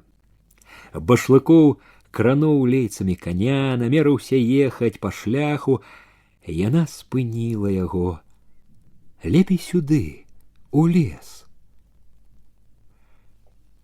Калі ён павярнуў коня, больш каб не маўчаць, каб выказаць яму ўдзячнасць, што поўніла невядома чаму яе, дадала ціха, па-сяброўску: «Дарога тут ціхая, тут і днём мала хто, а цяпер…»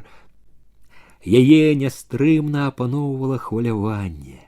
Усё, што было да гэтага, расстала, змыла гэтае хваляванне, хваляванне першай блізкасці з ім. Звінела ў галаве, калацілася сэрца. Мала не калаціла яе ўсю. Шчасце ці прывід шчасця, што з таго, завалодалі ёю, залілі ўсю яе.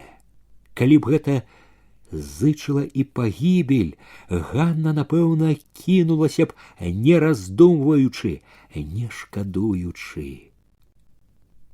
Самае незвычайнае было ў тым, што яна чула, і ён так жа хвалюецца, што і ў яго тое ж самае, як і ў яе, і што хоць яны сядзяць толькі побач, яны нібы з'яднаны. Цішынёй гэтай, цемрай, лесам, ноччу, вазком, у якім яны адны, і ад таго, што ён маўчыць, далікатна стрымліваецца, шануе яе. Гэта іх еднасць чулася яшчэ нібы вастрэй.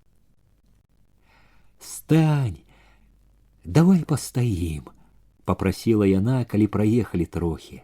Прамовіла ціха, далікатна, быццам баялася парушыць нешта і быццам змоўніца. Чамусьці хацелася стаяць.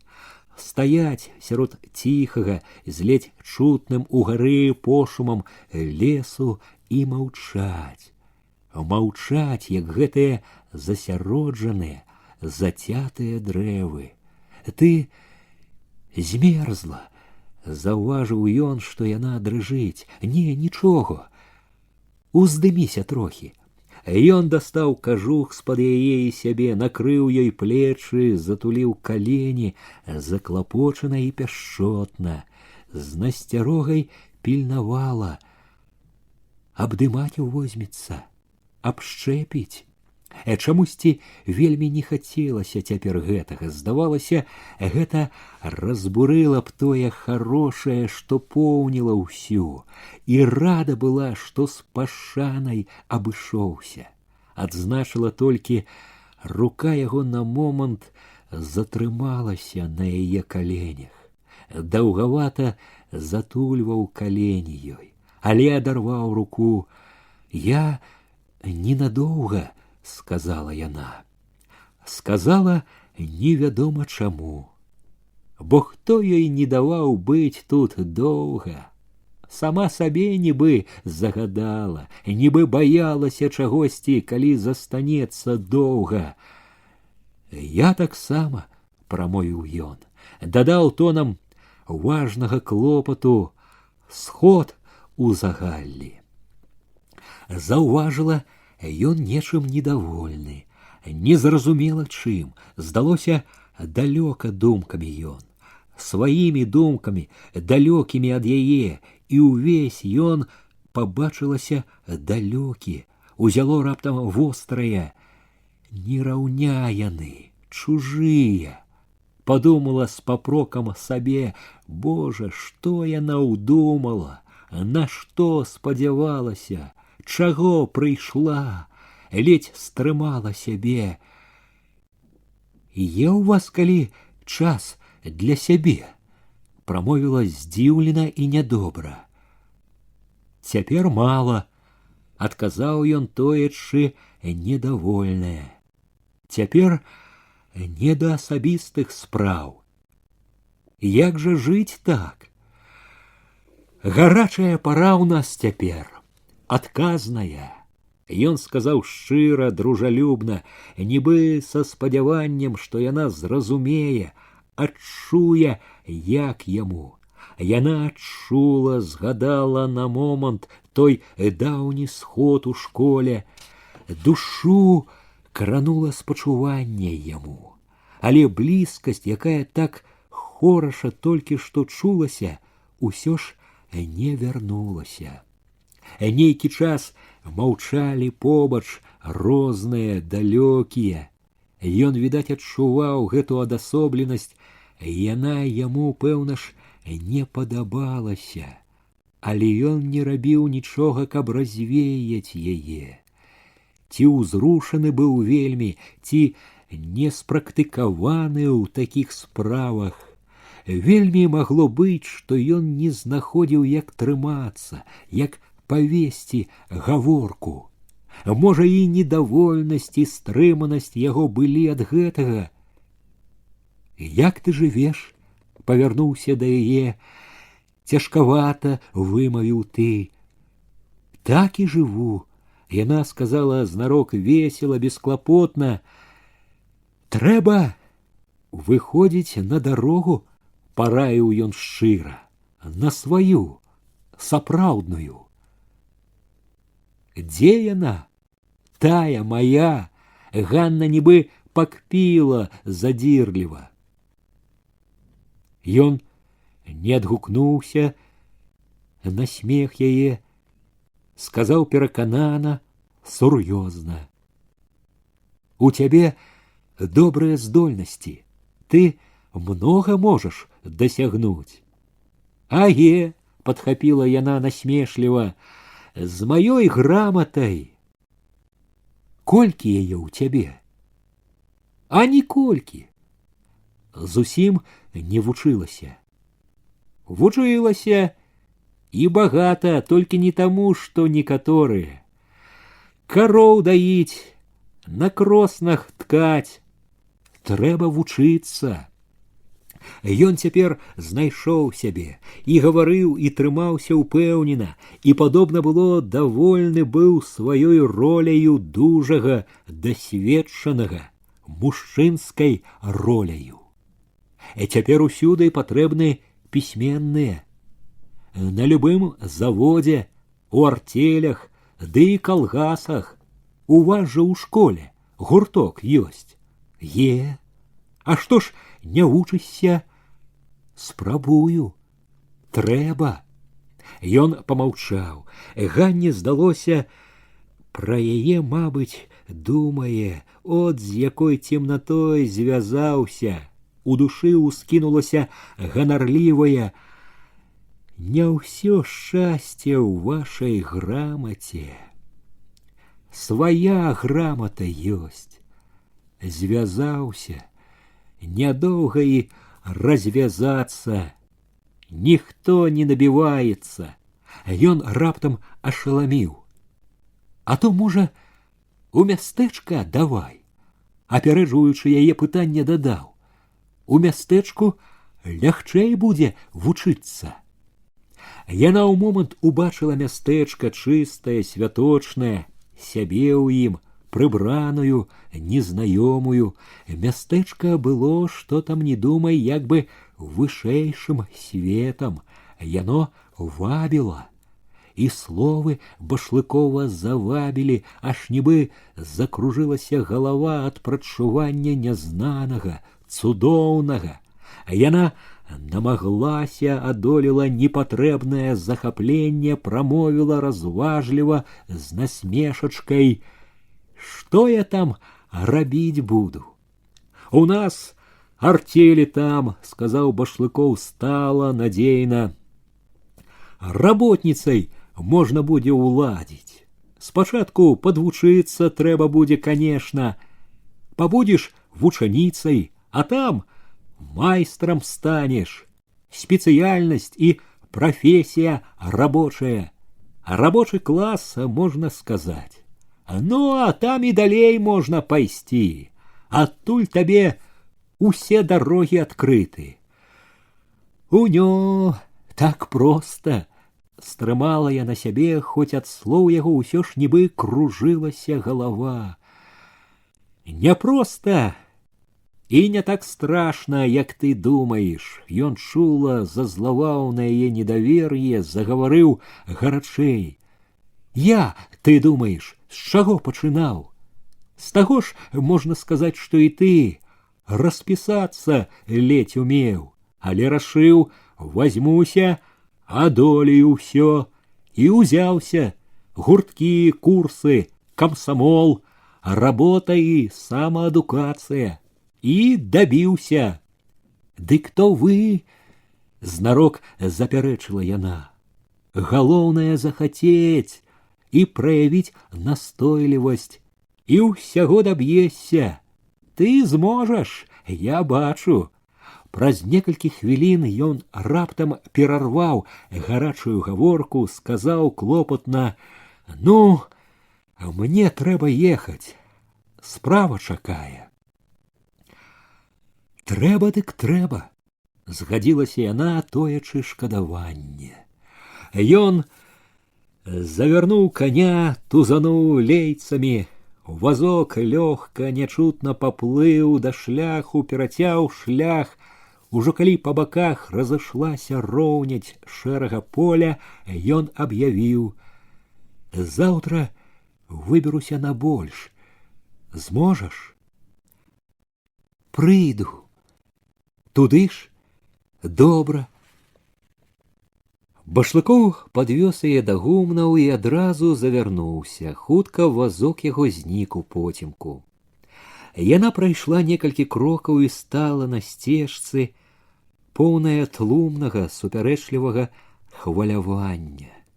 Стаяла адна сярод цемнаватага поля між загуменнем і школаю, сярод цішыні, у якую адно ўбіваліся п'яныя галасы аднекуль з сярэдзіны сяла, там спрабавалі спяваць.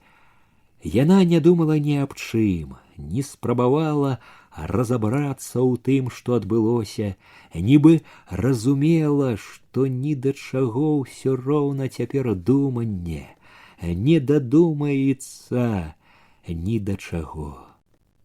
Проста хацелася пастаяць адной, пабыць з сабою, пабыць пад гэтым паяснелым небам, з якога перастала сыпаць снегам, цешачыся халаднаватаму ветру, што свежа абвяваў твар, парадавацца адчуванню волі, прасторы, якія так мілы цяпер душы. Можа, ёй пасля Башлыкова нядобра было бачыцца цяпер з Параскаю, можа, было і такое, але яна не думала ясна пра гэта. Не хацела думаць ні аб чым. Нейкі час яна цешылася адно ноччу цішынёю, воляю. Неахвотна падалася да школы, акно ў парашаным пакоі свяцілася, і яе кранула вінаватасць, узяла няёмкасць перад Параскаю. І яна ўжо ясна адчула, што няпроста будзе пабачыцца і глядзець у вочы ёй. Падумала мімаволі, лепш было б, каб яна спала ўжо, каб не бачыцца цяпер, не сарамаціцца.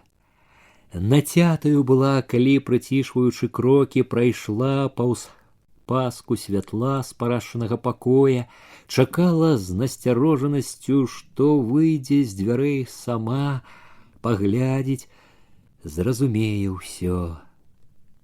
Не выйшла. На кухні Ганна намацала лямпу, запаліла. Больш таго, каб прыглушыць сумяціцу ў душы, няцвёрдасць, стала пераціраць чысты посуд, перастаўляць тое, што было на месцы. Рабіла так, нібы вярнулася з нейкіх адведак сяла. Параска ўсё не выходзіла, гнулася, пэўна, над сваімі сшыткамі, ці, можа, разумела ўсё, што на душы ў яе, Ганны, не хацела даваць прыкрасці. Ганна ж ужо як бы пачула дакор свайму хаванню, якое прыніжала яе, кранала яе гонар. З вяртаннем гонару вярталася ўпэўненасць. Ужо як бы захацелася пабачыцца вочы ў вочы, выказаць годнасць сваю, няхай не думае пра яе Ганну, чаго не трэба.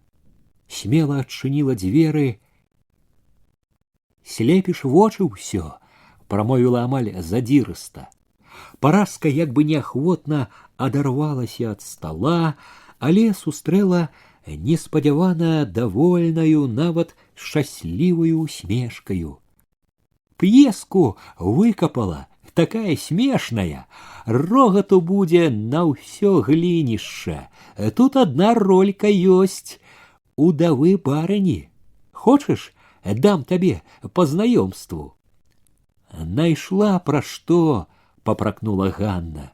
«Не, я праўду. Згаджайся, пакуль не позна, а то перадумаю, сама возьму.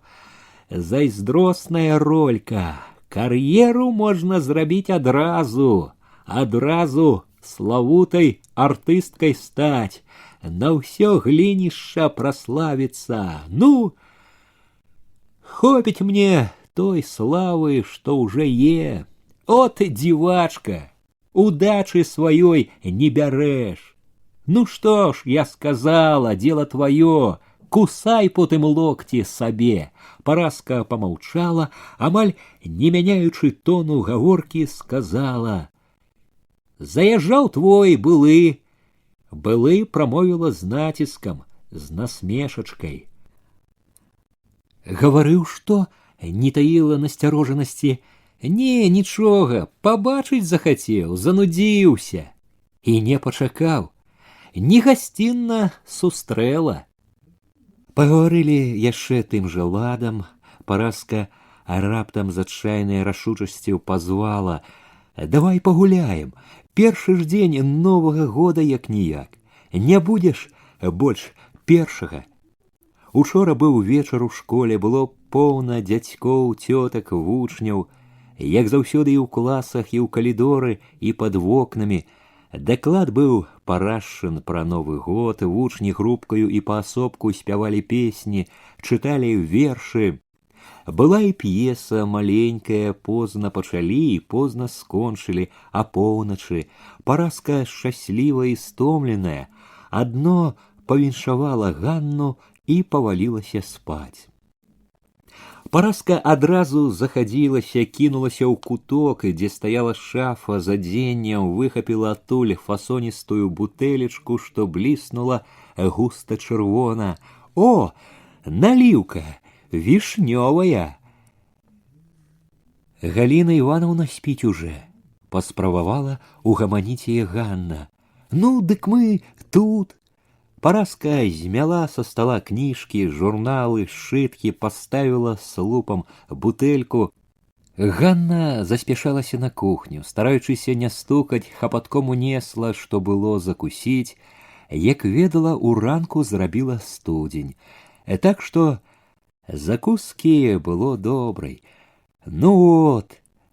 І словы і выгляд Параскі гаварылі, што вось яна хацела і дабілася таго, што належала. Яна з разуменнем важнасці моманту зняла чарку з наліўкай, стукнула яе з Ганнінай, чтоб добры быў год. Няхай бы. Да і не год. Дзесяцігоддзе пачынаецца, прамовіла Параска задуменна. 10 гадоў. Якімі яны будуць? Яна тут жа адагнала смутак, не для таго селі за святочны стол, і гаварыла, і трымалася весела, па-сяброўску, знаку не дала, што яна ў якой-небудзь крыўдзе на Ганну, як бы паказвала, што толькі добра зычыць Ганне. Ганна бачыла, што зычлівасць яе ад душы, што не тоіцца, і ёй станавілася ўсё лягчэй, вальней. Нарэшце разышліся так, што адна адну са смехам стрымлівалі, нагадвалі: Галіна Івановна спіць. Спаць лажыліся вясёлыя, давольныя вечарам, адна адной. У ложку, у цемры, Ганна чула, што нібы плыве. Узяла, хмеліла Ганну салодкая парашчана наліўка. Праз хмель Ганне бачыліся дарога сярод белага поля, пусты шлях, башлыкоў на васку, пачула сябе на васку, побач з ім так жывая, нібы і праўда цяпер сядзела з ім. У памяці пайшла іх гаворка, загучалі, захвалявалі яго словы: трэба вучыцца, а можа ў мястэчка давай, там лягчэй будзе вучыцца. У нас артелі там, адтуль табе ўсе дарогі адкрыты. Я сам з таго пачынаў, распісацца не ўмеў. Галоўнае праявіць настойлівасць, і ўсяго даб'ешся. Ты зможаш, я бачу. Слухаючы гэта, поўнілася непаслухмяным, а радасным хваляваннем. Бачыла сябе незнаёмую, чыста апранутую, годную, у мястэчку, у Юравічах. Не адна была там, з ім, нібы была ўжо гарадская зусім, такая грамотная, як Параска. У трызнені гэта амаль неадчэпна прадзіралася цвярозае, недаверлівае. Паддаючыся яму, аберагала сябе, наганяла ў думанне одум. Настроила сабе Бог ведае што, так это ўсё проста. І ўсё ж бачыла мястэчка і сябе ў ім, і Башлыкова, і галава кружылася ад незвычайнага, што мроілася ўжо як рэальнае. Новы год прайшло ў думках як поўнае важнага значэння.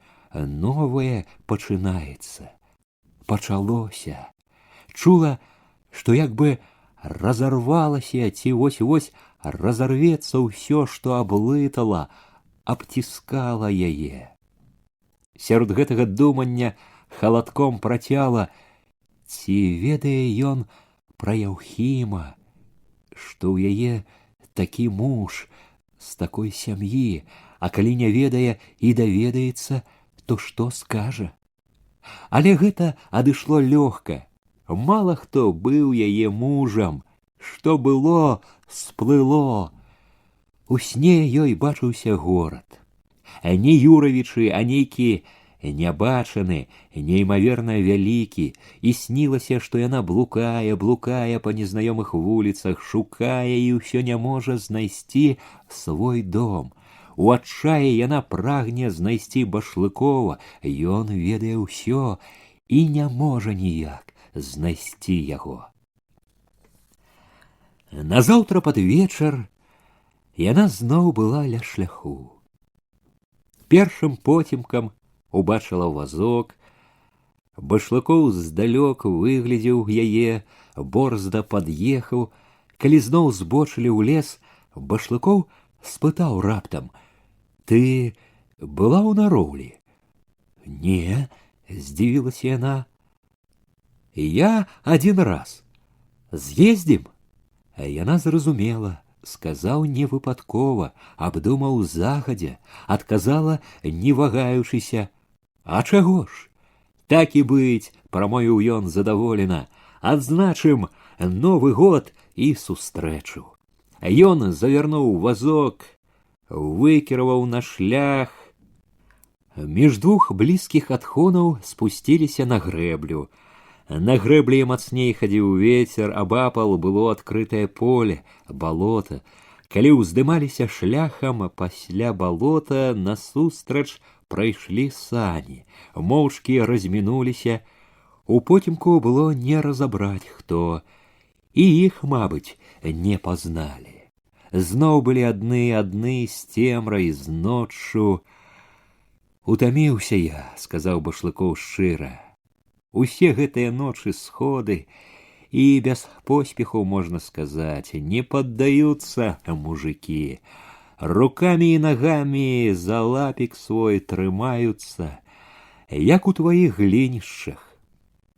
Ён нагадаў пра глінішчы без злосці, пакпіў нібы смехам. Ёй спадабаліся яго шчырасць і давер'е яго, якое за шчырасцю адчувалася. Кранула яе, што ён так проста прызнаўся, нібы папрасіў падтрымкі ў яе. «Трудно это людям», — сказала яна, як бы супакойваючы яго. «Усё ж кроўю нажывалі, а тут зразу аддай. Ведаю, што нялёгка, але ж талкуем, убіваем у галаву, ніхто не адбірае, аб'ядноўваем для вашага ж добра, каб вылезлі з беднасці, з голаду». Многа чуў мужык абяцанак на вяку, таму і верыць няпроста. Да, спадчына мінулага жыве, але ж пара ўжо і адвыкаць ад гэтай спадчыны. Злуе, разумееш, глухота страшная, колькі ні талкуй, не даходзіць. К мужику падход трэба, як больш дасведчаная, лагодна аб'явіла Ганна. Папракнула па-таварыску: «У цябе падходу не хапае. Гарачы ты, хутко хочаш. Па-гарадскому ўсё мерыш. Ты глядзі вот як апейка». «Апейка? Апейка!» — нецярпліва перарваў яе Башлыкоў. «Не хачу я глядзець, як апейка. Апейка кульгае. Правы ўхіл яўны. Ухіл ці не ўхіл не знаю, а толькі ў яго падход. Хітры ён». «Хітры? Гэта праўда», — згадзіўся ён ахвотна. Засмяяўся нават, удала падмеціла. А я не люблю хітрасць, выказаў ён як вельмі важнае, дарагое. Я люблю проста, по-рабочаму, по-партыйнаму. Я ўвесь час дасюль сярод рабочых жыў, з гонарам і давер'ем адкрыў ён частачку мінулага свайго.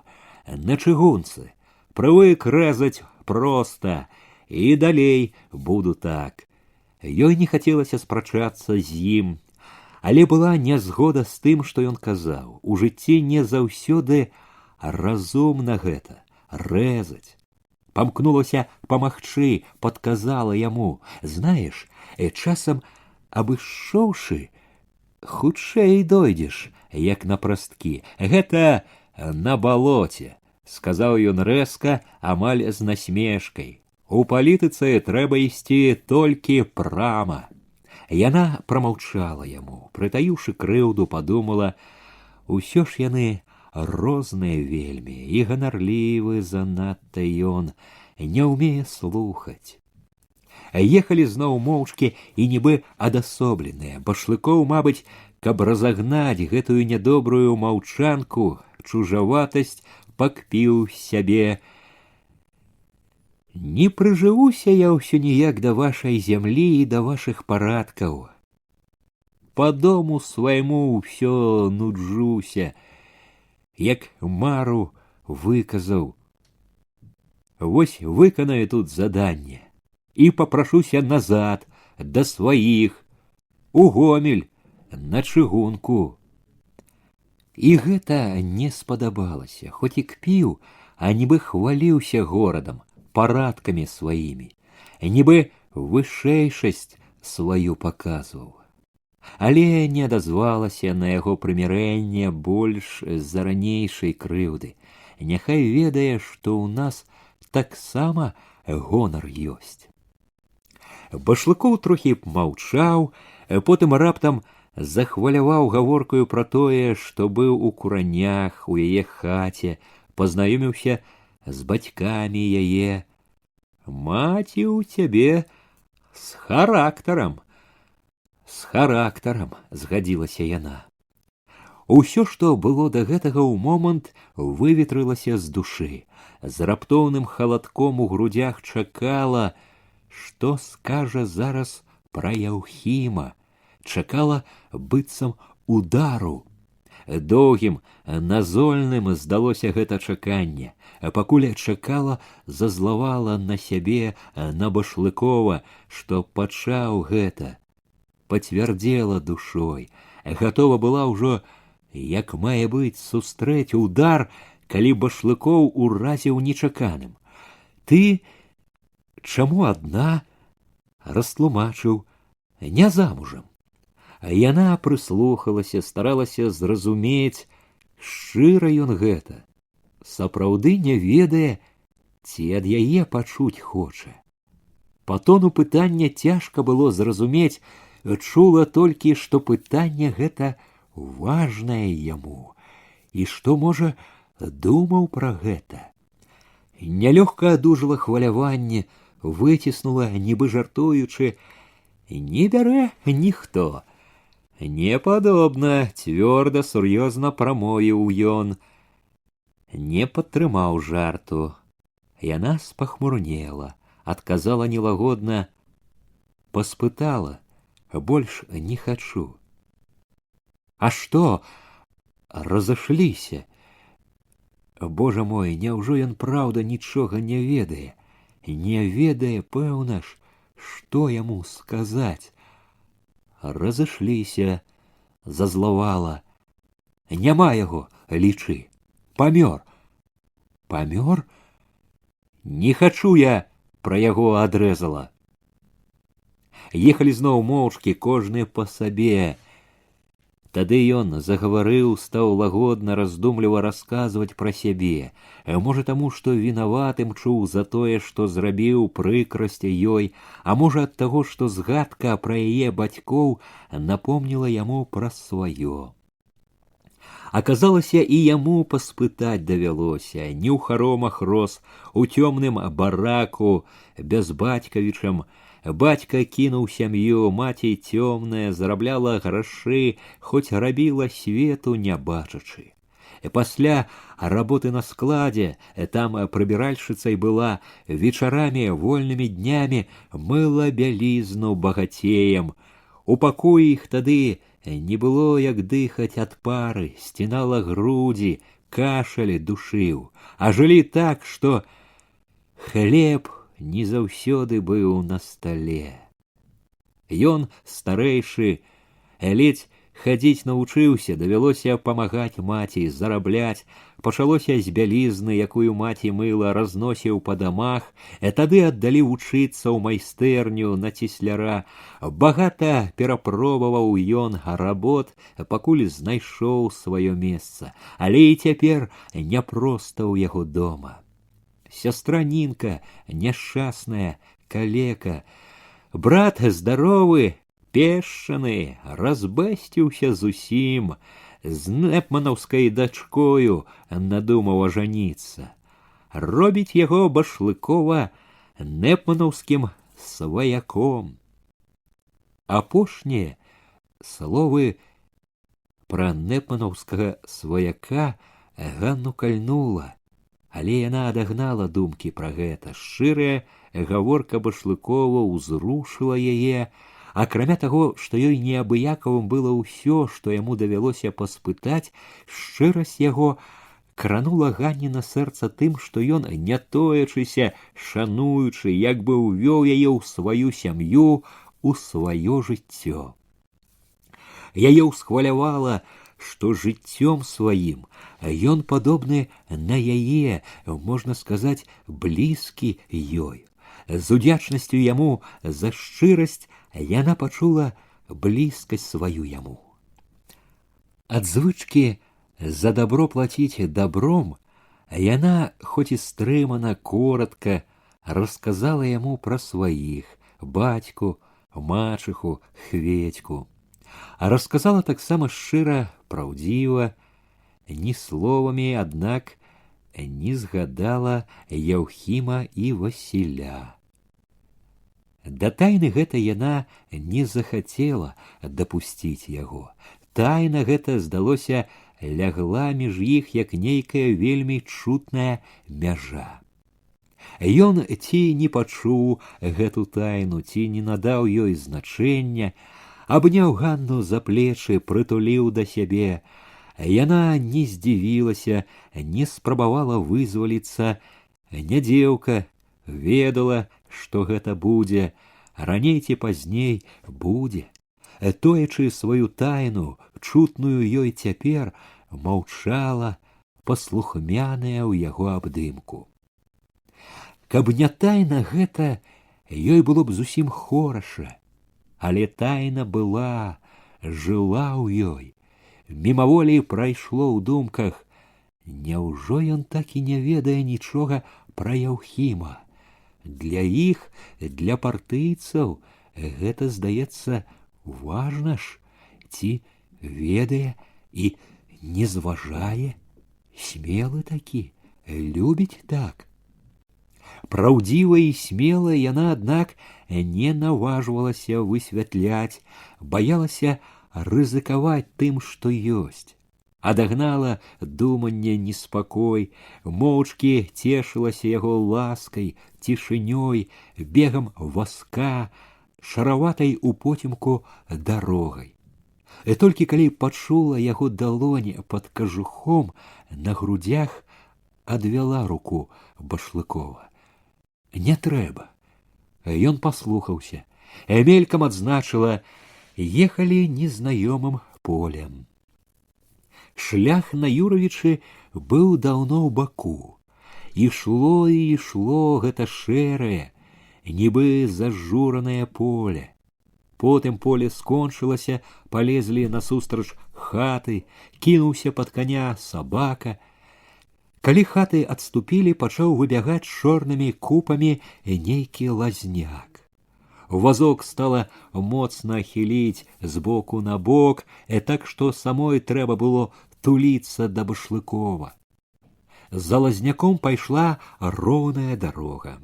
Рака, напэўна, штосьці бліснула ўперадзе, як бы на ўзгорку, агеньчык нейкі, потым яшчэ адзін, другі, а раптам вырасла амаль усутыч нявідная раней града бераг. Нейкім ярам сталі ўздымацца на яе, уехалі ў вуліцу. Чым далей больш свяцілася агнёў, Башлыкоў адхінуўся, сядзеў ужо роўна, трымаў аберуч лейцы. Ля нейкага чалавека Башлыкоў прыпыніў каня, запытаў, дзе тут сталовая. Дзядзька расказаў, як праехаць да яе. Башлыкоў падзякаваў, рушыў далей. На плошчы яшчэ спыніў чалавека, запытаў. Нарэшце прытрымаў каня каля нейкіх светлых вокан, загадаў ёй пачакаць, саскочыў на зямлю, вярнуўся давольны. Тут прыехалі. У великаватым пакоі, дзе стаяла поўна сталоў, было амаль пуста. Пасля змроку і холаду дарогі весела было мружыцца ад святла, чуць утульнасць, цяпло жылля. Святло і цяпло нібы зычылі радасць. З чаканнем гэтай невядомай радасці Ганна і села за стол, які выбраў Башлыкоў. Ён зняў шапку, але не сеў, стоячы ля стала, заклапочана азірнуўся. Быў ён цяпер засяроджаны, строгі, падобны на таго, якім яна бачыла яго на сходзе ў глінішчах. Паявілася аднекуль штосьці дажоўваючы, таўставатая цётка з фартушком кінула нядобра позіркам на Башлыкова, на дзверы, крыкнула недовольна, хто адчыніў дзверы, рушыла проста да іх, нягледзячы адрэзала. Усё зачынено. Яна аб'явіла так, што пярэчыць было лішне. Башлыкоў не варухнуўся. У твары яго з'явілася нешта цвёрдае. Ён, відаць, стрымаў сябе, прамовіў спакойна: мы з дарогі, нам перакусіць. Цётка ікнула, жалезна паўтарыла: сказано, зачынено. Твар Башлыкова яшчэ пацвярдзеў. Дзе загадчык? А што загадчык? Няма загадчыка. Тады паклічце буфетчыцу. У голасе яго чулася такая цвёрдасць, што таўстуха, каб не дурная, павінна была б з кемень, з кім мае гаворку. Але не адступала, усё насядала са сваім сказано. Башлыкоў нібы не лічыў годным весці з ёй спрэчку, моўчкі рашуча пакрочыў да буфета. Буфетчыца корпалася за доўгім сталом сваім са шкляным верхам, сустрэла таксама не надта ветліва, але адказала яму, і ён смела адчыніў дзверы побач. Паявіўся ён з дзвярэй з маладым хударлявым чалавекам, што пакульгваў. Чалавек гэты штосьці сказаў буфетчыцы і пазваў афіцыянтку. Тая была ўжо ля аднаго століка, разлічвалася з людзьмі. Яе, аказалася, звалі Надзяй. Афіцыянтка, не хапаючыся, строячы сябе няшчасную, паклыпала да буфета. Усё гэта здарэнне адазвалася ў Ганне такой прыкрасцю, што яна глядзець на гэта не хацела. На яе характар яна з такой ласкі ўстала б даўно і, пікануўшы належным слоўцам дурную таўстуху з пагардай на твары, выйшла б сама. Трэба яна ёй такая вячэра, калі такі прывет. Але разам з тым, бачачы ўсё гэта, яна не магла не адзначыць, як трымаўся ў паганай гэтай гісторыі Башлыкоў. Тое, як ён годна гаварыў, як настойліва дабіваўся і дабіўся свайго, выклікала не толькі павагу да яго, але і ўдзячнасць. Так клапаціўся, можна сказаць, пра яе. З гэтым жылі і прытоенае захапленне, гонар. З такім можна не баяцца нічога. Такі не дасць у крыўду. Ён прынёс ад буфета цёмную бутэльку, дзве шклянкі, бутэльку паставіў між іх, адну шклянку перад Ганнай. Спрэчка, было відаць, запаліла яго, твар быў неспакойны яшчэ, але было ў ім ужо задавальненне тым, што ўсё ж дабіўся свайго. «Ёсць толькі котлеты», — буркнула таўстуха, стаўляючы сподак з тоўстымі скрыдлікамі хлеба. «Давайте котлеты». Башлыкоў не глянуў на яе, помсціўся за абразу. Узяў бутэльку, адкаркаваную ўжо, корак тырчаў толькі для прыліку, лёгка выняў корак, паднёс бутэльку перш да яе шклянкі, стаў далікатна наліваць. Калі наліў да паловы шклянку, яна ўзялася за бутэльку, сказала, што ўжо годзе, але ён лагодна адвёў яе руку, даліў поўна, тады ўжо наліў сабе. Віно было чырвонае, густое, падобнае на вішнёўку.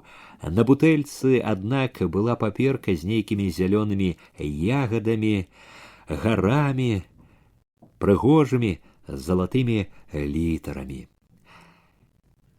«За наша шчасце, Ганна!»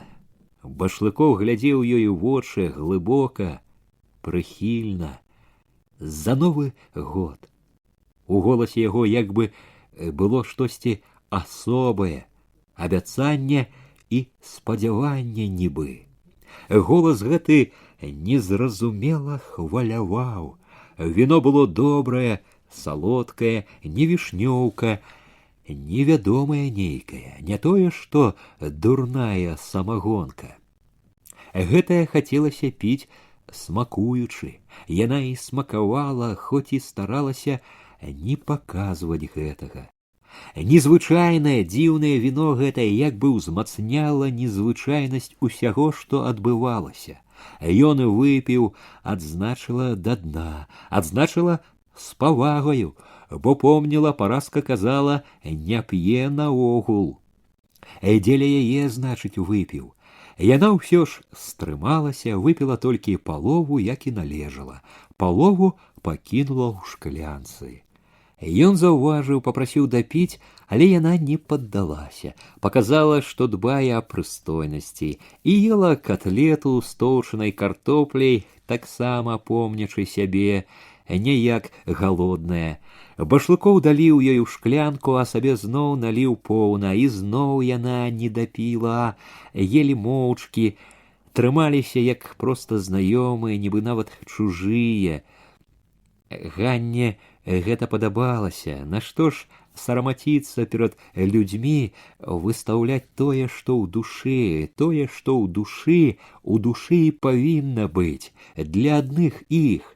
Башлыкоў на людзях бачна паводзіў сябе так, нібы за ім увесь час назіраюць, а яна разумела ж усё, трымалася таксама так, каб ніхто не падумаў нічога.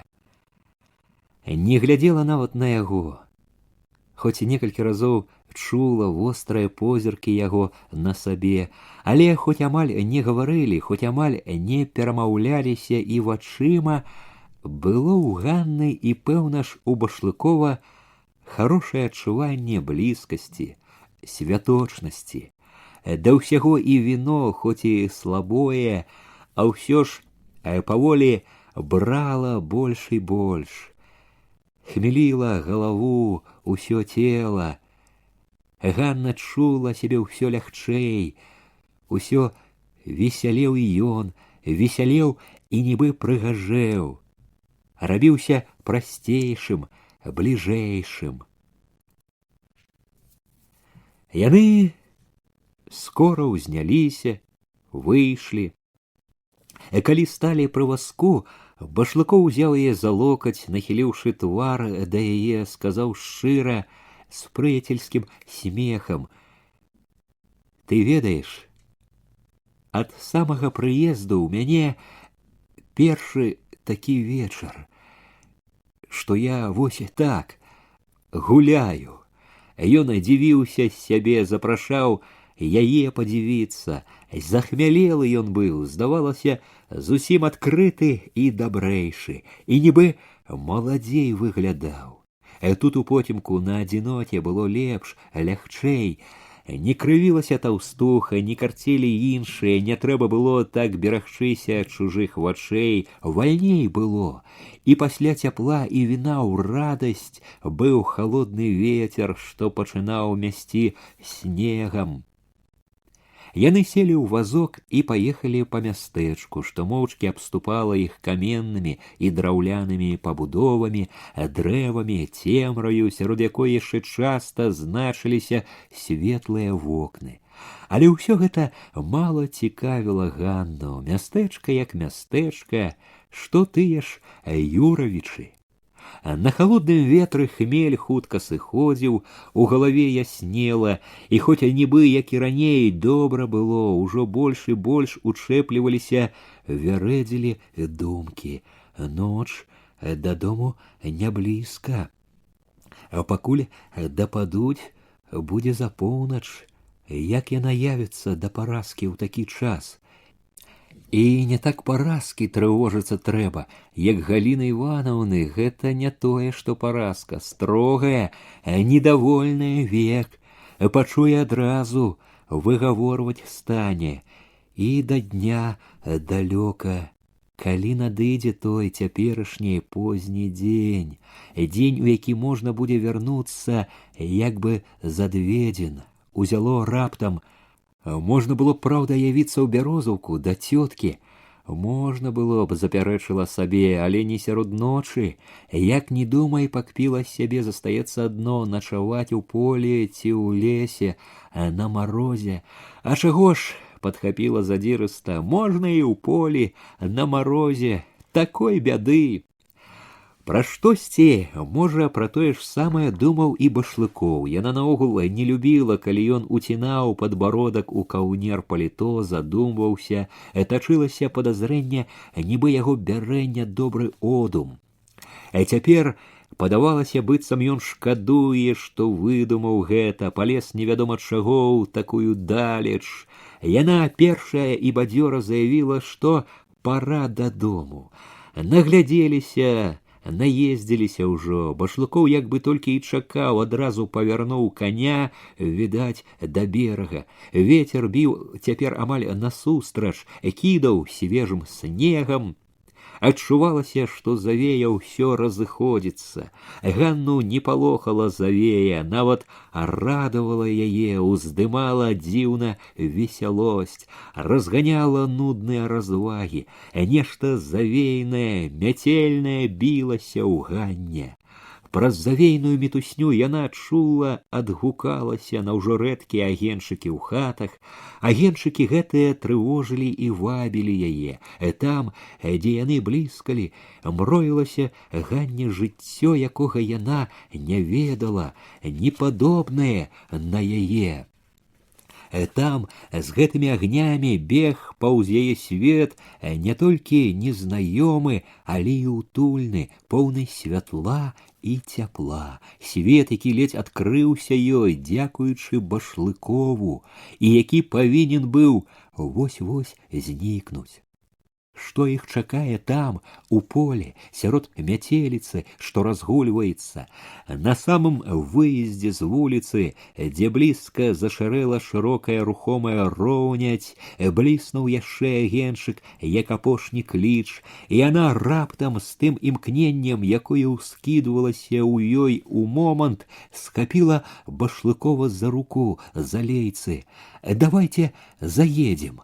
Ён стрымаў коня, азірнуўся на акно, нейкі час глядзеў туды, адарваў позірк, думаў, вагаўся.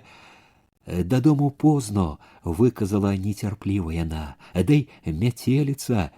Ён без асаблівай ахвоты пад'ехаў бліжэй, сышоў з вазка, пастукаў у акно, на якім ад святла сярэдзіны паблісквалі марозныя ўзоры.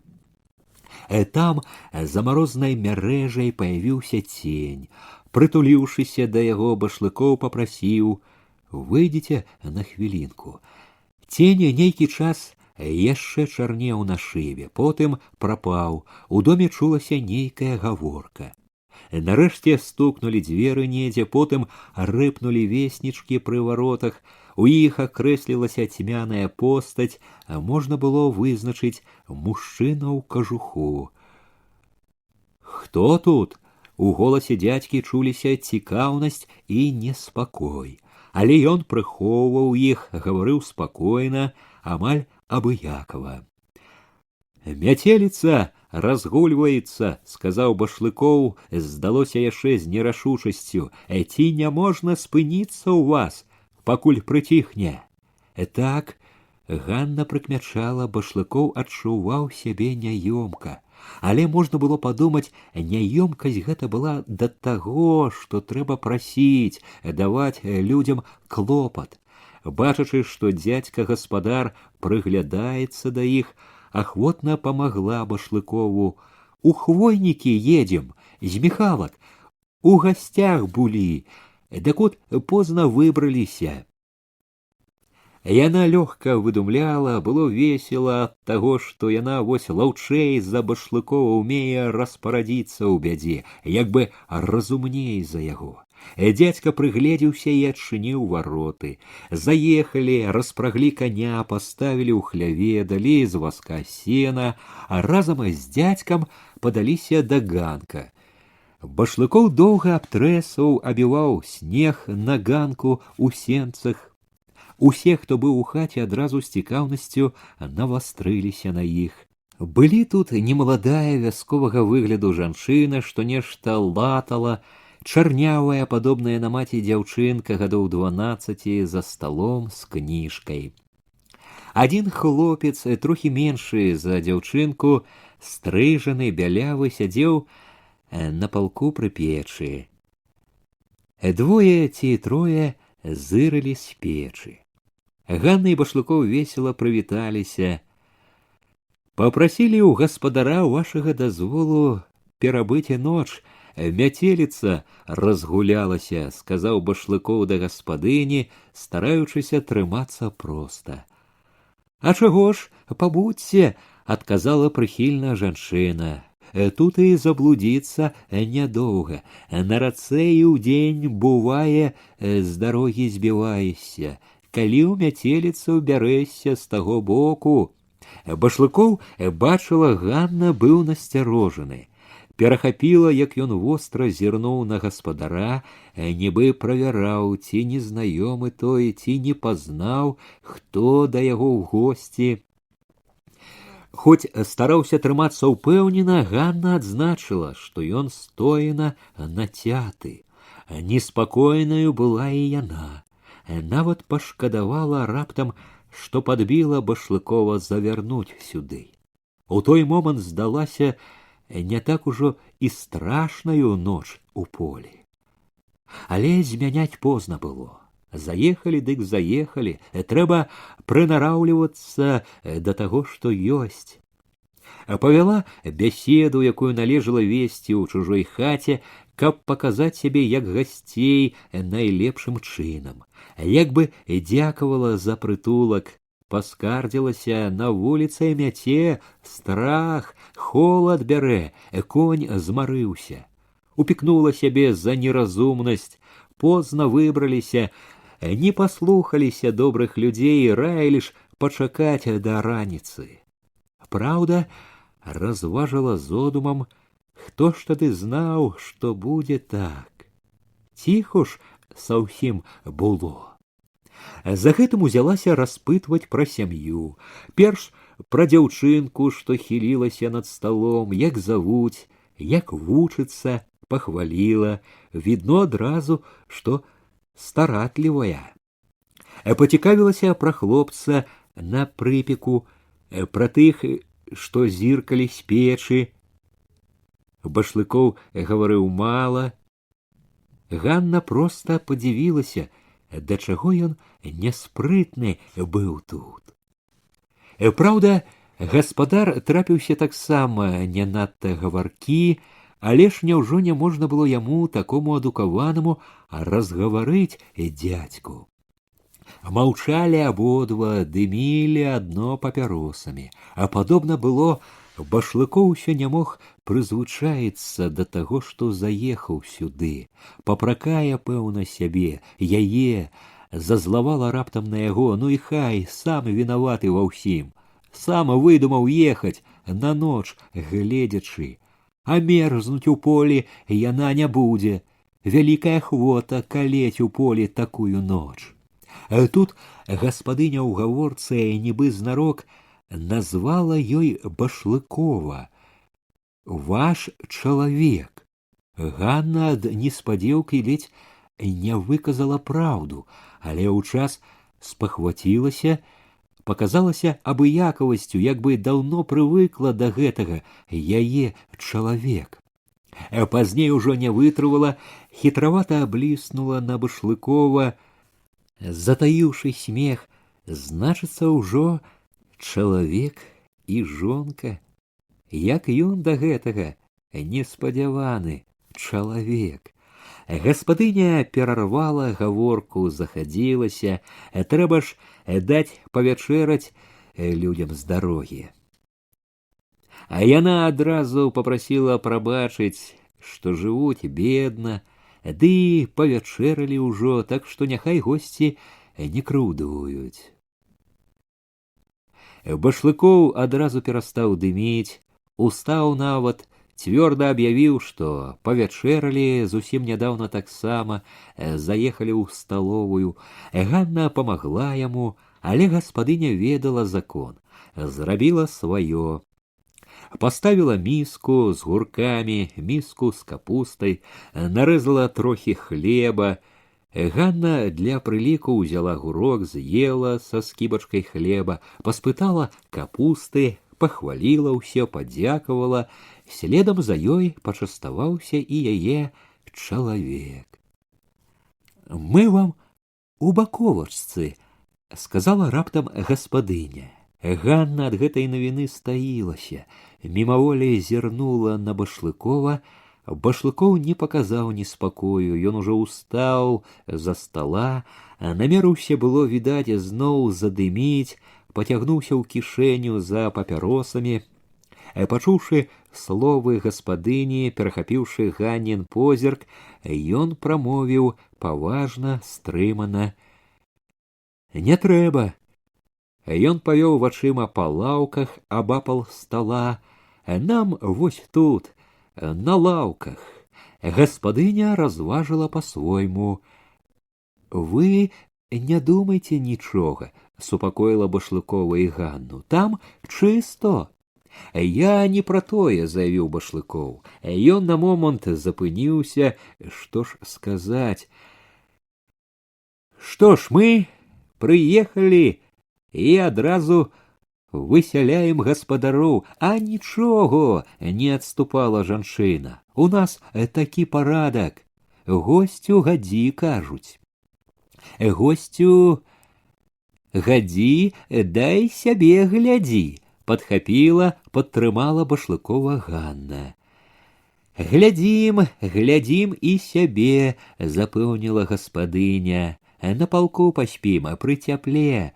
А вы не сумнявайцеся, там чысто, добра будзе.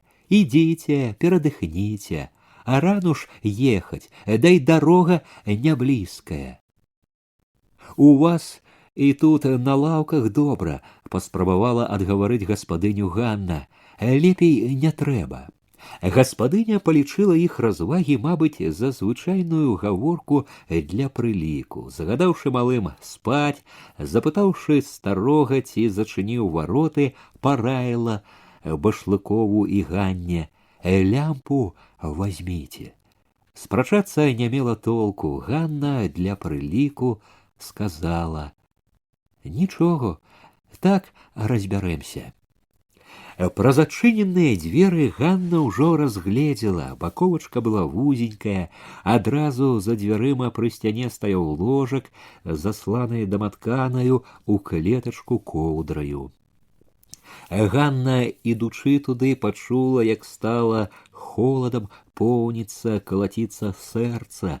Яснай, ліхаманкавай свядомасцю чула: гаспадары сочаць, чакаюць, стаяць нельга, трэба ісці. З абыякавым выглядам рабіць усё, што належыць.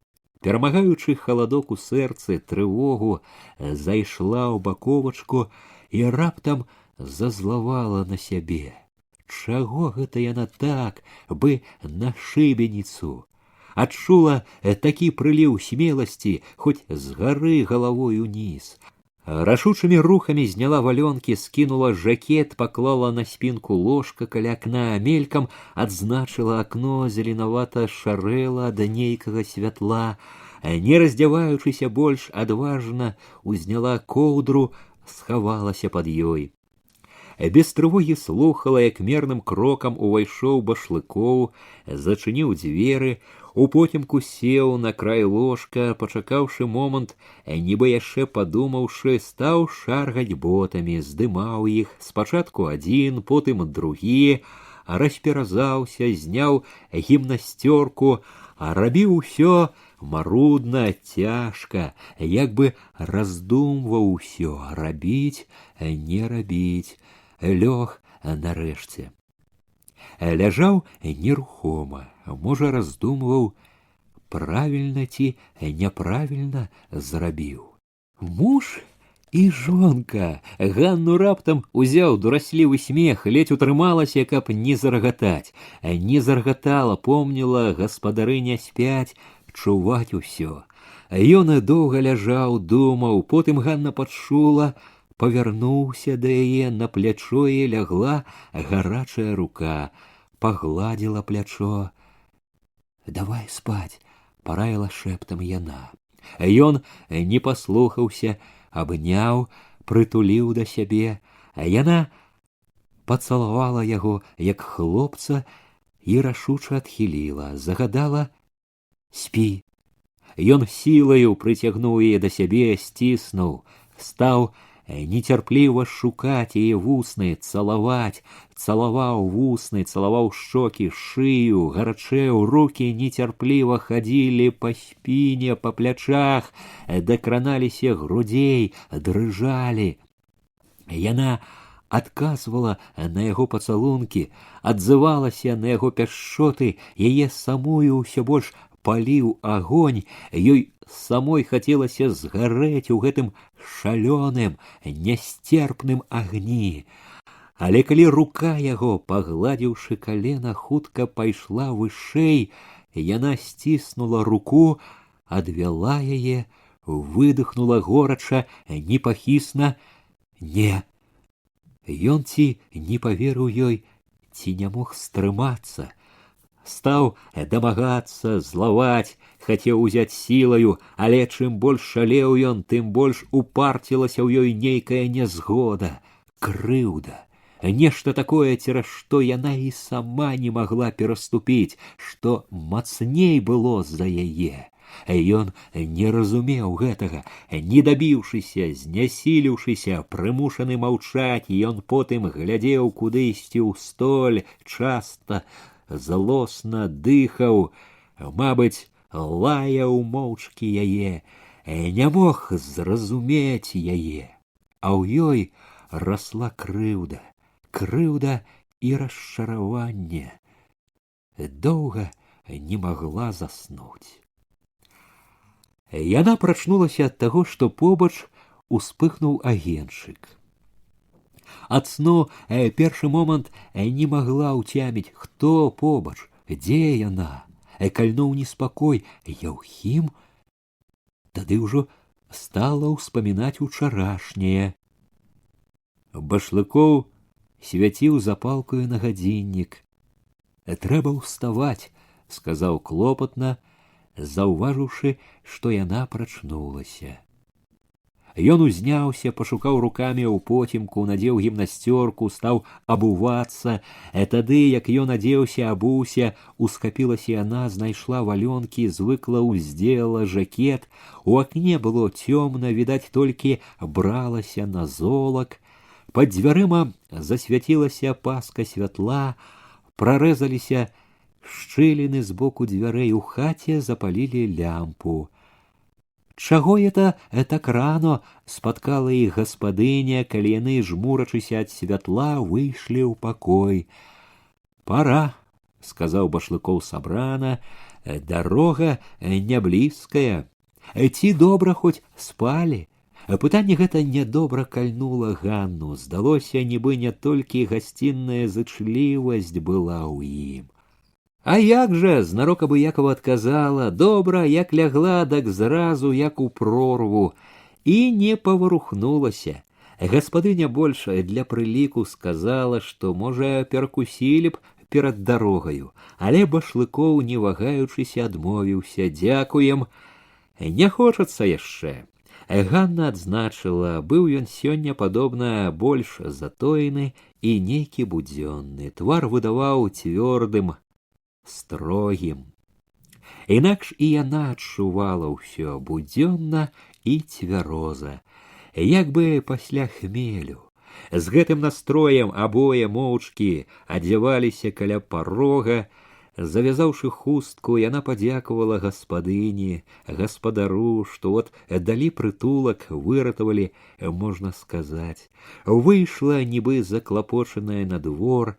Башлыкоў, адзеты, зусім не пайшоў услед, затрымаўся сказаць свае словы, ці, можа, падумала, а раптам заплаціць. На дварэ было вельмі холадна, рана, яшчэ і не днела. Згадала востры развітальны позірк гаспадыні, няёмкасць гаспадара, нешта прыкмецілі, мабыць. Здагадаліся, ці што, якія чалавекі жонка. Не дай Бог яшчэ за начаванне плаціць захоча, зусім здзівіць, насцярожыць. Лягчэй стала, калі выехалі з варот, засталіся адны. Па цверазелым позіркам у паяснелай без завеі шэрані бачыла, як сыходзілі яшчэ хаты, трохі ў баку, якіх учора нібы не было відаць.